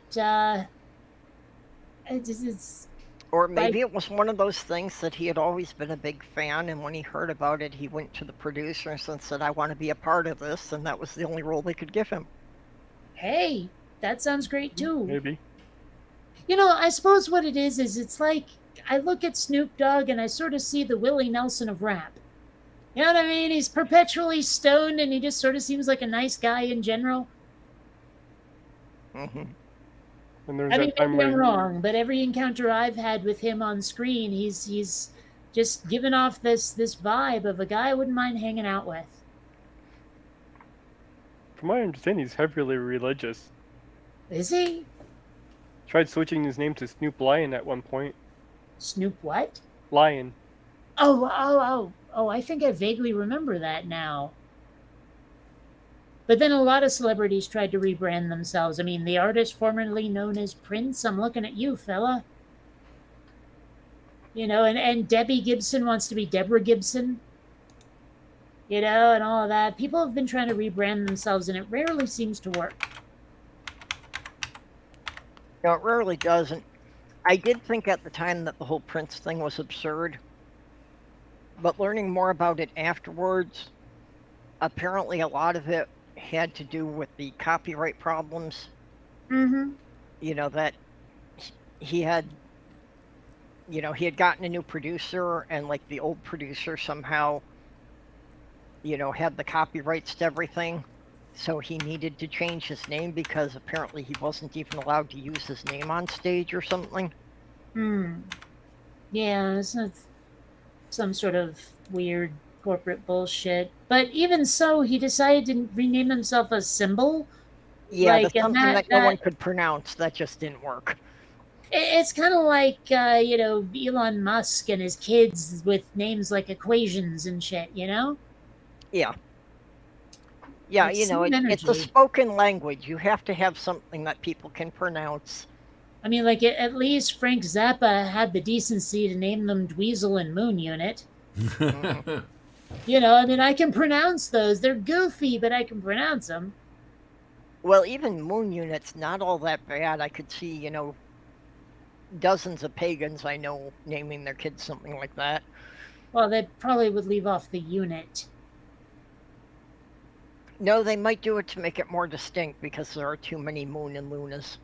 Well, but what I mean is like if you're pagan and you hear the word unit, I mean, I would imagine like, moon child, moon leaf, moon something from nature, but moon unit implies like a probe that NASA sent. It doesn't sound very pagan-y to me, unless there's techno pagans. I know those Yep, there existed in are. sci-fi, but Oh no, anyway. techno-pagans are a real thing.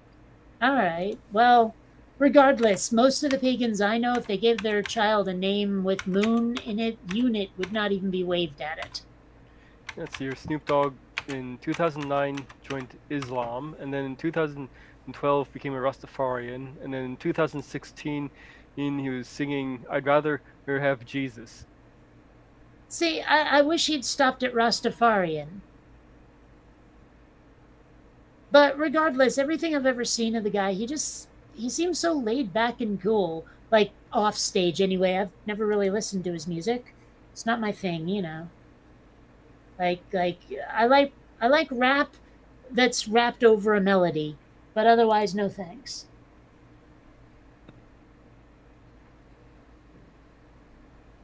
Just saying.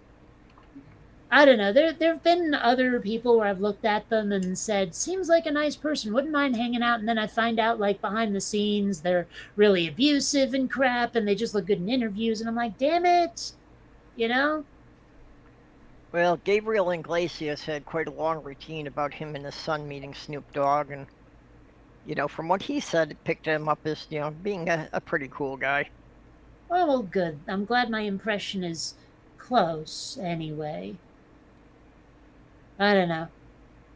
It's weird some of the people that I'm starting to pick up as poker buddies in VR poker because they're from all walks of life, and there's one dude. He sounds like he would be this like totally racist good old boy, but like half of his poker buddies are black.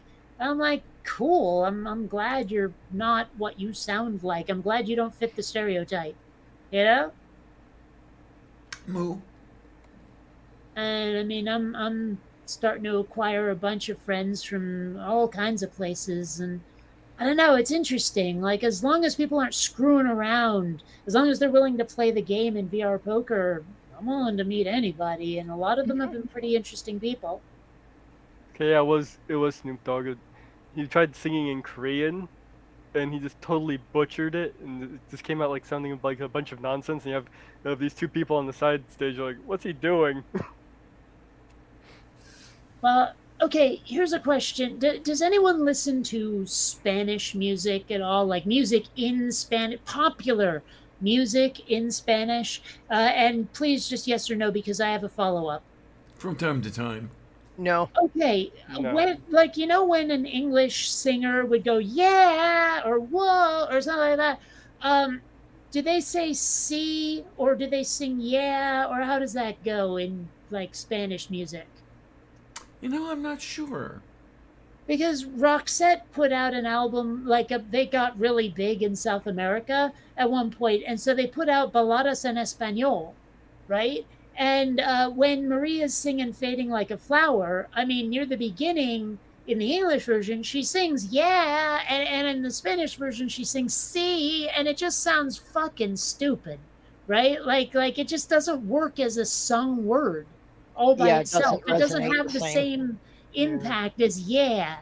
So I'm Something finding myself wondering: is there a Spanish equivalent of "yeah" being sung, or is it just "see" and it sounds weird to me?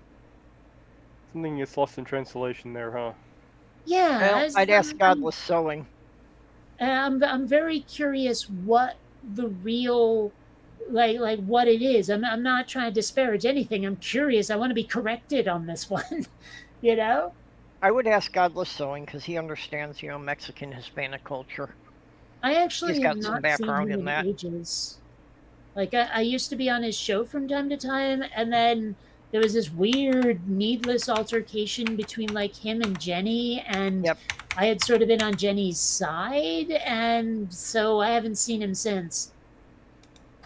Like, and I mean, I wasn't even on Jenny's side. I was on the side of the facts. We were talking about how there's that one word that sounds like a racial slur that Mhm. isn't, but you Yep. know the one I'm talking about. And he took serious exception to mentioning the history behind the word. It was like, that's Yeah. why I said it was needless. I'm like, dude, this did not have to happen. It didn't have to go down this way. We could all still be friends. Well, Jenny and Will are both regulars on my show, so it got worked out. I have to admit, I've been not going to your shows, not because of anything about it other than the timing, but I've been tempted to show back up from time to time. Mm-hmm. Yeah, I've been trying to pop into those. As long as Purple keeps giving me the link. Yeah, I Well, I mean, try to put in a bunch of the private Twitter groups, so yeah, I've been seeing that, but every time the link comes up, I'm like, God damn it! I'm in the middle of like animating some lip sync right now. Damn it, Yeah. or whatever. And there's always a reason to not go. And one of these days, I should tell myself, no, Kate, make the time. So, wait a bug.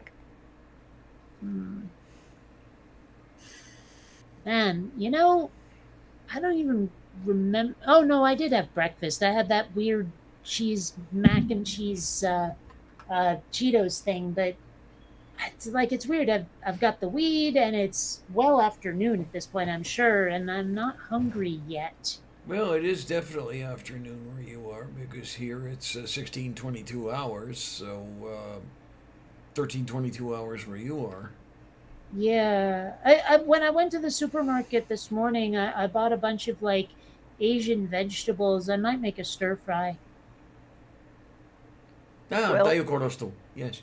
Like water chestnuts and bamboo shoots. I didn't go get the peas though, the snow peas, because they haven't had them since the pandemic, and I didn't even bother looking.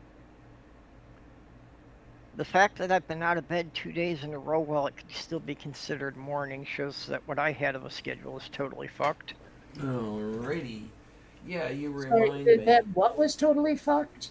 What I had of a schedule, Okay. what schedule I had involved that I was never out of bed before noon because I never got in bed before 4 or 5 a.m. Okay, then. I don't know See? what the hell woke me up this morning. It might have been the cats. It might have been my bladder. I don't know. But I woke up before 6 and I wasn't happy about it. Oh, moo. Sammy's son is so cute about that, because he knows I don't sleep through the night. So he comes in the bedroom and just with this very quiet little mew to check if I'm awake. Hmm. Sort of like And that. if I don't, yeah, but much quieter. And, if I don't talk to him, he just curls up behind my legs and I'll find him there when I wake up. So he's very careful not to wake me up, but he's always checking if I'm awake before he gets on the bed. Well, like Xander always sleeps in the same place when I'm in bed. It's down by my ankles on the left-hand side, like relative. Well, let's put it this way: on the east side of the bed, regardless of what position I'm in, he likes to be there. Where Columbia, on the other hand, usually sleeps sort of like up on the west side, up by my shoulder or against my rib cage, whatever. Where like when I wake up in the morning, Columbia usually isn't there at all, and Xander is exactly where he was when I went to bed. Yeah. Well, if I'm awake, Sammy comes and lays by my stomach because then I can reach him to pet him. What's the food-like substance you got there? Oh, supermarket udon. What is udon? Japanese noodles. Oh, okay. Yeah, the really thick and wide ones. Sort of Yeah, like. I'm not a fan of those. Okay, yeah, they're sort of like what the Polacks call koski. Oh, hey, speaking of noodles, you know Yes, what I dear. discovered? I actually did a comparison, and at Kroger, the Kroger brand of vermicelli and angel hair, exactly the same. There is no Okay. difference. No difference at all. Okay, I That's- think they're mislabeling one of those. Yeah, because I thought that the vermicelli were somewhat rectangular in cross section. No. Not even a little bit. Oh, okay. No, Well, that's what I not thought, that the vermicelli point was of them more of is a that they're flat really noodle. thin. That they're really the angel hair and the vermicelli are supposed to be very like I say thin. Yeah, know, but they're I thought the vermicelli crispy. was more like a flat noodle, whereas the Ooh. Yeah. was more Ooh. cylindrical. Yeah, You they cause angel hair I know you is might be like thinking of linguine, could be. Yeah, because the linguine is Yeah. flat, but vermicelli is cylindrical. okay. Because the angel hair I know is kind of like 14 gauge Well, electrical wire. but also part of why I bring this up though is that they're not supposed to be the same. Kroger is bullshitting people. Yeah, you would think. I mean, with two different names, you would expect them to be a little different. You'd think, but I mean, it won't be the first time that I've caught a company like fudging like that. I mean, the ramen company that tries to pass off ramen as yakisoba. Oh yeah, sure. Hmm. I mean, it's just people pull that crap constantly, and it's annoying. But what you gonna do? Yeah, well, that's especially with things that are, supposed to be ethnic foods. I guess part of it's just kind of lost in translation. Well, Oh, see, especially that's the problem though. Is everyone knows what ramen is at this point? It's just I think it's a cheap company continuing to be cheap. Yep. okay, yeah, yeah.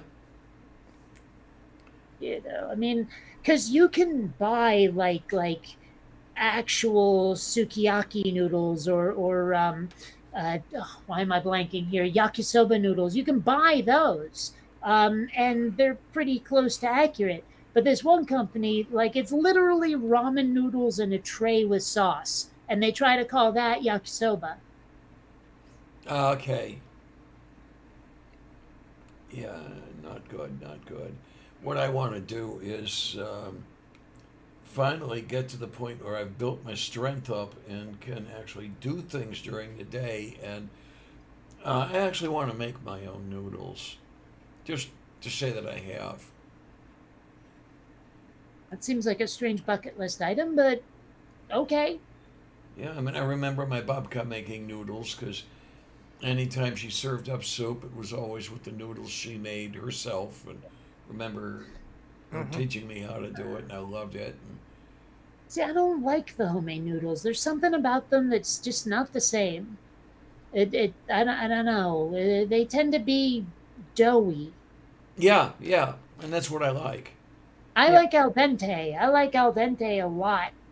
Like if they're too doughy and squishy and it's just bleh. Well, there actually is a difference in how they're made. Now, I can't remember exactly what it is, but basically, just because when they're making them on an industrial scale, they add something to the flour, so that they keep longer on the shelf. Right. Well, whatever it Whereas is they're doing, I like it better. when we had babka's soup, she would make the noodles that day, basically. Yeah, well, that so much of the food, and again, if it's what you grew up with, it's what you're used to. Mm-hmm. Yep. But just so much of the supermarket food was stuff that was changed just to give it a better shelf life. Yeah. Well, Absolutely. the thing is though, I what I grew up with was I mean, I was used to it, but I still hated it because I was raised on hippie rabbit food, right? And so I wanted the real stuff. I wanted McDonald's, not a parent made burger. I wanted the, Lipton chicken soup, not mom's old recipe. I Hmm. wanted the stuff that the other kids had, you know? Yep. Like even just my lunches set me apart from the other kids, and it's like really irritating that I had like enough challenges as it was being autistic and not knowing it. What, I didn't need my parents being weirdos to set me apart further. Where what did was you that get? other one? What was that other one besides vermicelli? Angel hair. Okay, it looks like the difference is vermicelli is made of rice. Well, they're not doing that. At the oh wait, no, that's Asian vermicelli, not the Oh, I'm looking Italian. at the wrong thing. Okay. Yeah, I was looking it up too, and I caught something about it being different in Asian recipes, but then it didn't go into exactly what the difference was. But I mean, I'm sure real Italian vermicelli is not what they're or either that or it's the angel hair. One of them is not right with the Kroger brand. Like the Hmm. real stuff is probably you know what it's supposed to be and not what I'm getting. Yeah, that basically they're just putting the same thing in differently labeled packages. What's the benefit of that? Is it just because someone goes looking for one or the other, and they're not gonna? You don't want them to have to settle, even though they totally are. Is that what they're thinking? I mean, I don't get what their like motivation is. Well, if Sloth Girl sent me to the store for vermicelli, I wouldn't know the difference. I'd just buy whichever one had that word on the box. Yeah, well, Okay. then. looks like in Vietnam, vermicelli is the same as angel hair pasta or spaghetti or capelli, capellini, Capellini. capellini. Yeah. No, I guess that makes sense. I was raised by a Sicilian father, so these are things maybe I know better than other people. I don't Yep. know. To the point where I'm taking it for granted, like not lording it over everyone. I'm just surprised you don't know it because, well, it's food. Doesn't everyone know food? But then again, I Yeah. don't know a lot of French food and what it means. So, Well, no, I've actually been through this because Sloth Girl's half Italian, so she knows all about the pasta stuff. I know nothing about it. Yeah. And my experiences growing up, I really didn't like pasta because it tended to always be badly overcooked and mushy. Oh well, yeah, yeah. I love my pasta al dente. Yeah, huh? Yeah, yeah. Just a little bit of crunch to it, just a little bit. Yeah, 10 minutes in boiling water. Great, great that Yep. way. Of course, I know my Italian relatives would be grouchy with me because I don't fill the pot all the way up with water. I just fill it up enough and then break the pasta in half, which is such an Italian no-no. But fuck it, I'm busy. I Yeah. want my pasta quicker. I Yeah, make my Sloth pasta in Girl the got mad at microwave. me about that. What's the deal? Does it lose its soul when you break it in No, half? you're just not supposed to. It's traditional. There's no real reason for it. I mean, Well, she got mad deal with at it. me for breaking it in half because it was too hard to twirl onto the fork when it was so short. Which is so Okay. bull drag. I do it all the time. Yeah, But I could, whatever. Of yeah, course, I've never done the thing where you hold your fork up against a spoon while you're twirling it. The plate's good enough. What the hell, guys? There you Well, go. just if you do it on the plate, then it can slide off as you're picking it up. Not the way I do it, but okay. yeah, What do you- I cook my pasta in a microwave. Okay. I got this little pasta bowl thing that you fill up with water and you put the pasta in there. It does a pretty good job actually. Probably works on the same principle as that mac and cheese that I get. Okay. Okay. Works. Well, yeah, basically as long as you get the water to a full boil and leave it in there for 10 minutes, that's all you really need to do. Well, but I mean, it also, I mean, some of the pasta that is microwavable, the idea is that it comes out like ready to eat, that it's not in Yep. liquid anymore. Or at Well, least yeah. it's in enough liquid that you can apply a flavor packet. Yeah, with the mac and cheese and instant soup cups, I know, yeah. Oh, Yeah. there's still liquid you have to dump out with this thing. Okay. It has like a strainer built into it. Ah, that's convenient. Yeah, I think I know the kind of thing that Mage was talking about. Yeah, it's That's why I was saying- it's actually a made for TV thing, but it works really well. What, Yep. are we dealing with Ron Popeil here? I've seen varying reviews of those things that, some say they work just fine, some say they aren't right. And I guess it depends on exactly what texture you want the pasta on and exactly how hot you get the water to start with. Okay. I really need like the one I have I have one of those microwave bacon cooker deals, where it's like a clothesline you stick bacon on so the Yeah. grease drips into a tray. I got to get rid of the one I have. It's not clean anymore. But I've thought about other microwave devices like that. Like what is there that I don't know that I could have that'd be good to have? Yeah, that's what I've got right there. Yeah, that's what I thought you meant. Huh. I've never seen that before. It Yeah. works really well, and you can like measure out the spaghetti with the handle there. I never use that myself. I usually make elbow macaroni. I've gotten to a point now where I know how much pasta is the right amount of pasta just by feel because I've made so much, you know? Yeah, yeah.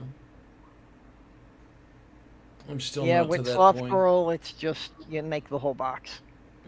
Do you remember? I like, and maybe they still do this, and I haven't been buying the brand, but there was one brand of pasta that would have this measuring bullseye looking thing on the back of the Oh box where yeah, it was I like, this remember is that. the amount for one person, you know, that kind of thing. Yep.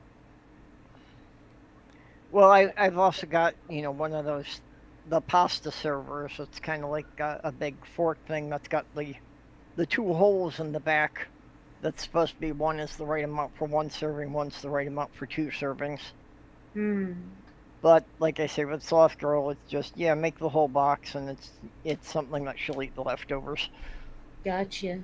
I've never been able to really eat leftover pasta unless I was going to turn it into a stir fry.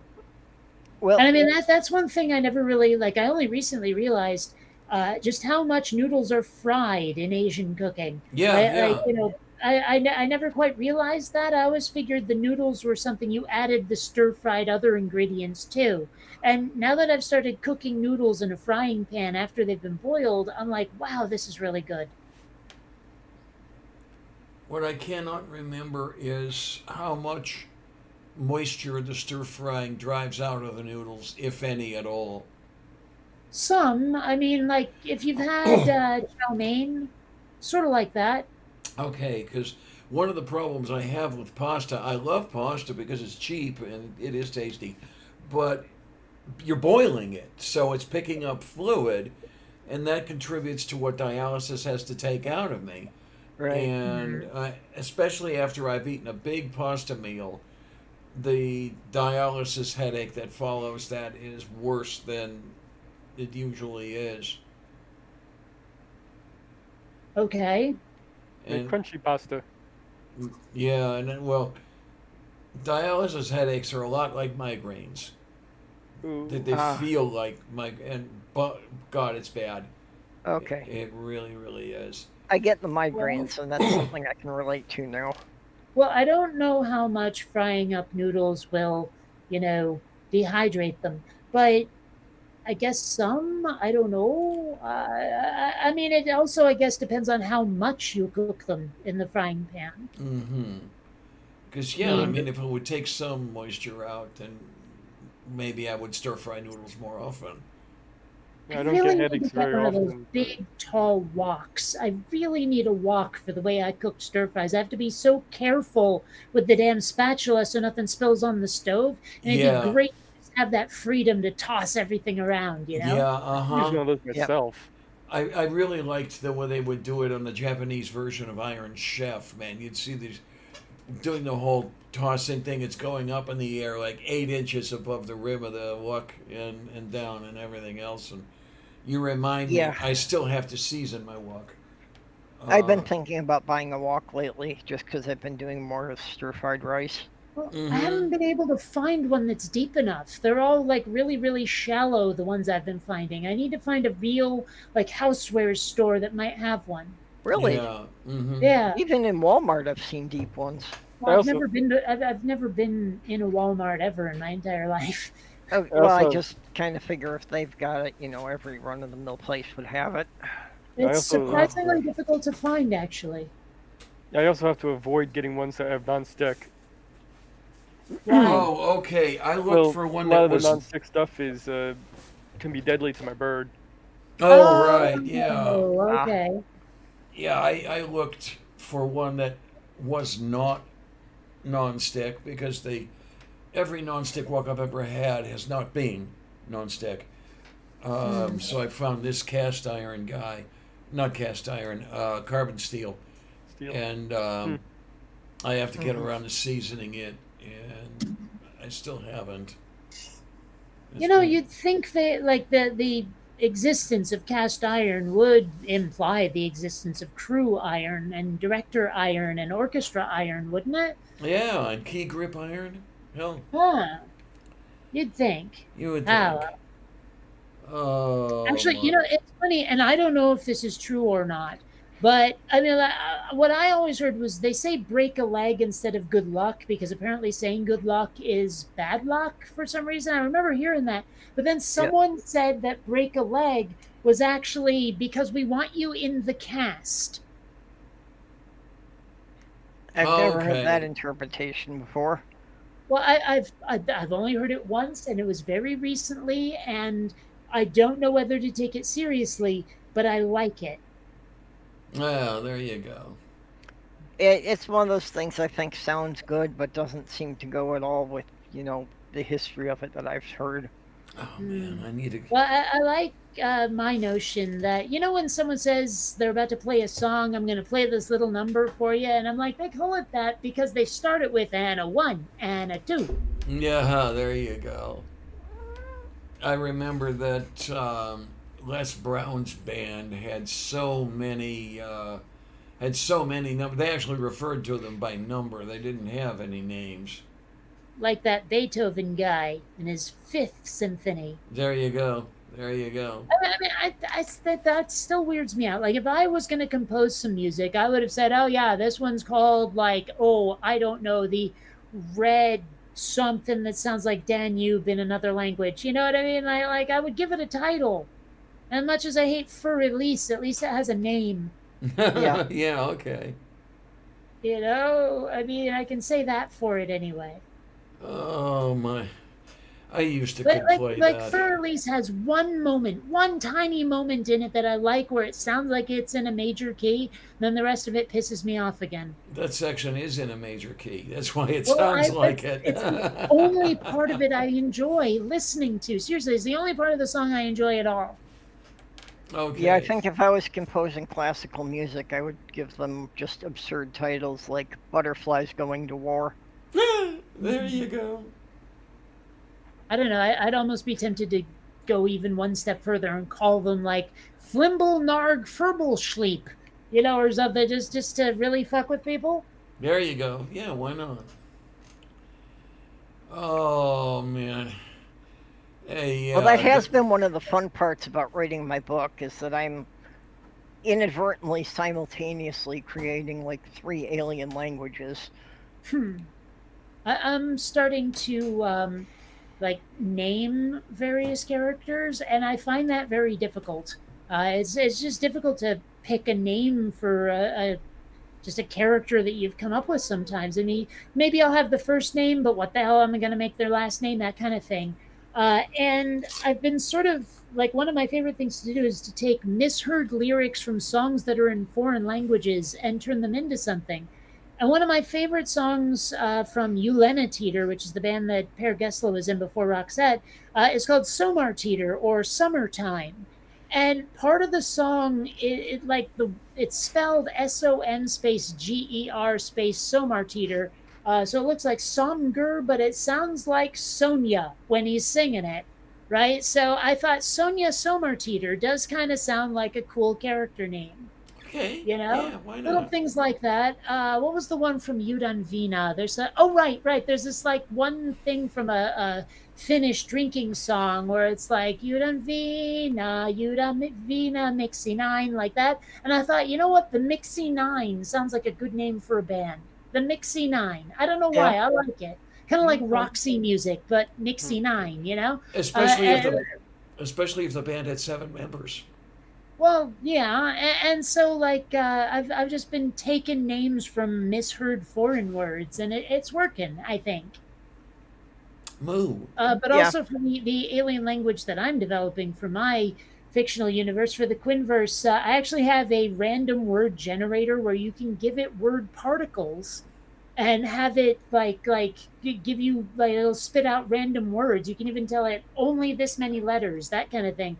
And Oh, so that's been helping me come up with alien words. Is just okay, I need a word that means this. Hit random, and it spews out a bunch of possibles.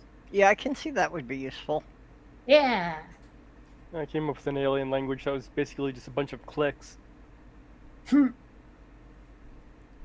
Well, as far as the names go, one of my characters, when he's being introduced to the humans and he's trying to tell them his name, and he is just, so disdainful of their attempt to get it. He finally is just like, fuck it, call me Michael, because that was the character in the last book he was reading. Well, One thing that's kind of funny to me, I mean, every sci-fi franchise has had to come up with some way that all the human characters can understand what in hell the aliens are saying, right? And in Farscape, they came up with these like translator microbes or something where you get injected with it, and now you can understand every language or whatever. But at one point, the human character, John Crichton, is saying to Aaron Sun, one of the alien characters, like, yeah, if we just fly this way, we'll skip off the atmosphere, slicker and snot. And she looks at him and goes, the translator microbes had to have gotten that one wrong. Yeah. Yeah. Oh, man. Came up with another one that was basically it was like a crystalline structure in their brains, and they basically vibrate it to send signals to each other. So any human who would be interacting with this would actually get like a migraine or something. Oh, nice. Well, one thing I haven't done yet, because it just doesn't come up in Quinn Redshift, is like I want to explicitly, very explicitly, when he starts talking to aliens, show that he is hearing the alien language, but he's understanding it in his own language. Like he's going to say, this is so weird. You are clearly saying what you're saying. I'm hearing you lip sync your own language, and yet I understand it in my head. Because let's face it, every movie, Trek, whatever, every franchise, they find some reason to say that like oh, audience, just accept that this is an alien language even though they're lip syncing English. Just accept it. Star Wars is a great exception to that, actually. But even so, it's just it's so easy to do. They do it all the time. I want Quinn Redshift to be very explicit about the fact that this alien language is being heard by Quinn as the alien language. Well, just remember that the author of Luke did it first. Okay, sure. Who is also the author of Acts, by the way. Okay, sure. Yeah. You realize I have no idea what the hell you're talking about. I only got as far as halfway through Second Kings. Oh, that's what the fundamentalist crazies misunderstood as speaking in tongues. Because when you read that section of Acts, they're hearing the language in their own, even though they're hearing the words in the original language, they're hearing it in their own. They're not speaking in tongues. They're hearing in tongues. Uh-huh. I read that whole thing and I can't even remember most of it. No, I tried. I could not do it. I mean, maybe if I just sat down and read it instead of making videos about, critiquing it, which, I'm sorry, take a long time and are very exhausting. Even with all of that, maybe I could sit down and just read the damn thing all the way through, but I don't want to. It is a chore to read that book. Yeah, it is. Isn't it, though? Yeah. I read it when I was 15, and unquestionably, that is why I gave up on the Bible ever since. Yeah, I cannot see how anybody could read Leviticus and still hold to the idea of a loving God. How can anyone memorize the Bible? Those people who can quote chapter and verse, any line, and they've got it. How? Oh my gosh, how? I have no idea. Unless, are they idiot savants or something? I don't know. Well, you're half right, I'm sure, but yeah, I don't know about the other one. I'm trying to remember how far I got. I know I had a really, really, really hard time getting through the section on how to prepare the various sacrifices. I forget if I got to the begats. Oh, Chronicles. Like someone told me that there's a section of it where it's just so and so begat so and so begat so and so begat so and so. Yeah. I mean, I'll be honest. Like the Old Testament makes no sense at all. Like at one point they'll be talking about like, oh yeah, we're wandering through the desert. The next minute they're talking about like how many cabbage leaves a baby donkey is worth. It was just like this weird random minutia would come up, and I'm like, how is this even a holy book? Yeah. Mm-hmm. Well, that whole begat thing, that's where some priest came up with the idea that the universe is only 6,000 years old because he counted Oh, how many Yeah, they generations added were up there. those numbers. Ah, yeah, Usher. jeez. Yeah. That's it. Ugh. How do people believe this nonsense? The only thing I could think of is heavy indoctrination. I mean, stuff it into their ear holes when they are 3 years old. Just keep at it, and it's going to stay there. Yeah. I don't know. I mean, I guess maybe it's just that as a kid, it was really hard to put one over on me because I was always skeptical of every damn thing. But I just can't imagine like not waking up one day and going, "Holy shit, this is all bullshit." Mm-hmm. Like I can't imagine not having that moment of going, "What the fuck am I doing? This sounds like bad Dungeons and Dragons. Oh my gosh." I can't imagine it. The only thing I can picture is that you get someone who's so zealous about being part of the club. It's like I couldn't imagine being part of a street gang either, but to the people in the street gang that's family. Yeah. Like Yeah. they're not ashamed of being in the gang. They love it. They're part of something. That's the only thing I can think of that justifies people staying in a religion even when they realize it's bullcrap. Well, I Well, do know I that many of them who have left lament that they don't have the camaraderie that they had there mhm. anymore. Yeah. Yeah. I think for most of them, it really is just, trusting an authority figure and, not really analyzing anything in context. It's just whatever the priest told them is right, and they don't really bother to see if what the priest said last week works with what the priest said this week. Yep.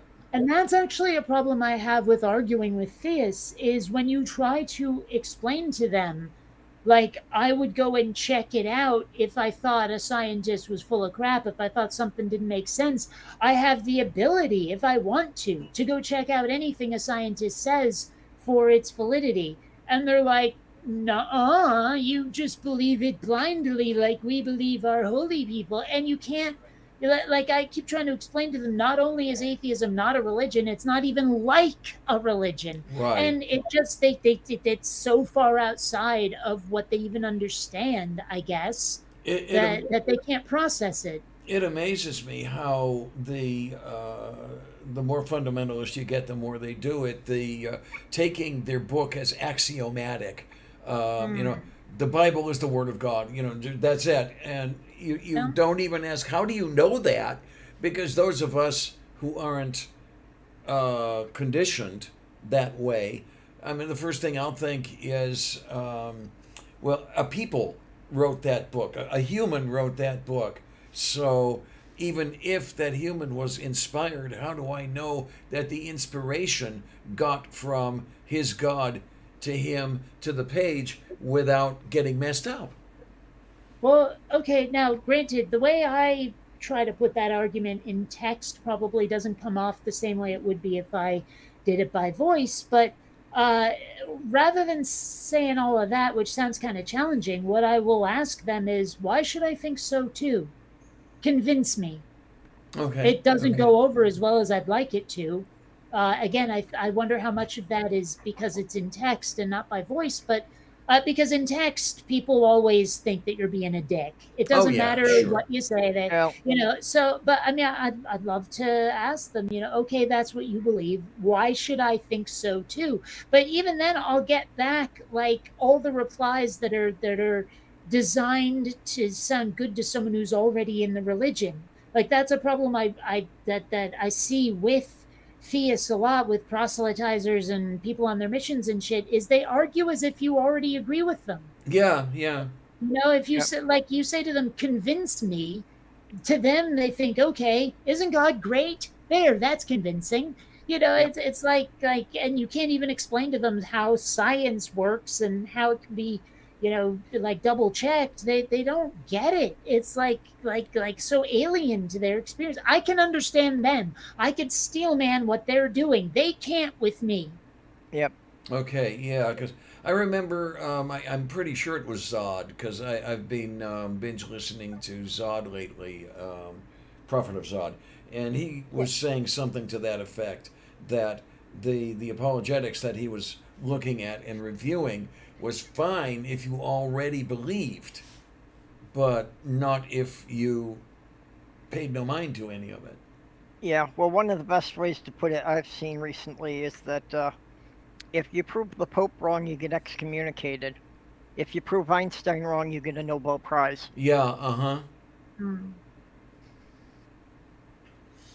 Yeah, it's like I'm so knocked out by that one dude who, with no like sense of irony or humor or anything, just flat out said, if the Bible said 2 + 2 = 5, I Oh, believe it and that do my one. best to Yep. incorporate it into how I live my. I'm like, dude, really, really, Yeah. really. Well, I and want what, to see him try that. I want to see him build an airplane based on 2 + 2 = 5. It finds some way to maybe they drew maybe they drew what you know as 4 that way that it looks like a 5 or some shit like that. Well, as long as it's denoting the amount I expect, I don't care how they represent it. Oh God, that's the thing. That's the thing that really gets me is the way they interpret and overinterpret and tie it into knots and cut it apart. God, if their God actually did inspire or write that book, why would that God have made it so screwed up that you had to interpret the crap out of it in order to get anywhere with it? well, yeah, that there are thousands of different denominations who all claim they're following the Word of God. Just says that if God does exist, he sucks at communicating. Yes, Well, absolutely. the way I always put it is that God's PR team is lousy at their jobs. Okay, then. Their product, I can't examine the merchandise before I purchase it. The price is very, very high, and I don't even think it's real. Their sales pitch sucks, but you say that to them and they don't understand what you mean. Yeah, huh? Yeah. Like seriously, they don't Yeah. get it because what I've encountered the most is that they all seem to think that we all really want to be Christians. We just haven't realized it yet. So when I say to them, dude, convince me you're right, it goes so far outside what they're expecting, because they expect that I'll just go, oh yeah, Jesus, right, makes perfect sense. The idea of being challenged just doesn't seem to occur to them. And so they don't have arguments prepared for someone who might challenge what they believe. Yeah. Yeah, which I think is why a lot of them are, preaching the thing of that, all atheists know God is real and they're just denying it. Yeah. Because well, they what really chance is can't that? comprehend the idea that you don't have any belief. Yeah. Well, that, and I mean, like it really is sort of one of those have you stopped beating your wife yet kind of deals. Is like, there's no way to say no, I don't beat my wife within the yes no format of the question. There's no way to say I've never beaten anyone, much less my wife, within the format of the question. That's Yeah. part of the problem. But or what's the other one I was thinking of? There was another similar like unanswerable question, but they oh right, it's if someone accuses you of liking to argue, you can't say no, you don't without proving them right. Yeah. They've given you nowhere to go with that one. Yeah. And that seems to be what they're doing when they say you have a God-shaped hole in your heart. You really know God exists. Is they're trying to hopscotch over any no, I don't, because now you have to prove what you do or don't believe because they've assigned it to you, which is why I got a little pissy with some of yous when you started doing that with me, Von Rick. Just saying. Or you have the whole, oh, you don't believe in God, so you believe nothing. Well, no, I have plenty of beliefs. Just God doesn't have to be one of them. Yes, absolutely. Here's the one that knocks me like they're like, oh well, atheism's a religion too. And instead of trying to claim, no, it's not, I say, so what? That's not the part of religion I object to. It's the magical bits, it's the faith. That's the part I have a problem with. Even if atheism is a religion, you still have all of your work ahead of you because that's not the part that I was objecting to. Yeah, absolutely.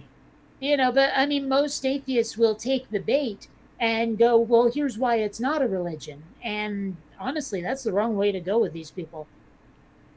Lean into the skid, give them nowhere to go. Give like hopscotch over the argument. Don't have that argument, because that's not the important part, is it?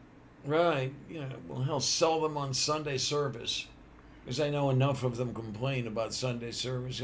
They say they're not a religion, but then they have church on Sundays. It's like, yeah, but that's not what we're objecting to. We're objecting to the crap you pull. Well, maybe I object to the crap they pull, sure, but I also object to how they justify it by claiming a God gave them the command to do it when they can't show that this God is real. That's where Yeah. I start to have some problems with how they're going about all this nonsense. Right. Absolutely. Oh my. I mean, I keep saying it over and over. I don't give a damn what you believe as long as you can share and play nicely with the other kids. It's Yep. weird how, I mean, let's face it, that's almost Jesus's message, and they tell me to shut the fuck up when I say it. Yeah. Yeah. Well, they're not too enamored of Jesus anyway. Yeah. Although they think they are. Yeah. Excellent. Absolutely. Yeah. You got it. Um, were It's funny they? how many atheists are better Christians than most Christians. Uh-huh. Yeah, were these Christians today to meet the Galilean carpenter, they would probably hate him and run him out of town on a rail. Call Yeah, him a well, hippie, he tell was him a to cut his socialist hair, hippie. and Hmm? yeah. What? He Call was him a a soc- hippie, tell him to cut his Yeah. hair, and basically, yeah. Mm-hmm. Jesus was a socialist hippie. He told wealthy people to give away everything they own and help the poor. Yeah. Um, which so few of them do. Yeah, no, the Republican right would not tolerate Jesus. Oh, Yeah. absolutely correct. I mean, that would actually amuse me. Like, what if it turned out Christianity was true? Jesus showed up, and all of the Christians hated him. Yeah, Jesus would show up and say, there's "What no the denying. But there's no denying it's Yeah. him. You know. Jesus would show up and be like, "What the fuck? Didn't you people hear anything I said?" Yeah. Well, But I'm thinking more about their reaction to him. Like he shows up and he's nothing like what they think he ought to be. I mean, number one, he's Middle Eastern. right, You right. know, not number two, he's like we say a hippie. Like I would love to see the reaction of all of those fundamentalists if Jesus showed up and they hated him. You know. Mm-hmm. Well, he certainly would never get through an airport these days. Well, not Oh, without like a that. colonoscopy, anyway. Like that Dark Matter video of Jesus coming back and he gets sent to Guantanamo. I don't know if I saw that one. Is that a really recent one? It's an older one. Oh, okay. Oh my. But yeah, contemporary Christianity is nothing at all like the cult that began forming at the death of the Galilean carpenter. Well, except for some of the really, really, really crazies. I mean, there are some of the really crazies that think the world is going to end at any minute, but so many of the mainline denominations don't. And I mean, that's what it was all about when it formed. Really? Because I thought the hokey pokey is what it was all about. Well, that too, yeah. Well, just a statement of fact. I was born the son of a carpenter in a Jewish village. There you go. Well, I mean, I was adopted by an Italian carpenter with a Jewish wife. Okay. I don't know if that counts even a little bit, but it's the best I got. I'm also the son of a carpenter. Oh Yeah, my. I know I've mentioned it before. When my parents adopted me, we lived on a hippie commune until my dad could finish the log cabin. So yeah, I was definitely out in the wilderness like that. I was very rustic until I was 5, actually probably 4, not Hmm. sure. No, it would have been 5. Oh No, it would have been my. 4 actually. Come to think of it. Well, that doesn't make sense. I couldn't possibly have gone to not kindergarten, sorry, first grade at 4. Yeah, not even I did that. I don't know. I'm trying to do the math on this one because I'm pretty sure I started first grade in 1980. It couldn't have been 81. Doesn't make sense. Oh, well, Wait a whatever. It minute. doesn't matter. It's not important. If you started first grade in 1980, you would have been barely 4, right? Well, I graduated in 93, which means I would have started that year in 92, which would be 12 years after first grade. Oh, well, wait a minute. But I'm counting first grade. I guess I started school in 81 then. I don't know. Oh, okay, okay. I'm lousy at math, but I think I got that one right. I graduated high school in '82. Hmm. Oh my. Yeah, I keep forgetting what a child you are. Yep. Yeah, well, you keep making references to things from before I was born, and I keep trying to explain why that's not going to work without context. And oh well. Well, it's one of the things that I like and is also difficult about the internet, is that every now and then I get a reminder in the chats that, yeah, most of the people in here are younger than the children I raised. I guess Hmm. I'm the youngest one here. I graduated in 2000. I basically aged out of the system. Ay, caramba. Yeah. No, what I really like are those posts, those tweets that go up, like the one today. Somebody, who was president when you were born, and it's amazing how few Eisenhowers I see in those threads.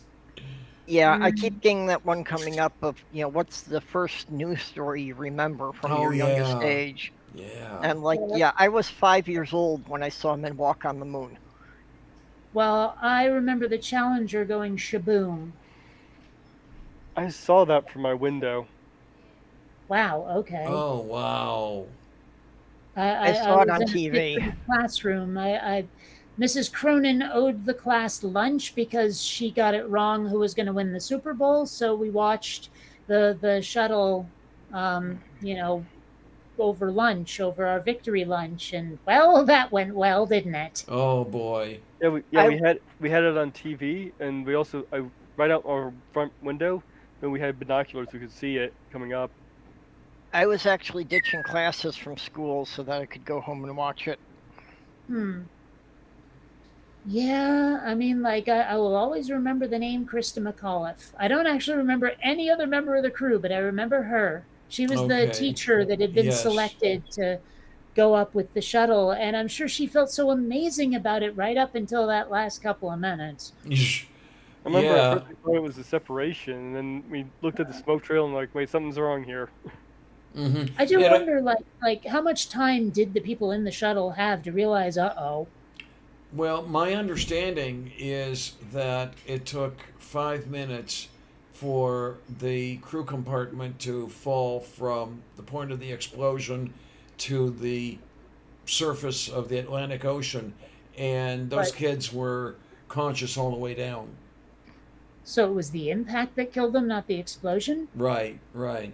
Jesus, Damn. I don't even want to hear the audio from that if they were on the radio, I'm pretty sure they were not on the radio, but there may have been audio recorded by the like a flight. flight recorder. Yeah. All right.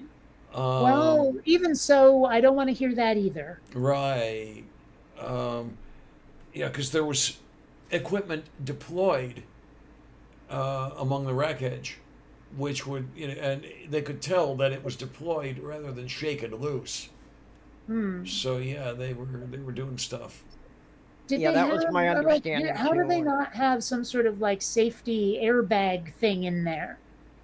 I'm not altogether sure any airbag would have done them any good. Well, but even so, why didn't they at least build it in just in case? The only thing, I mean, when I think of NASA and the military and all these people, I tend to think of like suspenders and belt level of redundancy. yeah, the only thing Yeah, I but can, well, on the other hand, for launching anything into space, they're trying to minimize the weight, the amount yeah, of fuel they need and all that. So every gram that they can reduce the weight of the craft. exactly Yeah, where I was headed. but Yeah. airbags. I mean, come on. Like if I was going up on a space vehicle like that, I'd want to make sure that there's enough in there to keep my ass alive if something goes sideways. Yeah, but the problem was the falling. The shuttle didn't have parachutes. Well, then I would have wanted those built in, damn it. I mean, work with me here. I'm saying that if I were an astronaut, I'd want to make sure that one of the highest priorities was getting me home alive. Yep. Well, and this is the reason why they say about we went to the moon and we can't do it now. Because the Right, level of risk the Apollo astronauts took would be completely unacceptable. right, Mm. right. Yeah, Well, even the ejection seats that were included on Columbia when it first flew were removed for, well, number one, for weight consideration, and number two, there were only two of them in there, and then there were going to be a crew of seven. So the other five are thinking, boy, they really got the VIP ticket, didn't they?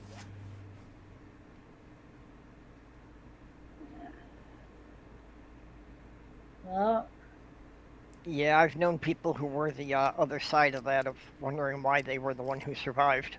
Yes, yes. Yeah, good old survivor's guilt.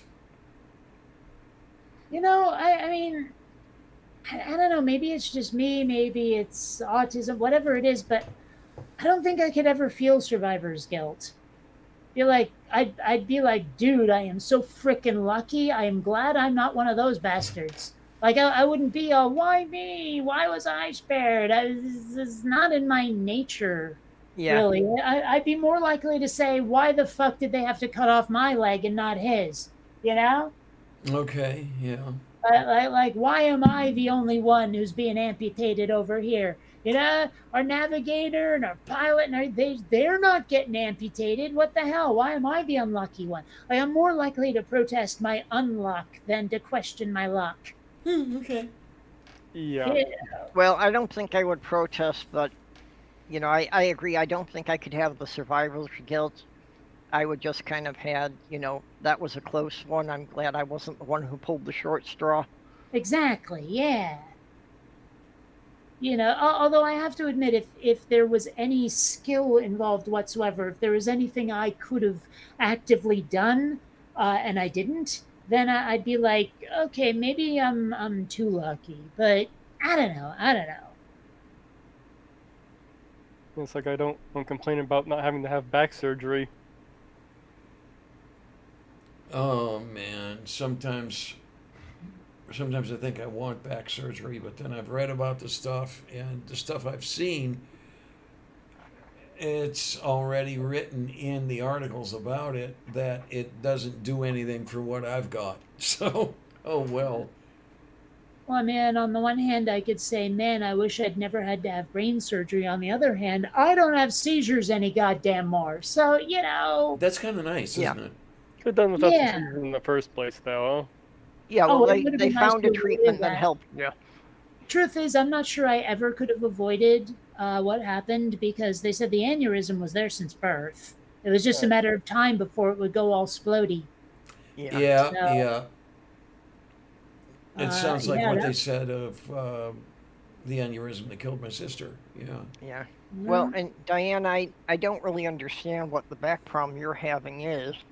Oh, it's osteoarthritis. Well, and Okay, didn't yeah, you well- like some of your discs, your cervical discs, like dissolve or some shit? Right, right. Three of them. Well, Sure. you know what? Well, people seem to generally lump chiropractic in with the woo stuff. And there are a lot of chiropractors that do it, but there are some good chiropractors who doing it seriously and knowing what they can do can help. Well, there are physical therapists. Yeah, Well, one of the women I lived with had a couple of compressed discs in her back, and the chiropractor actually did help her function better. they tell me that I might garner some help from a chiropractor. What I don't know is how much of that would be covered by my insurance. I certainly Yeah, couldn't afford to pay unfortunately, the. Yeah. that's Why always the is it problem if that, you find that one your insurance covered. why is it that every proctor seems to have been trained in Egypt? I really don't know. You would think that you might get a couple out of Alexandria or something, but they never seem to come from there. An Alexandria proctor would be weird. Yes. Uh, yeah, no, I don't know. Like, I've heard from some people that chiropractic, whatever the fuck how you say it, is hokum. That it's just Mm-hmm. woo. Right. That it's just a bunch of like overpaid back crackers. I don't know. Yeah, I'm subscribed to these Bob and Brad. They do physical therapy things and they have a bunch of YouTube channels. They have some pretty good advice. You might want to check them out. Yeah. No, yeah. When you think about it, a psychiatrist or a psychologist or whatever is, like a metaphysical uh, Yeah, Metaphysical counselor. therapist. Yes. Yeah, therapist. There, for some reason, I couldn't dredge up therapist. My brain kept insisting counselor. Oh my. it's actually not that hard to sort out the chiropractors. Because if you've got one who only talks about your bones and joints, he's probably legitimate. If you got one Yeah. who says he can fix anything to do with organs or soft tissues, just leave. What if Mm-hmm. they say that they can align your chakras? Just Yeah. leave. So goodbye, Jordan. Hmm. I, Yeah, Right. fortunately for my partner, we had found one that was actually operating from the university hospital. Okay. So that was a pretty high recommendation that he was on the level. that's weird. I didn't think chiropractors operated. I think thinking about it, I think technically I'm still considered epileptic. It's just in remission, so I haven't had a seizure in a decade. Then I guess I Nice. probably count the same way, don't I, as epileptic? Probably. Well, I Yeah. mean, in it's your not in case, remission. It was actively physically fixed, but still. Yeah, I yeah, wasn't physically fixed, so it was just stopped.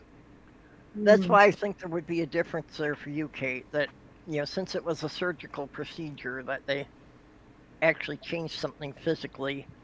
That's different from somebody who's just been in treatment and it went in remission. Yeah. Right. I, Like me. I don't know though. Like when I was trying to get my doctors to get me off of the meds that I didn't want to be on for the rest of my life, like they kept saying, okay, but if you have a seizure within 6 months, or if you have a seizure, we have to take your license from you for 6 months. And I was like, "Pfft, like I drive anyway. Yeah, and the only reason I'm still on those meds, like I say, is because the autism people said it was the same thing they would have put me on. So I'm like, Yeah. okay, Yeah. I've got 2 reasons to take it. I'll fucking take it. You Yeah, know. But I really did not want to be on meds for the rest of my life. I hate that idea. I don't know. I'm accustomed to it. yeah. Just Well, no, I'm with you, Kate, that I hate the idea, but unfortunately, as the years have gone by, I've had to just get used to it. Yeah, and mm-hmm. that's probably where I'm headed to. It's not like I haven't been taking this stuff since, oh gosh, when did I have my first seizure? I don't know, but it's been a long ass time, like a decade or so. I am used to it. I just really don't like it. Well, to Yeah, me, it's just 4 pills I put into my mouth. I mean, I'm taking much more than that since the kidney failure and the high blood pressure and all that shit. See, And for me, it's not even the amount I'm taking, it's just the obligation. yeah. Well, for more than a decade, I've been on pills for the acid reflux, That, and rather than it actually getting better, last year they just doubled the dosage. okay, Yeah, it's like I just take naproxen sodium to control the arthritis. Not even like doing that much. Oh man, I wonder sometimes how much better would naproxen be than paracetamol, but I can't take naproxen because kidneys. Yeah, Yeah. I don't really like my options for controlling arthritis. It's either these non-steroidal anti-inflammatories or I suppress my immune system. What Well, is yours? Rheumatoid? Yes.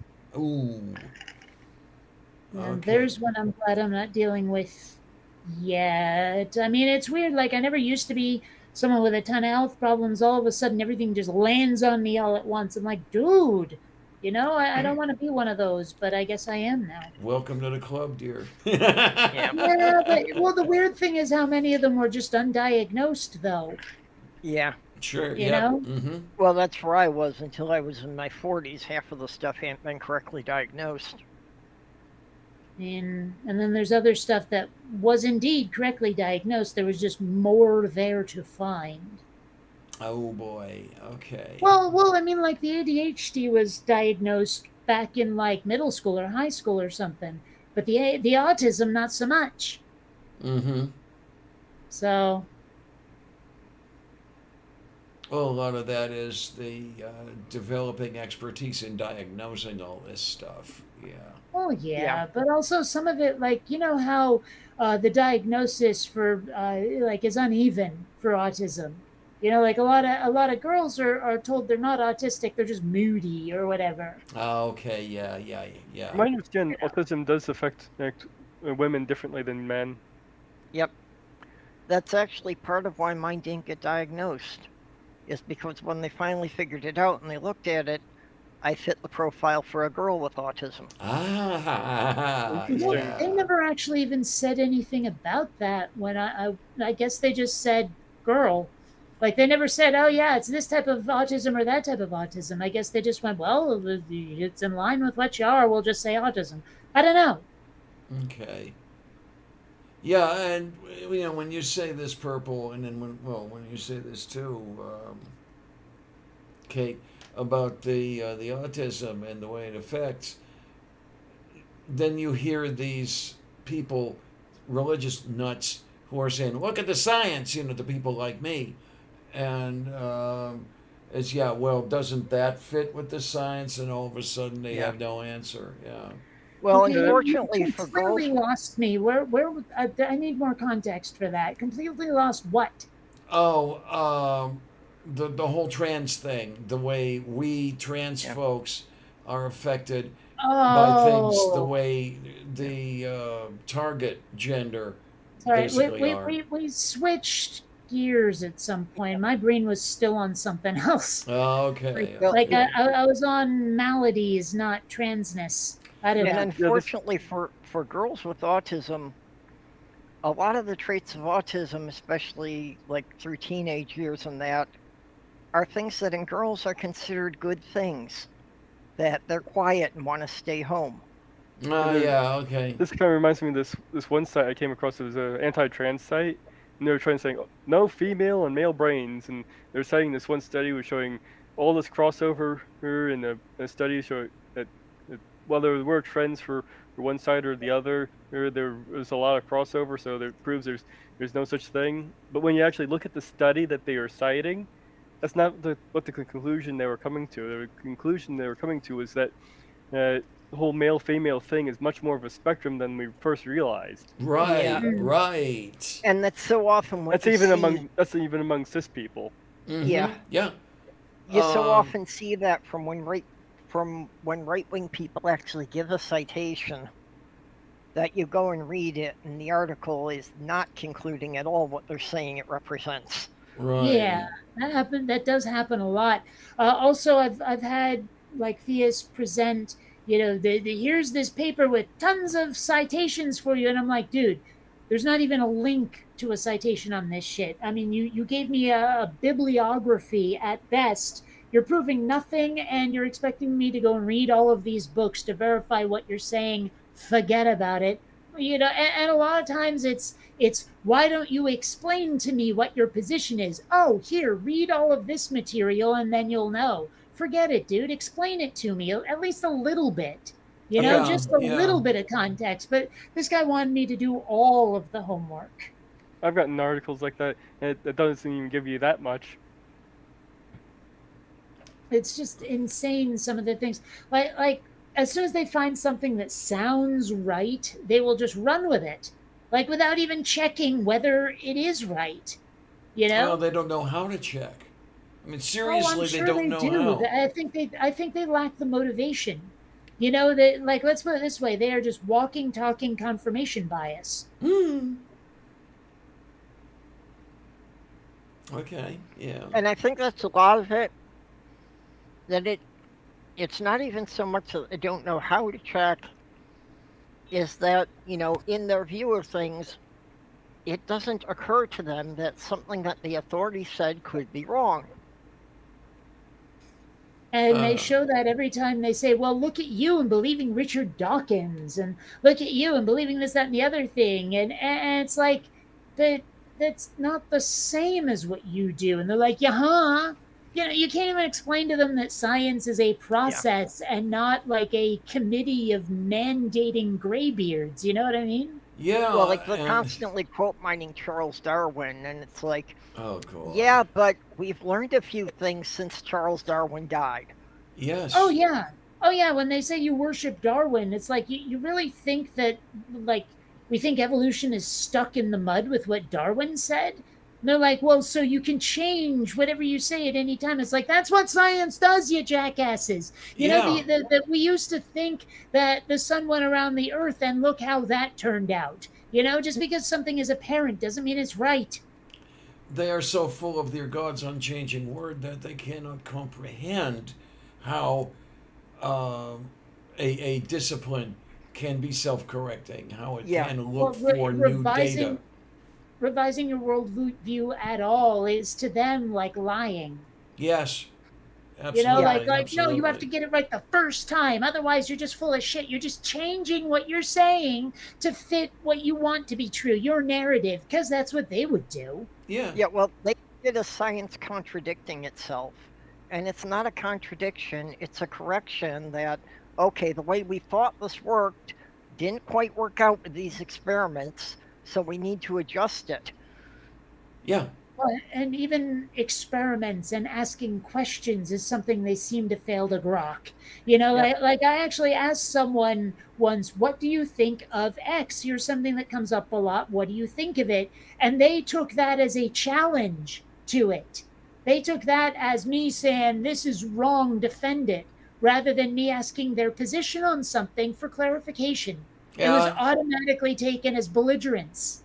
yeah. Ah, Yeah. it's so frustrating talking to people sometimes. Oh my, especially religious crazies. But oh well. Humans.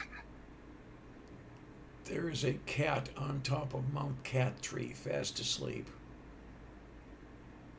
Okay. Well, that's kind of what it was for, isn't it? Mm-hmm. I'm glad she likes it. I really am. Yep. The thing is, she doesn't go into the little houses very often. She likes it better on the platforms. Yeah, Yeah, you different know, cats like Xander does different the things. same thing. Actually, both Columbia and Xander do the same thing with little clubhouses on their kitty tree. I've seen Xander use it. It's very rare. Columbia never. I mean, like, I have one photo of her ever using it. Yeah, I think I've seen Sylvia in the little clubhouses maybe half a dozen times or something like that.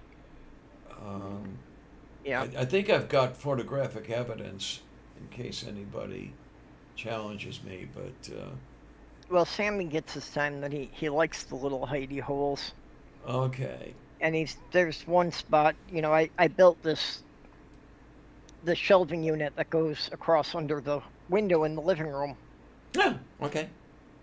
And just the last little spot on the bottom in the corner, which is usually blocked off by the other recliner. So I don't put Oh, anything in there just because it's too inconvenient to get to. So that's kind of his little hiding spot now. Well, oh when I my. get to Vermont, when I move, I'm gonna have to get a second kitty tree because Xander has taken one of them as his own, and it's the only one I got. And it used to Okay. be Columbia's.